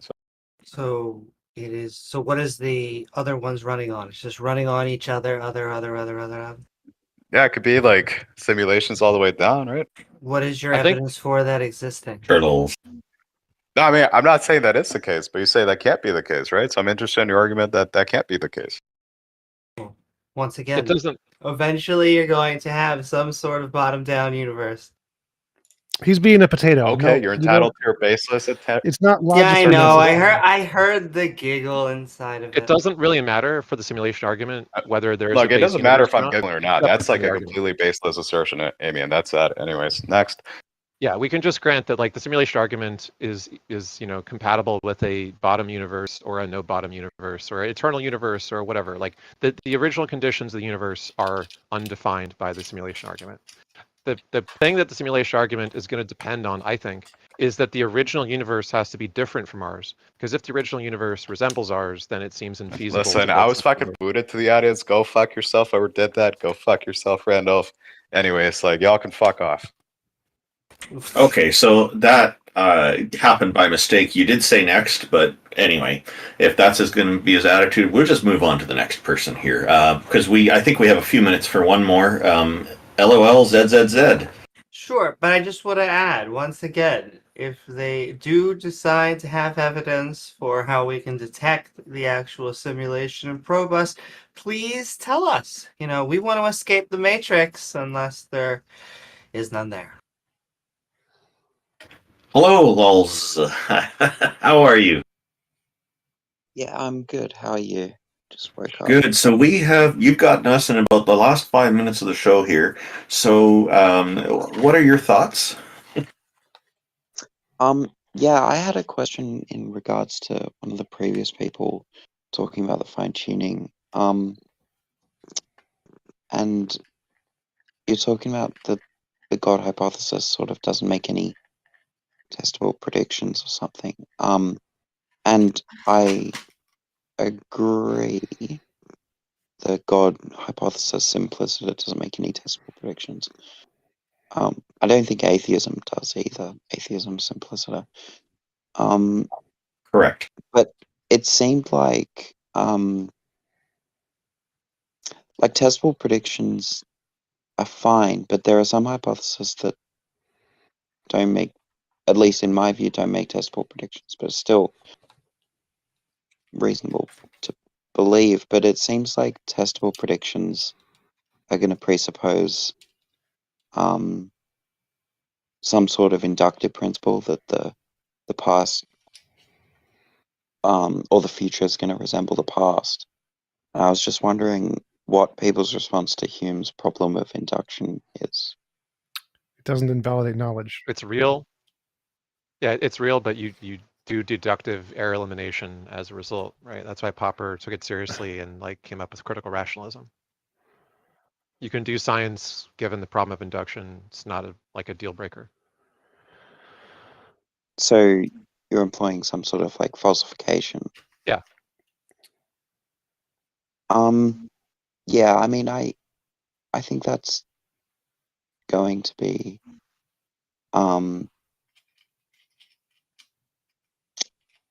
I mean that you could do that, but I think science is going to run into. I think that people misunderstand what Popper says because Popper actually thinks that he actually accepts Hume's problem of induction. Yeah, he does. He just says you need to take it seriously, and that's why the scientific method can't rely on something like naive verificationism. It just doesn't work. You have to constantly try to eliminate error. You have to constantly subject seemingly accepted hypotheses to retesting and so on, and like novel forms of attempt at falsification every so often, because you never know. And that's the idea, is like you're accepting that a fallibilist epistemology is an awkward position to be in, and you're employing constant deductive error elimination to try to keep it as error-free as possible while accepting that errors are going to crop up. Right. You do realize that that if someone comes up with some sort of hypothesis and they make sort of risky predictions and they come true and stuff, from Popper's view, that provides absolutely no reason to think that that hypothesis is true. But falsification is not the only epistemic virtue we use. It's just one of the ones in all the others, right? And for some, Yeah, I for know, something, but I was like, I'm not saying you just need Popper, that's all there is to science. I'm just saying falsification is part of the toolkit for a reason, because it's the part that addresses the problem of induction. You have other epistemic virtues that are going to be more apt for other kinds of theories that it doesn't really apply to. sure.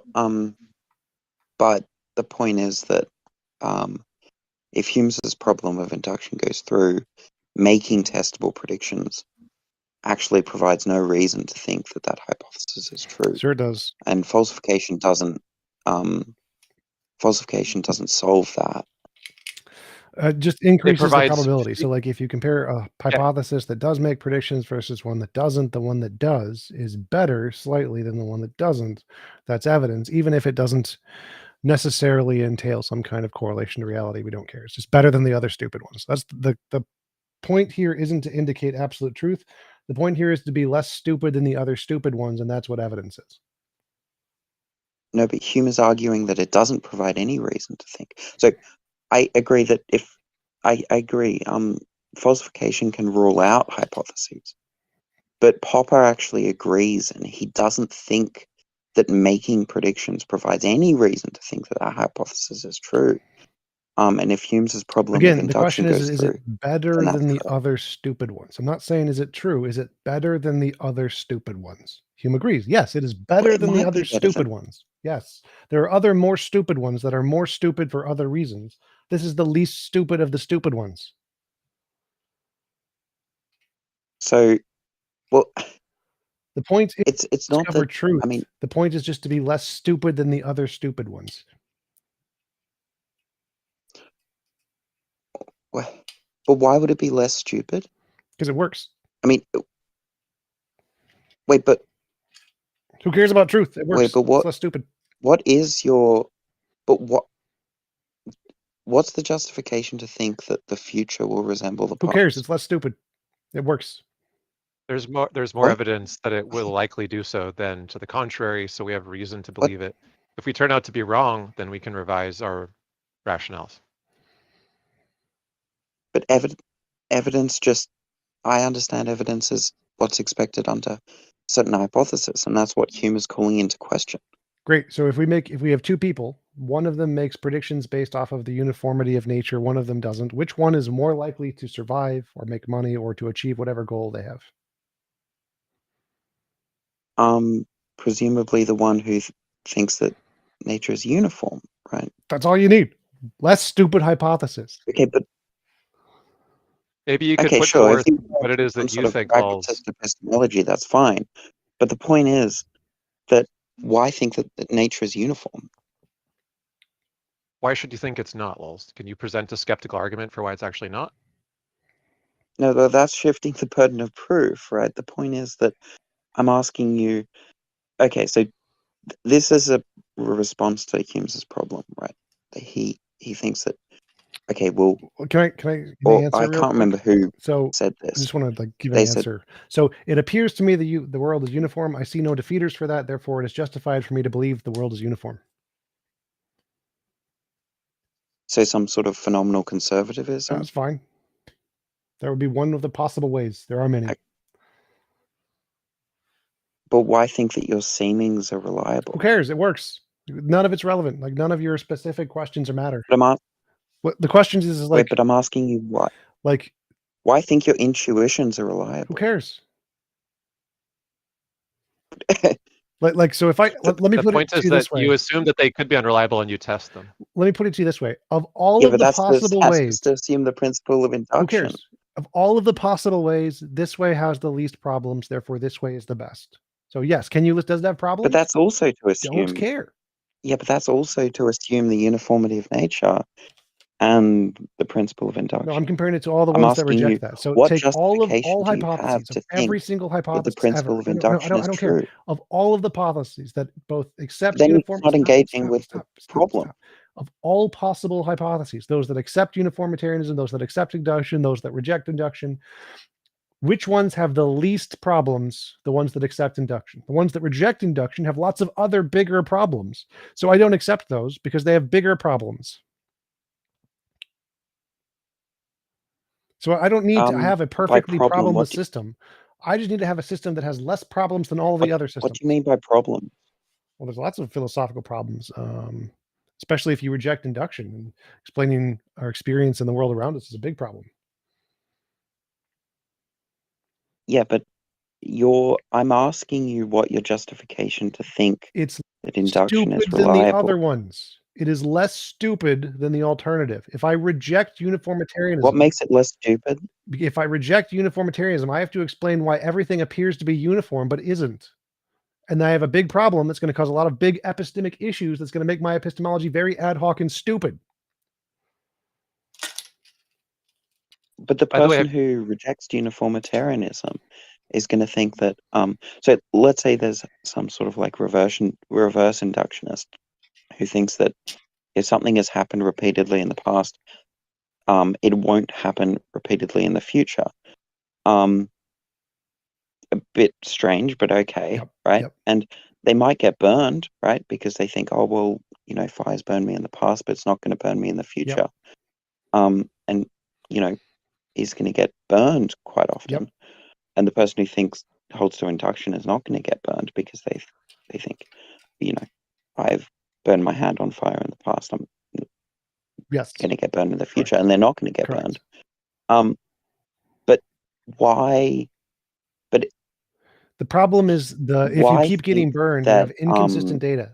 The person who holds to anti-induction, because every time they get burned, they have inconsistent data with their hypothesis that they have to ad hoc explain. My hypothesis has less inconsistent data that I have to try to make fit my hypothesis. It just works.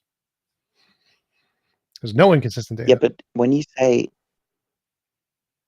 no, but I don't think the person who holds anti-induction is doing anything like inconsistent, right? Because they're saying that when I get burned, right? Okay, I've got reasons to think that I'm not going to get burned in the future because their principle is if it's happened repeatedly in the past, it's not going to happen in the future. Right. And they're doing everything reasonable. Right. But then they experience something that goes contrary to their expectations. Their prediction was wrong. And that is data that goes against their hypothesis. And they then have to do something with that data to make it fit their hypothesis. Yeah, but that's just when you say. Well, so that's the answer to your question is why is one better than the predictions. other one? One doesn't get inconsistent data continuously that it has to make fit its model. That's what makes one better.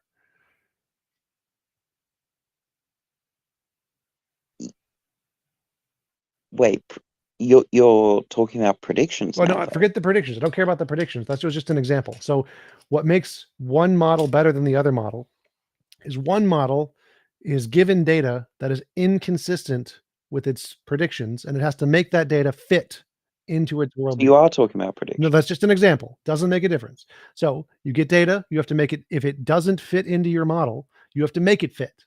That's ad hoc. One model gets data which fits into the model. And so the one that gets data that fits and gets less of this inconsistent data is a better model.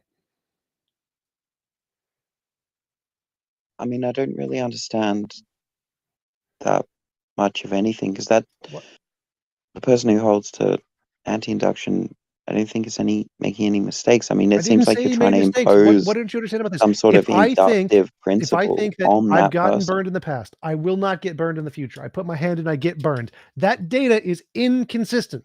It is inconsistent with my hypothesis. I got the data wrong. Now I got to take that data and make it fit. I got to force it into the theory. I can make up ad hoc explanations. I can make up sky daddies, delusions, whatever. I don't care. I have to make it fit. It is bad data that I got to make fit.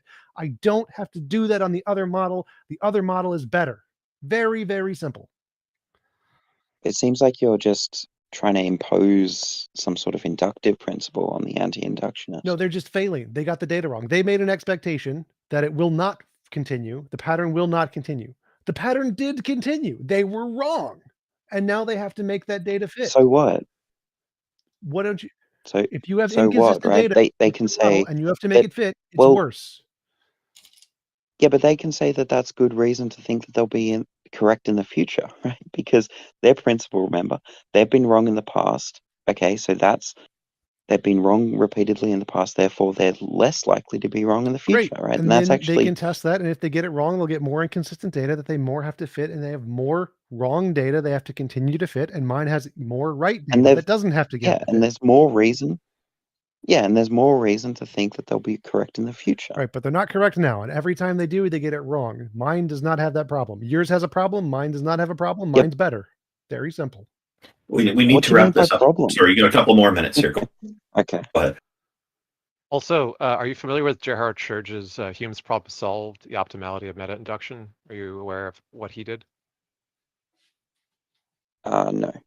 Okay, so basically, Gerhard Schurz proposed an approach to Hume's problem.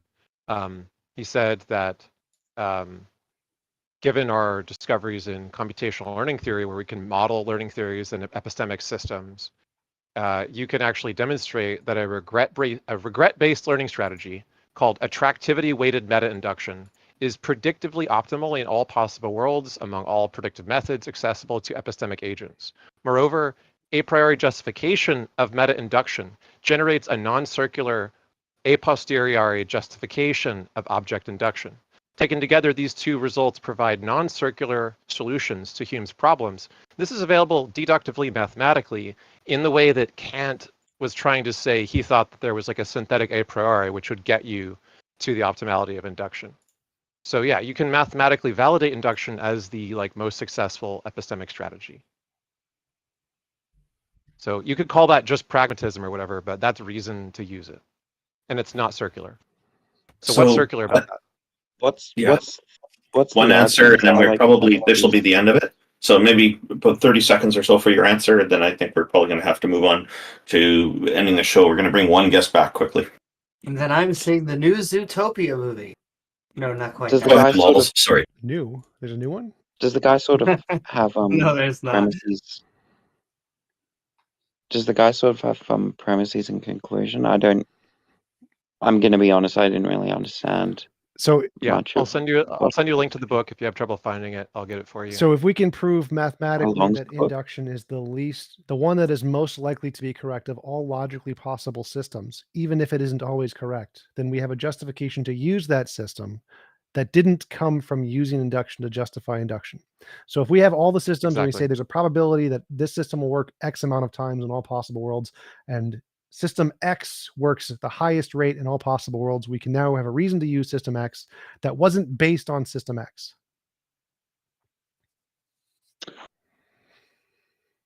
I mean, I'm not going to comment on the person's response because I haven't read the book, but I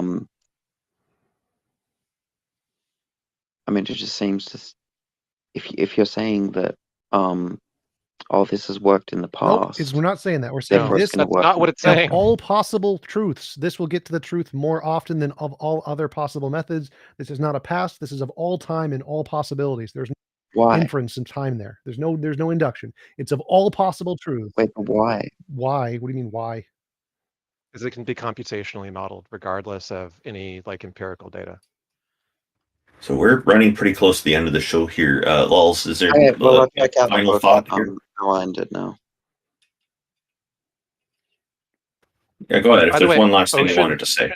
Ocean wanted to ask T-Jump a question, was waiting for Yeah, him to come back. Can we get Ocean up really quick? that- Because Ocean waited yeah. for like hours. Yeah. Yeah, no, that's what we're doing. I just want to find out if Lols had one final word to say before we moved on to that. What was the question? Oh no, I don't want to take up too much time, so that's all good. Always good. Yeah, feel free to join us again in a future episode. So I'm going to bring Ocean back up here. Well, before Ocean does, I just want to say I actually have to go because I have to leave.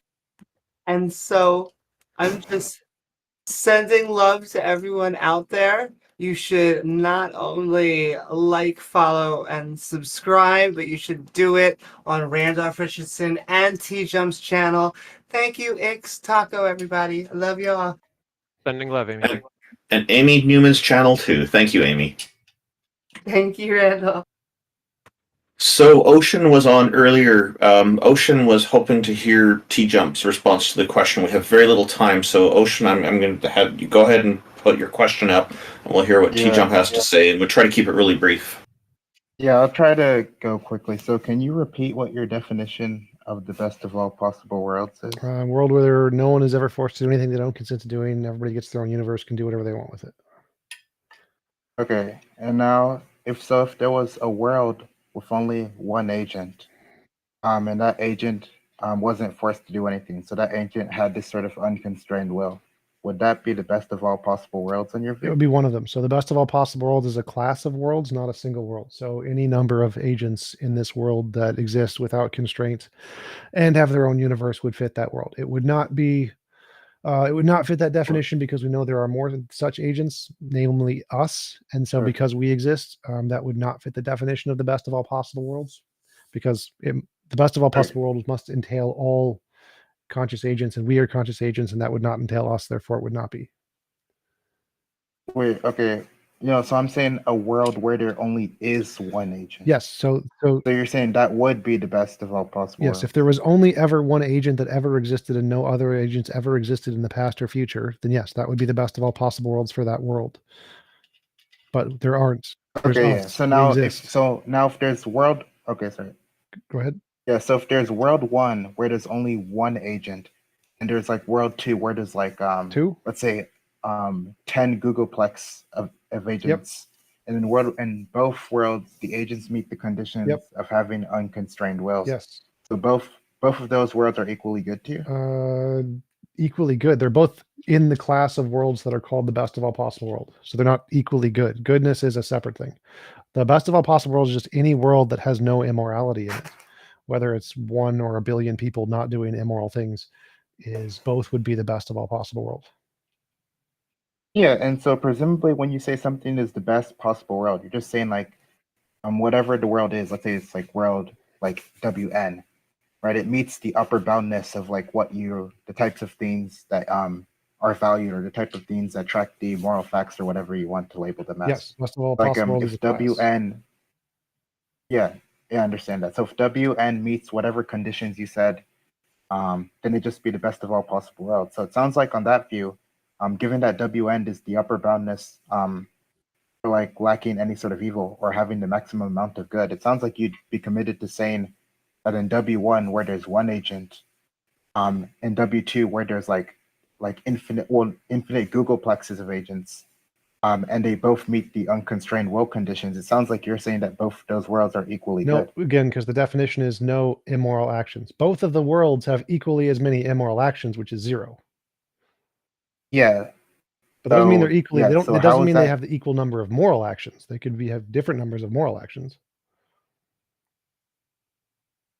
Wait, I don't get how that's not just contradicting yourself if you say that both of them are the best possible world. Best but of all they're not possible world is a equally good. class of world that has no immoral actions. Any world that has no immoral actions and conscious agents I is the understand best of all that. possible worlds. There could be any number of moral actions that takes place, any positive integer, and it would still be the best of all possible worlds because it still has 0 immoral actions. The best of all possible worlds is a world with conscious agents that have 0 immoral actions. All combinations after that of moral actions are still the best of all possible world. Okay, so the best of all possible worlds on your view is not the world that's the most good.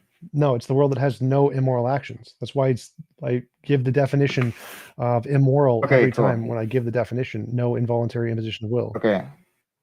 Okay, and I think that, okay, so to be clear, you're saying W1, let's say, like W1 can have like, let's say 1 unit of goodness or something like that, and W2 can have like infinite amount of goodness, and you say and they could both be like, no world is better than the other. They're both the best possible world. No, they both have no immoral actions. So the best of all possible world is defined by the number of immoral actions.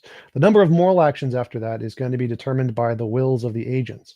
And so there isn't a better world there. So like say I want to live in a world, but I don't want people to help me. Then or say there's a universe with two people, and in one possibility, neither of them wants to help one another. They just don't choose to. Possibility two, they both want to help each other a lot. Both of those universes are equal. Even though there's more moral actions being done in the second universe because they're helping one another and they want to be helped by one another. Therefore, more moral actions are taking place. Because both worlds have no immoral actions, they're both still the best of all possible worlds. There isn't a condition that requires a maximum number of moral actions for it to be the best of all possible worlds. I got it. So to be clear, if W1 has one agent that meets the unconstrained will condition, and W2 has like an I don't infinite think Googleplex the of best of agents all that possible meets worlds the is a condition. class. I understand. Can I finish the question? Okay. So if W1 has a single agent that meets the unconstrained will condition, W2 has an infinite Googleplex amount of agents that meet the unconstrained will condition, neither world is better than the other. Did you not so understand W2 is this? not better Did you than not W1. understand this? The best of all possible Is worlds that a yes? is a Is that a yes or no? class. It is a class. Is that a yes? Class? Are No. you Again, gonna you're an are you idiot. going to You're answer? an idiot. Listen Can you carefully. answer the Stop question? speaking. Can you Stop answer the speaking. question and stop? Stop speaking. He's trying to Mute. answer your Stop. question, Mute his Ocean. Let him ass. answer. Well, can he start Mute. with a yes Mute or him. no and Mute stop him. Get dodging him the off the question? stage or mute him. Get him off the stage or mute him. Are you Ocean, going to please, answer? Randall, please let T Jump answer, Get okay? him off the stage or mute him so I can answer the question. Okay. If he wants to dodge, that's fine. Randolph, I'll just let him respond. get him off. Okay, good. Good Ocean, if you're going to keep interrupting T Jump, I am going to have to remove you from the stage. All right. So as I said, the best of all possible worlds is not defined by the amount of goodness. Is not defined by the amount of goodness. It's defined by the amount of immoral actions. So whether or not one world has more moral actions there or another, by that definition, is irrelevant to the definition of what the best possible worlds is. It is irrelevant, you dumbass. So if you're defining better by the number of moral actions, which is another possible use of the word better because it's ambiguous, that's great. It's irrelevant to the definition of the best of all possible worlds, which is any world with no involuntary imposition of will, you dumbass. Is the answer to my question yes? I just answered your question, dumbass. You're using an equivocation. What's the fallacy. question? What's the question Stop that you're talking. answering? You're using an equivocation. What was my Stop talking, question? you fucking dumbass. You're using an equivocation fallacy between the word better or Oh my best God. to refer to most moral actions, when mine specifically refers to no immoral actions. The word best in best of all possible worlds means no immoral actions, has no other connotations, you dumbass. So even though some other worlds may have What a question are you greater answering? amount of moral actions, is irrelevant to what makes something the best possible world under my definition of those terms. What question do you think you're answering? Your question, you dumbass. What was the question? The one you asked, idiot. Go away. Okay, so you don't know. No, I do I'll know, and repeat I the answered your question. You're done. All right, so Bye-bye, I'm just bye-bye, asking for bye-bye, clarity. I bye-bye, think your bye-bye. answer is yes to this. I just want to be clear. So to be clear, on No, your view, the answer is not W1 yes, you has dumbass. one You agent. fucking dumbass. The word best so the answer does is yes. not refer. Dude, refer. T-Jump, this is such a reasoning fail. You're not Randolph, even get him tracking. off the stage. He's interrupted me enough. Get him off the stage now. Okay, the answer Yeah, is sorry, Ocean, you blew it. best of all possible worlds in this definition only refers to the number of immoral actions. There can be other usages of the word best that can refer to the number of moral actions and which one of these possible things has more moral actions. And so it can be better in that sense of moral actions, but that has nothing to do with the usage of the term in the technical sense of the best possible world. So no, there is no answer. It is not yes, it is not no. It is neither of those things because it's contingent on the usage of best you are using. And so in the minimum standard of the best of all possible worlds means no immoral actions. And you get your own universe. That's it. That's the minimum standard. There's lots of variations. There can be lots of trillions of people all doing good things and trillions of people not doing any good things. They can do whatever they want in their universes. And both of those universes are better in the sense that one may have more moral actions, but they are equal in the sense that they have no immoral actions. So they both fit my criterion of the best possible world because they have most no immoral actions, but that is irrelevant to the question of whether or not they have more moral actions or not. So you're equivocating on the word best, you idiot. So, Ocean, if you wanted to respond, go ahead, and then we're going to have to. Yeah. I'll just point out that T-Jump is actually dodging the question. So I can repeat the question that Get him T-Jump off the doesn't stage. know No that he's responses. Get him answering. off the stage. Yeah, we're just going around in circles. Sorry, Ocean. That's the end of that. Do you guys have a little bit of time for Anish? He's the last person who's been waiting to join us, who hasn't been on yet. Still have like an hour. Welcome, Anish. We have a few minutes, and then we're going to have to close this. But this is your chance to join us on stage and share your ideas. T-Jump, did you just want to talk a little more about the previous issue? Because I think that the other guys seem to have a bit of a muddled idea on the question, and he seems to want to force a yes or no answer, but that's not always reasonable. He's asking which world is better. There is no such thing. Best of all possible worlds. There is no better. There is just, does the amount of immoral actions equal 0? It's the best of all possible worlds. There is no better. The word better cannot be applied to this usage, even though the word best is a form of better, and those words can be interchanged in English. Because this is a technical usage that has a very specific definition referring to no immoral actions, there is no such thing of which one's better. It doesn't exist. There is no better. No better. Better does not exist in this technical usage. There is best and not best. End of options. And also the point that you made about the number of actions relevancy, I agree with, because some worlds may have a larger population than others. So now you have to look at counting per capita rather than total quantity, I guess. Well, I think that one of the points he was trying to get at is that if you don't want to help other people, say like me and Randolph are living independently and we don't ever want to help one another, 0 moral actions will take place. But maybe me and Randolph want to help each other, so we help each other do stuff, then lots of moral actions will take place. Which one of those universes is better? Well, there isn't an answer there. They're better determined based off of the subjectivity of the values of the individual, me and Randolph, and what we choose to do. The number of moral actions is irrelevant. The subjects get to choose however many moral actions they want to participate in. Yeah, and when you were gone earlier when he was on, I tried to explain that to him. So it sounds like you and me are in full agreement on this. Anish, welcome. How are you? Thank you for joining us. We have a few minutes left. Your mic is roboting. That is severe. That is severe audio problems. Anish, I'm going to have to put you back to the audience. We're going to bring Warzone back up one more time, and then we're going to have to end it if Anish can't get his audio problem sorted. Warzone X, welcome back. You have one more thing to add, do you? Yup, what's up, guys? So, yeah, my idea was here, meant to be towards T-Jump, and I think X just want to see, hear the feedback on the idea. So I think earlier once we discussed about the simulation hypothesis, right? So I thought of this one idea that could be used as a potential future testable prediction. I think some people or scientists claim that it is unfalsifiable in nature. It might be the case, but I do think that there are some ways to technically demonstrate that it could in fact be the case. But then the problem is that we still have to make that prediction and confirm the observation. So the example is, if you take a computer, right, that is running a game. So you have the game that's running on your NVIDIA graphics card, and your graphics card is the part of physical reality. And sure, the game is also part of physical reality, but it is like an internal projection on your computer monitor. So it is the digital projection of the idea, the abstract idea that we have. So while the computer is running the game, we already understand that there are some problems with graphics cards overheating or temperature increasing, CPU throttling, whatever, right? Like CPU, speed increases, temperature increases, and sometimes when we play some games, when we enter certain areas, like specific areas, the temperature of the graphics card increases. Like you can run MSI Afterburner, and you can track these stats. So the point is, yeah, and that's because the amount of work the graphics card has to do is greater.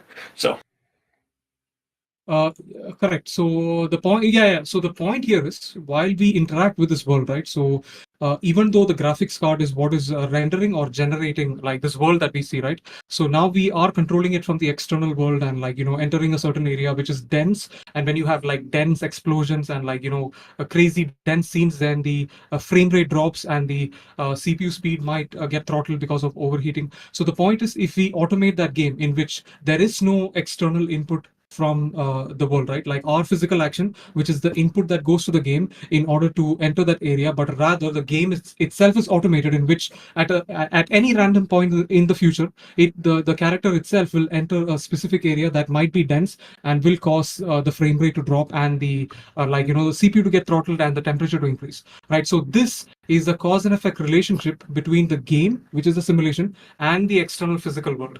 Now, what if you make a prediction in which, if our universe is in a simulation, again, it's unlikely. So if we create some kind of dense scenarios, now I don't know if this has to do with the singularity or black holes, but if we create a very dense scenario in which there are tons of like energy explosions, this, that, whatever, do you think that maybe we can notice some kind of anomaly or strange effect in the universe that might confirm something that is analogous to this game scenario that I specified, which might be causing some problem on the external world? And then, So yeah, as a feedback, people have posited this, like trying to break the matrix and like trigger like a overflow or something. But I don't think you need to do that. It's much simpler than that. There's a paper by Zohar Ringel and Dmitry Koverzin called Quantized Gravitational Responses, the Sign Problem, and Quantum Complexity. I'll summarize it as: the simulation isn't feasible because physics requires like exponentially more information than people are claiming in the simulation hypothesis. You can read the paper. It's just probably not feasible. Okay. Yeah, I'd be happy with that. Like, if you can make a prediction that if we created a sufficiently complicated room and we could bring in some measuring equipment in that room, and like the speed of light jumps or something and pauses and it stops being the speed of light, that'd be great evidence. Sure. Exactly. Yeah. So I was thinking like what might be a feasible prediction, like what might be good. So I was thinking of this idea because I did see this relationship between the game itself and the actual physical world, right? Like a dense region of the game that then affects the actual physical graphics card. So it's like a feedback loop sort of thing. Let me put it this way: do you know what connectionism is, or like why connectionism was a problem in the early history of AI? Okay, so connectionist theories of AI tried to say, look, we're just like write code that connects to other code, and it'll be like a big graph of interrelated flowcharts to make all the code do all the things that the brain does, right? And the problem is that there's a complexity explosion that you can build a trivial system. So they built a system in the 1950s that was like a single room, and you could ask a question like, is the green cube on top of the purple box, or which is the tallest object in the room? And it could answer these simple verbal questions successfully. But when they tried to scale this up to anything bigger than the room, or increase the number of entities, or do anything like that, the way that they had built it failed. So it seems like the kind of brain that we have gets around this by being kind of repurposable. Before you continue, you said that like more number of entities in the room, like would they be able to fit them in the room if it like exceeds the capacity of the room? The point is the logic, the code that they had to write to handle the different interrelated scenarios goes up exponentially, right? So for every situation, when you have a trivial number of situations and entities, you can account for all of their interactions. But when you have like infinite numbers of entities, you get infinite squared complex interactions between them, let alone like the real-time computation of such. So what they're saying is when you try to simulate quantum mechanics, the amount of complexity necessary to simulate even a tiny area of quantum mechanics is so absurdly large that it's not feasible. And I know people are going to be like, yeah, well, we'll use quantum mechanics to simulate quantum mechanics, right? But that just means that you're going to have an identical amount of quantum mechanical information to the thing that you're simulating, which doesn't allow for any compression, right? So either you have a universe to simulate another universe, in which case you just have a universe, or you have this like infinite complexity problem where any non-trivial amount of simulation has just an astronomically absurd requirement. Yeah, so what does that actually lead to? The fact that we observe this phenomenon where like even a tiny amount, like a section of space that we need to simulate requires such massive computational capacity, so what is that pointing towards? It's pointing to the fact that it's not feasible to simulate an entire universe. Now, it's possible that you could fool some people into a Truman Show universe where it would be just video game level and not realistic, and you wouldn't actually do all the computations. You would just fake the surfaces and appearances of everything in a very shallow manner. Sure, you could trick someone. We could hold someone in a prison that would look like reality. That's feasible, right? But it would be very, very limited. And that's why in the Truman Show, the moment he tried to leave town, he wasn't allowed to because they could only build so big a Truman Show, right? That's why we don't live in a Truman Show. We have an infinitely large canvas with infinitely great detail and investigatability. It's not feasible to simulate. I think the strange thing, one more thing that I wanted to add is the strange thing is that this is one of the ideas that I'm putting forward. But the problem still is, even though we may observe some strange anomalies or phenomena within the universe, because nobody made a future prediction, we don't know what these phenomena are. It could just be a real natural phenomena, or maybe it could be a glitch. But the problem is if somebody does not make like an accurate prediction in advance before that phenomena happens, we have no way to even classify what that phenomena is. Like, for example, black holes, like singularities. Like it's strange, but we don't even know if that may be a glitch in the simulation or if it's just the way nature itself is. Without Black any holes were a computation prediction by or Einstein, but yeah, if there is something that wasn't a prediction, most likely, like any unknown phenomenon, you just fit it into the best current model that made the most predictions in the past. Yeah, I mean, just one thing. Like Einstein predicted black holes, right? So, like it directly emerged from the equations of relativity. But the point is, on the other hand, if somebody did make the same prediction, but if they associated that with some kind of simulation hypothesis, then that could be the first evidence. But in fact, he referred to like a naturalistic universe. Yep. So can't really. Yep. Sure. Okay, thank you very much, Warzone X. T-Jump, it looks like you want to say something. No.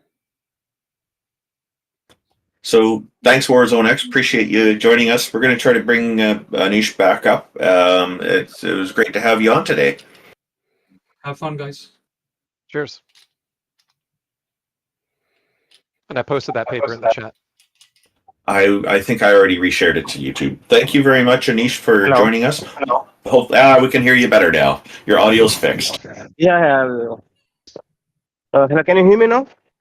Yeah. Yes, sir. Yeah. Actually, I would like to ask one question to T-Jump. Okay. What's the question? Okay. So before we could strongly, have a belief in our rational ability, shouldn't we explain it scientifically? We can't hear how you it well. formed Is it on- possible to get closer to your microphone or something? Your audio. Hello? Your audio got distorted. Yeah, that sounds better. Getting better. Before we could have a strong faith in our reasoning ability, shouldn't we scientifically explain how it formed on the first place? No. Like we start with it. So like if it's something we start with, we don't need to explain how it came about first. We explain how it came about after testing and predictions and stuff. No. I'm asking the link between, chemicals and consciousness, because we are created from chemicals. Yep. We don't know how consciousness formed so what yet, about it? but we don't need to. No, but to have a faith in our reasoning ability, shouldn't we explain how if a bunch of chemicals gave us the ability to reason on the first place? No, I don't care about the method by which my consciousness or ability to reason developed. I know my consciousness and ability to reason work. Then because we are using this reasoning ability to. So we've had the ability to explaining how did the natural art. We've had the ability for all of our history to use our muscles to move things around without understanding exactly how that works. Well, his question is like, No, maybe it formed in a way that it's you're- irrational, and so we should Yeah. learn about the way it formed before we can conclude it's rational or justified or something. It doesn't make a difference. If a calculator was formed by smashing rocks together and it says 1 + 1 = 2, it's right. I have, I think, therefore I am. Doesn't matter how my consciousness was formed. I can't be wrong about that. I can't be wrong about believing I exist. I can't believe I exist and be wrong, no matter how my brain was formed. Doesn't matter if it was formed by fizz or goop or space dust or God, makes no difference. I can't be wrong, and so I don't need to know how it formed before I conclude it's rational. I'm actually using deductive reasoning here, because it is impossible for a blind process to create such a reasoning ability, because we have bunch of chemicals and cells. So a bunch of cells can't create an individual with reasoning ability. Yes, it can. Can you tell You me see, why it's so not we are possible for cells which generate artificial neural network, or sorry, because biological neural networks, cells, to not do the analogous thing that they're demonstrated to do, the artificial neural networks do, in a undirected fashion? and also he claimed that to know something, whether something God exists or not, we will have to prove it scientifically in a deductive method. We can prove many things. No, inductive method. We can prove many things deductively as well, right? Because I can't prove my great great grandfather existed inductively. That's not deduction. That's induction. No, because I'm just saying we cannot prove it in a lab. You don't need to prove I can things only in a lab. You just need to prove they're independent of your use imagination. deduction. Yeah. Yeah, the same way we can use deduction to prove God as well, because all limited things in the universe. Hello. You can't use deduction to prove God. That is not going to happen. Yeah, you are using deduction in science for everything, because No. we take certain things and then we analyze it, and then we are using deduction in We science. use induction in science. We don't use deduction in science. No, I'm a science student. That's why I'm asking, because we We use use deduction in science. to falsify, not to form the hypothesis, Yeah. right? We The initial analyze hypothesis, certain things. the empirical observation, all that is inductive.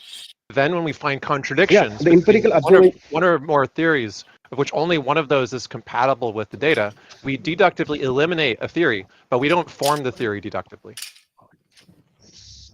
Yeah, but we deductively means many things. For example, like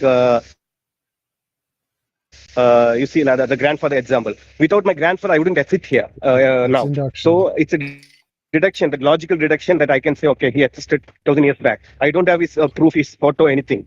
You see, so that's a deductive reasoning. The same way, we can see the design will not appear out of nowhere without a mind. For example, everything in the universe have certain, certain limit, certain dimension. So in all possible world, the limit could be there are 1,000 possibilities. So if there is one specific limit, somebody has to choose that, isn't it? No, it can be, like it can be William chosen said. by the laws of physics and quantum mechanics. It doesn't need a mind to choose that. No. Yeah, if when laws of physics choose, there are millions of other possibilities to choose in all possible world. Yep.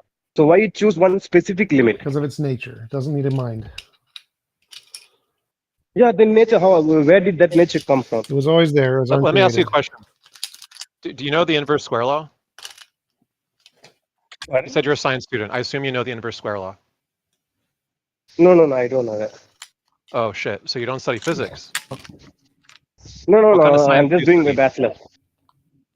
Well, I'm if just you study doing a my bachelor's bachelor. in physics, if you study, okay, do you know physics? Yeah, I know physics. Okay, you know what electromagnetism is? No, let me. No, I haven't heard it before, because I'm studying in India, not in the States. So I don't Okay, know look, the subject that you're handling. there is something called an inverse square law for the dissipation over distance of the force of gravity and the dissipation over distance of the force of electromagnetism.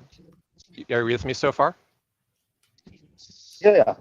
Okay, they use the same formula.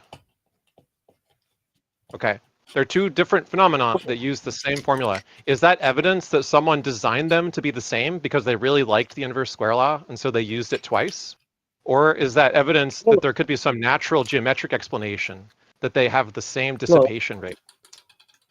No, instead of going into this technical aspect of science, I'm just making it simple, without going into infinite This is really regress of, simple. dependent things. This is really simple. Can you answer my question?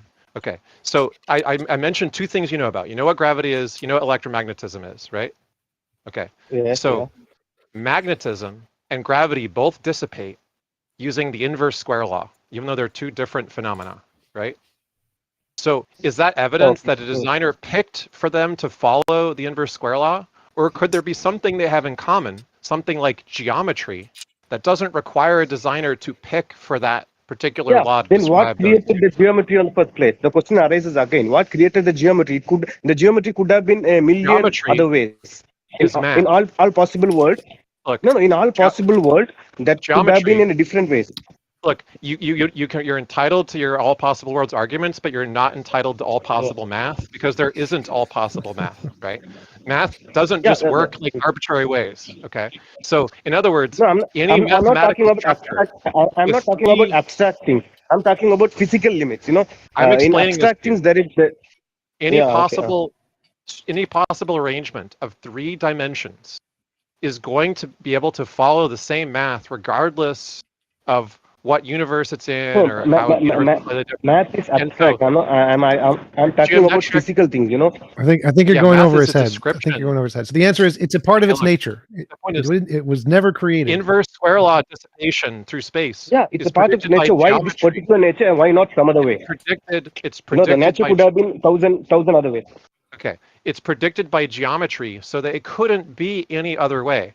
So if someone were to come to you, and this happened on this show, we had someone call in and say that the inverse square law was evidence that God made both magnetism and gravity follow it by design, right? So when I explained to him the geometry of it, that there's literally no other way that energy could dissipate because it's just geometrically the way that space works in a mathematical sense, he kind of was like, oh, I didn't really think about it that way, and he left confused. But what he had thought was this ironclad, this must have been cherry picked by God to be this way. So these two things, which seem separate, arbitrarily have similar That argument could that argument could be used for the ultimate necessity or maybe the thing which because the point is these are what not I'm saying is, necessarily independent variables which could vary arbitrarily. We do not know. The answer is, could the laws of physics be otherwise? We do not know. Could all the numbers be arbitrarily set to random values? We do not know. Possible, like with inverse square law dissipation of electromagnetism and gravity, that there's structural interrelationships between them such that any 13 quantum fields would have exactly these relations with each other and exactly these things. It's so ironclad that they predicted the electron moment, the magnetic moment of the electron, to 10 to the 22 accuracy. Based on what they already knew about the standard model, they predicted the exact value of the electron moment, magnetic moment. Where did the standard model come from, actually? Observations. The point is that given certain observations, other observations are almost guaranteed, right? So it's not the case that the electron magnetic moment could have been set to some arbitrary value, right? The value for the moment was predictable. As long as we understood the things it was related to, we could predict what it would be. And there's no reason to think that physics doesn't end up that way. In the completed unified model, we won't just know how everything relates so that it couldn't be any other way, just like the inverse square law and the electron magnetic moment. Okay. Do you agree that we can only observe things that comes under physical ontology, naturalistic ontology? No. We can only observe things that we can observe. What is informative about that statement? No. We can only observe things which comes under the physical ontology. Okay. No. No, because we cannot people say who are actual supernaturalists claim that there are physical effects of supernatural beings, right? So they in the God hypothesis actually put forth a claim that it does something special that cannot be explained by natural means, right? Yeah, we have consciousness, the ability to reason. These things we cannot, and the ability prove to it. reason are perfectly unexplainable natural phenomena that are accountable for by anything that has a neural network will be able to do universal function approximation and learn and generate based on whatever stimuli it receives. I'm talking about the qualitative experience, not the quantitative experience. You can scan my brain cells in a lab, but you cannot prove what I'm experiencing, as We an can individual. literally read the sentences out of your mind with 80% accuracy, and the pictures that you're imagining when you think of a visual image or you watch a video to a very high degree of accuracy. We can generate a video feed for and a example, text feed of your inner thoughts. No, it's impossible because I We're can already have doing it. 1,000 thoughts, and you can only detect if I'm angry or not, but you cannot detect the reason for what You're what completely I'm out of thinking. date. What are the thoughts in my mind? We No, you literally can cannot. predict with 80% accuracy entire sentences of thoughts as you're thinking them. You need to get up to date with the science. Can you show me some studies on that? You can Sure. post it in the chat. Yeah, sure. I will It's go easy to through it. find. Yeah. So I think we're going to probably leave it at this point. The thing what I'm saying is everything. Anish, thank you for joining us. We'll gladly give you another 30 seconds to finish what you wanted to say, and then I would suggest deferring to the links that IX is going to post in the Heathen There's Hangout two chat. papers. Two papers. Yeah. Okay, so one is semantic Yeah. reconstruction of contiguous language from non-invasive brain recordings made using functional magnetic resonance imagery. The second one is called end-to-end deep image reconstruction from human fMRI data. So in the image field and in the thought verbal field, we can reconstruct exactly what you're thinking and seeing with a high degree of accuracy. I'm gonna post the papers. Thank And you, I've- Ix. I will go through it, but I just want to say one thing because TJM says that the ultimate necessity should be explainable through science via novel testable prediction, but whatever we observe is comes under only the physical, ontology. Everything in physical ontology has limits. So limited things are by nature dependent on something else to define its limit. You see, so everything is dependent on something else. So the ultimate necessity cannot. So the ultimate necessity cannot be a physical ontology. It should be outside the physical ontology, maybe a supernatural things or something. There's no need for that because, like I said, we can account for consciousness and all the things that you just mentioned with very robust physical models now. No, everything has a limit, whether it's a physical limit or a functional limit. Nothing has a limit. There is no such thing as a limit property in physics. Limits is not a thing. It's an abstract. Natural laws have limits. The law of gravity cannot do certain things, can do certain things. So there are certain limits for every natural law. So if there is limits are not a thing. It's an abstract property like a potato magic, not a real thing. Yeah, there is no then limit in all property. possible world it could There have is no limit property. There is no lack of limit property. Nothing has limits. Nothing has no limits. It's a description. No, there are limits. Anything that you can observe, like the physical thing, which is dimension, you can. There is certain limits for every physical thing in the universe. Limits. So don't why exist. it has one There limit is and no not the other? limits. There is no limit property in physics. Show me the limit equation.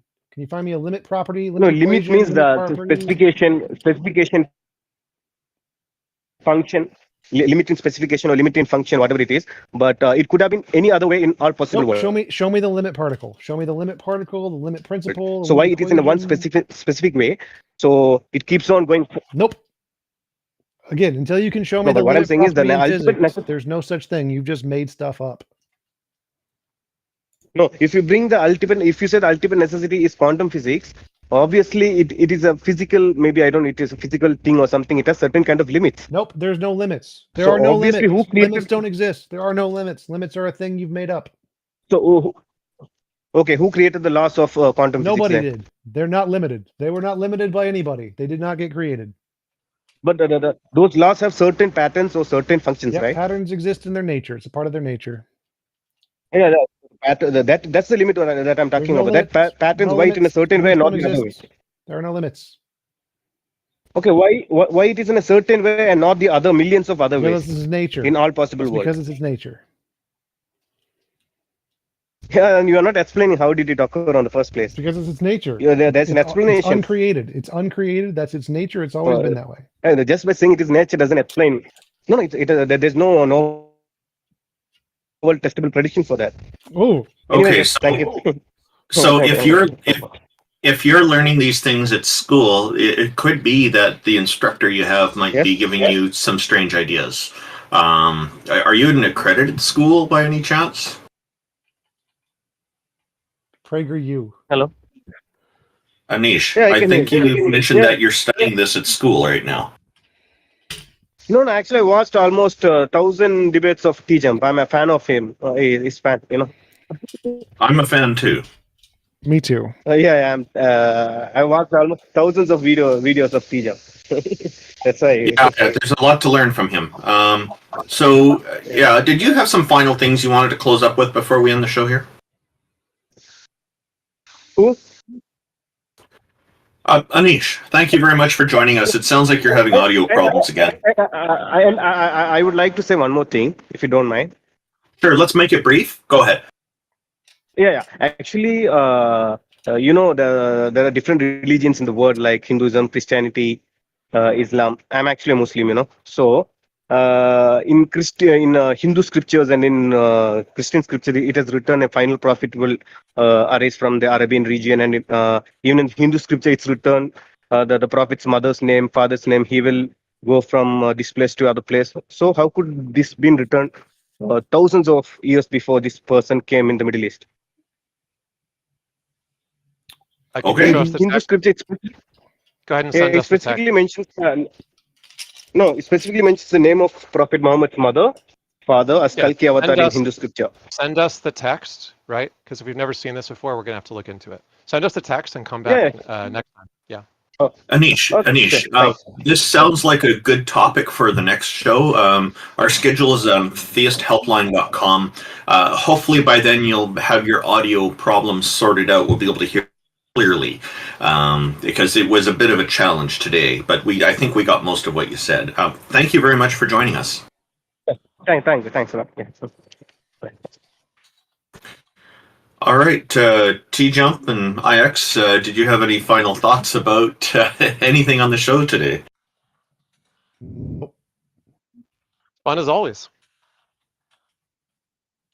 Yeah, we had good assortments of guests. I think my favorite was that guy who called up and claimed to be God, and then when the 5-minute time to grant omniscience and omnipotence came up, he suddenly fessed up. God. All right. Yeah, I think he was only aping a theist, if you know what I mean. Yeah. All right. T-Jump, any final thoughts on this? And did you want to talk about the efforts that you've been making? Atheist Church. The Church for the Best Possible World, Church right? of the Best Possible World.org. Go join. Start your own church. Start a meetup. Promote the morality, the best of all possible worlds for AI. Could you possibly say the website name slower? Church of the Best Possible World.org. Okay, great. Yeah, that way everybody can catch that. So, yeah, Church of the Best Possible World.org. That's a website that definitely needs to be taken a look at. It is linked to from the theisthelpline.com website. If you click on the About section, you can find T-Jump's links in there as well as everybody else, all the other hosts in there. Thank you, everybody, for tuning in today. Really greatly appreciate it. And we look forward to seeing you in about a month. Remember, next month, it's going to be on the second Sunday instead of the first Sunday. Again, the schedule is on theisthelpline.com. Thank everybody for this. IX, I think you wanted to mention a few links you often do that are helpful to people.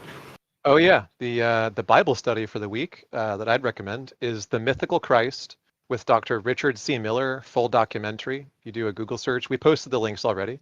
For that, it is 6.5 hours of incredible interviews with Richard Miller on the origins of the translation and resurrection stories in the Jesus story, being very, very, very similar to, and in fact, evidence of mimesis from the stories of similar transubstantiations and ascendances to godhood, all the way from Heracles to Romulus and Remus and so on. And so it's more likely than not that this story is inspired by the existing Hellenic tradition in which Christianity was steeped. In other words, if Jesus didn't ascend and have an empty tomb and do all the things which he's posited to say, then they wouldn't have thought that he was divine and he wouldn't have become popular. They had to make the story up to give him the credentials in a world where these were the expected characteristics. So this is, I guess, when approximately did this happen? Like, it was how many years or decades after the person who was written about had passed away? That depends. Like, it's very hard to reconstruct the early church history, but the earliest gospels are like around 70. So, you know, a significant amount of time has elapsed between when he supposedly died and when the gospels appeared about him. For the Christology to have diversified, there were all kinds of Christologies by the time that Mark was written. It was not the only Christology. It was trying to assert a particular one while there were like dozens of competing ideas about who and what Jesus really was. Yeah, I kind of got the impression that Jesus was a culmination of a number of different people, perhaps, and they've tried to make a nicer story about it after people have kind of worked out, trying to take all what they thought were the better characteristics and put them together in the Bible. And then I find there are some scholars who think that no, it was definitely based on one person, not multiple, and it seems that this is a point of great contention in the theological communities. Yeah, it's a bit of both. It's not crazy to think that it's possible that Jesus was a purely mythical figure that got historicized after, but it's not the majority position. Like Carrier and a few other scholars think that and have pretty good reasons, but it's more likely than not, or agreed upon by the most scholars, that there was some Jesus of Nazareth type character, but whether he was born in Nazareth or Galilee, you have totally different birth narratives, etc., which are added after the fact. So it seems more likely that all these different stories about him coalesced into a mythical tradition around a much more modest historical figure. That's great. Thank you very much, everybody, and both of you in particular.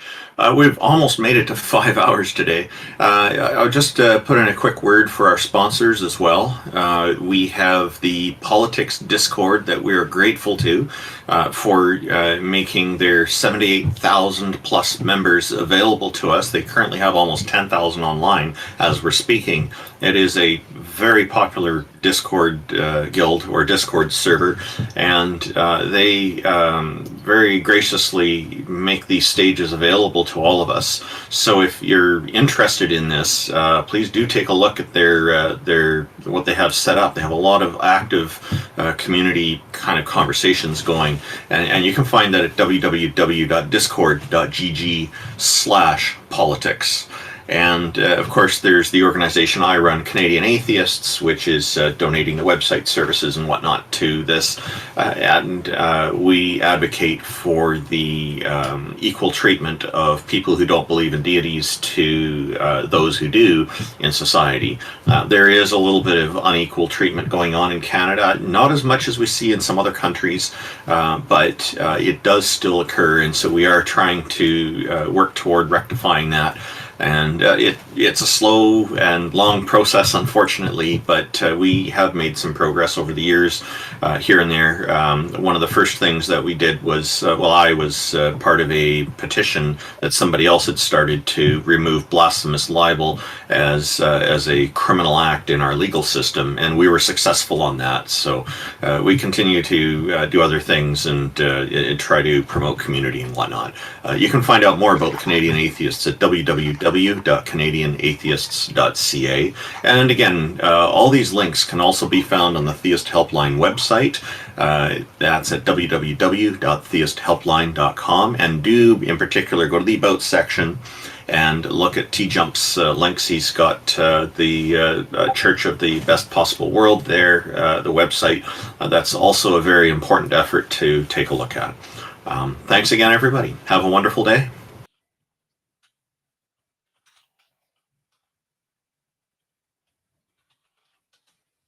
Now I just need to close down the stage here. Yep, sound good. See you guys later.